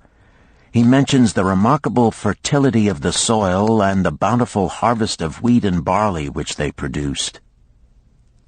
The glory of Babylon has faded, but its wisdom has been preserved for us. For this we are indebted to their form of records.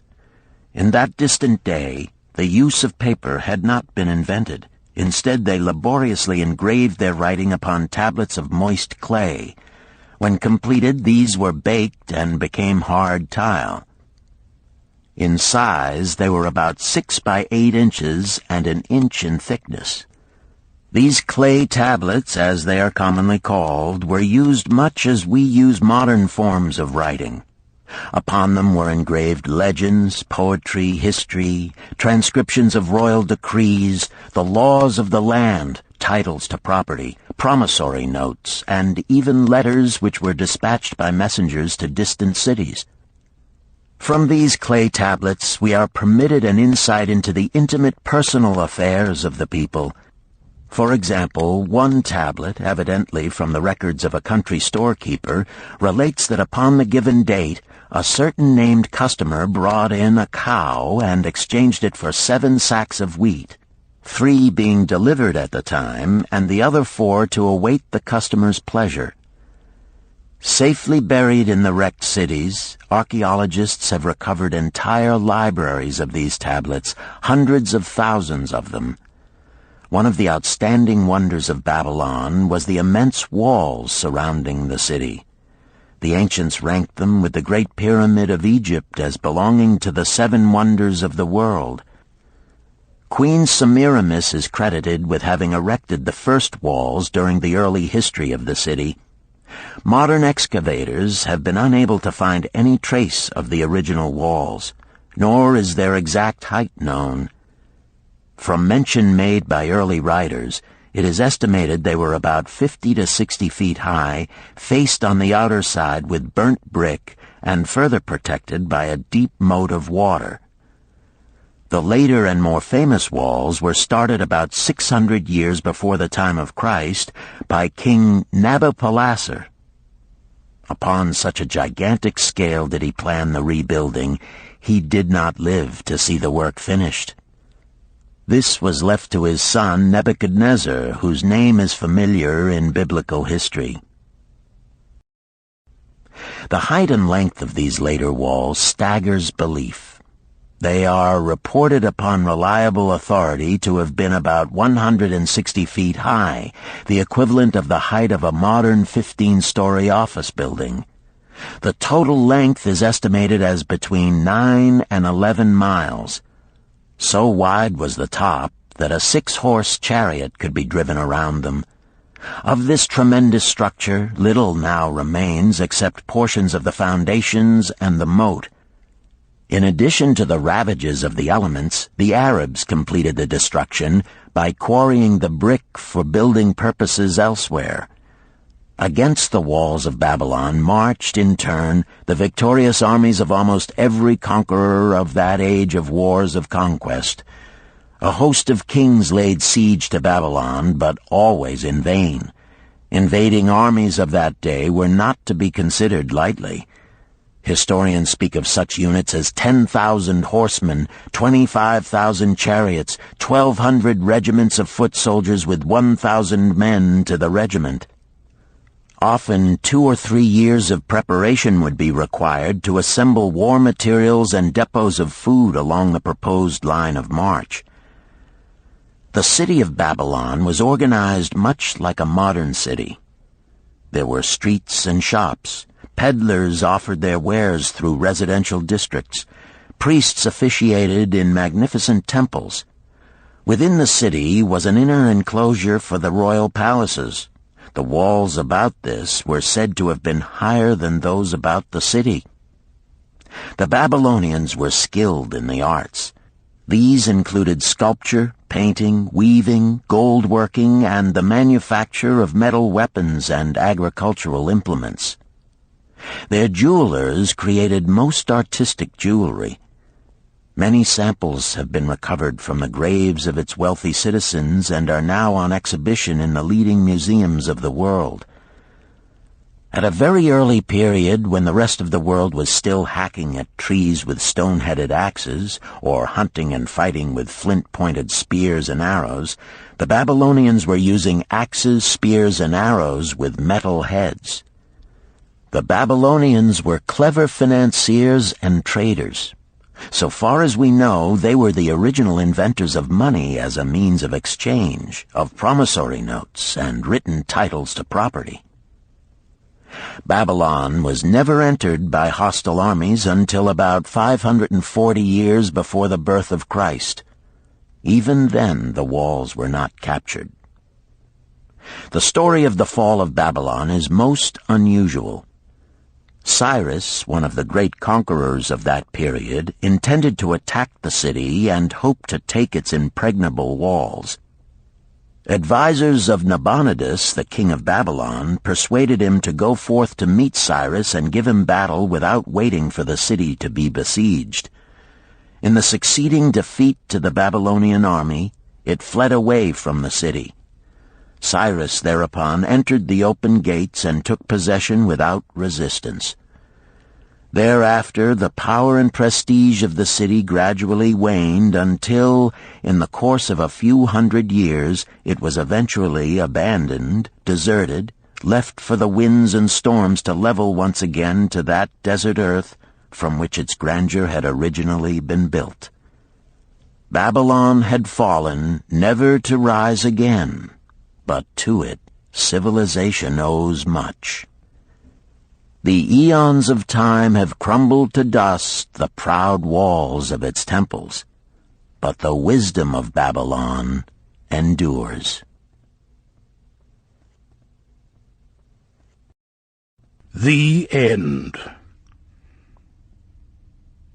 You've been listening to The Richest Man in Babylon by George S. Clason, narrated by Richard Ferrone, and directed by Ben Ruggiero. If you've enjoyed this book and this performance, Recorded Books recommends The Art of War by Sun Tzu, narrated by Joe Mantegna. This classic of military strategy includes a detailed introduction and commentary on the history of Chinese warfare and military thought. We also recommend Nickel and Dimed by Barbara Ehrenreich, narrated by Christine McMurdo Wallace. Nickel and Dimed reveals low-wage America in all its tenacity, anxiety, and surprising generosity. A land of big boxes, fast food, and 1,000 desperate stratagems for survival. You'll find a wide selection of titles in the Recorded Books catalog, including bestsellers, mysteries, classics, histories, and more. So to order another recorded book, or for a copy of our latest listing, please call the toll-free number found on the back of this book. Don't forget to ask about easy 30-day rentals by mail. On our website, you can browse our catalog, place orders, hear about our latest releases, or tune into narrator profiles and author interviews. So visit us there at www.recordedbooks.com. And thank you for being a Recorded Books reader.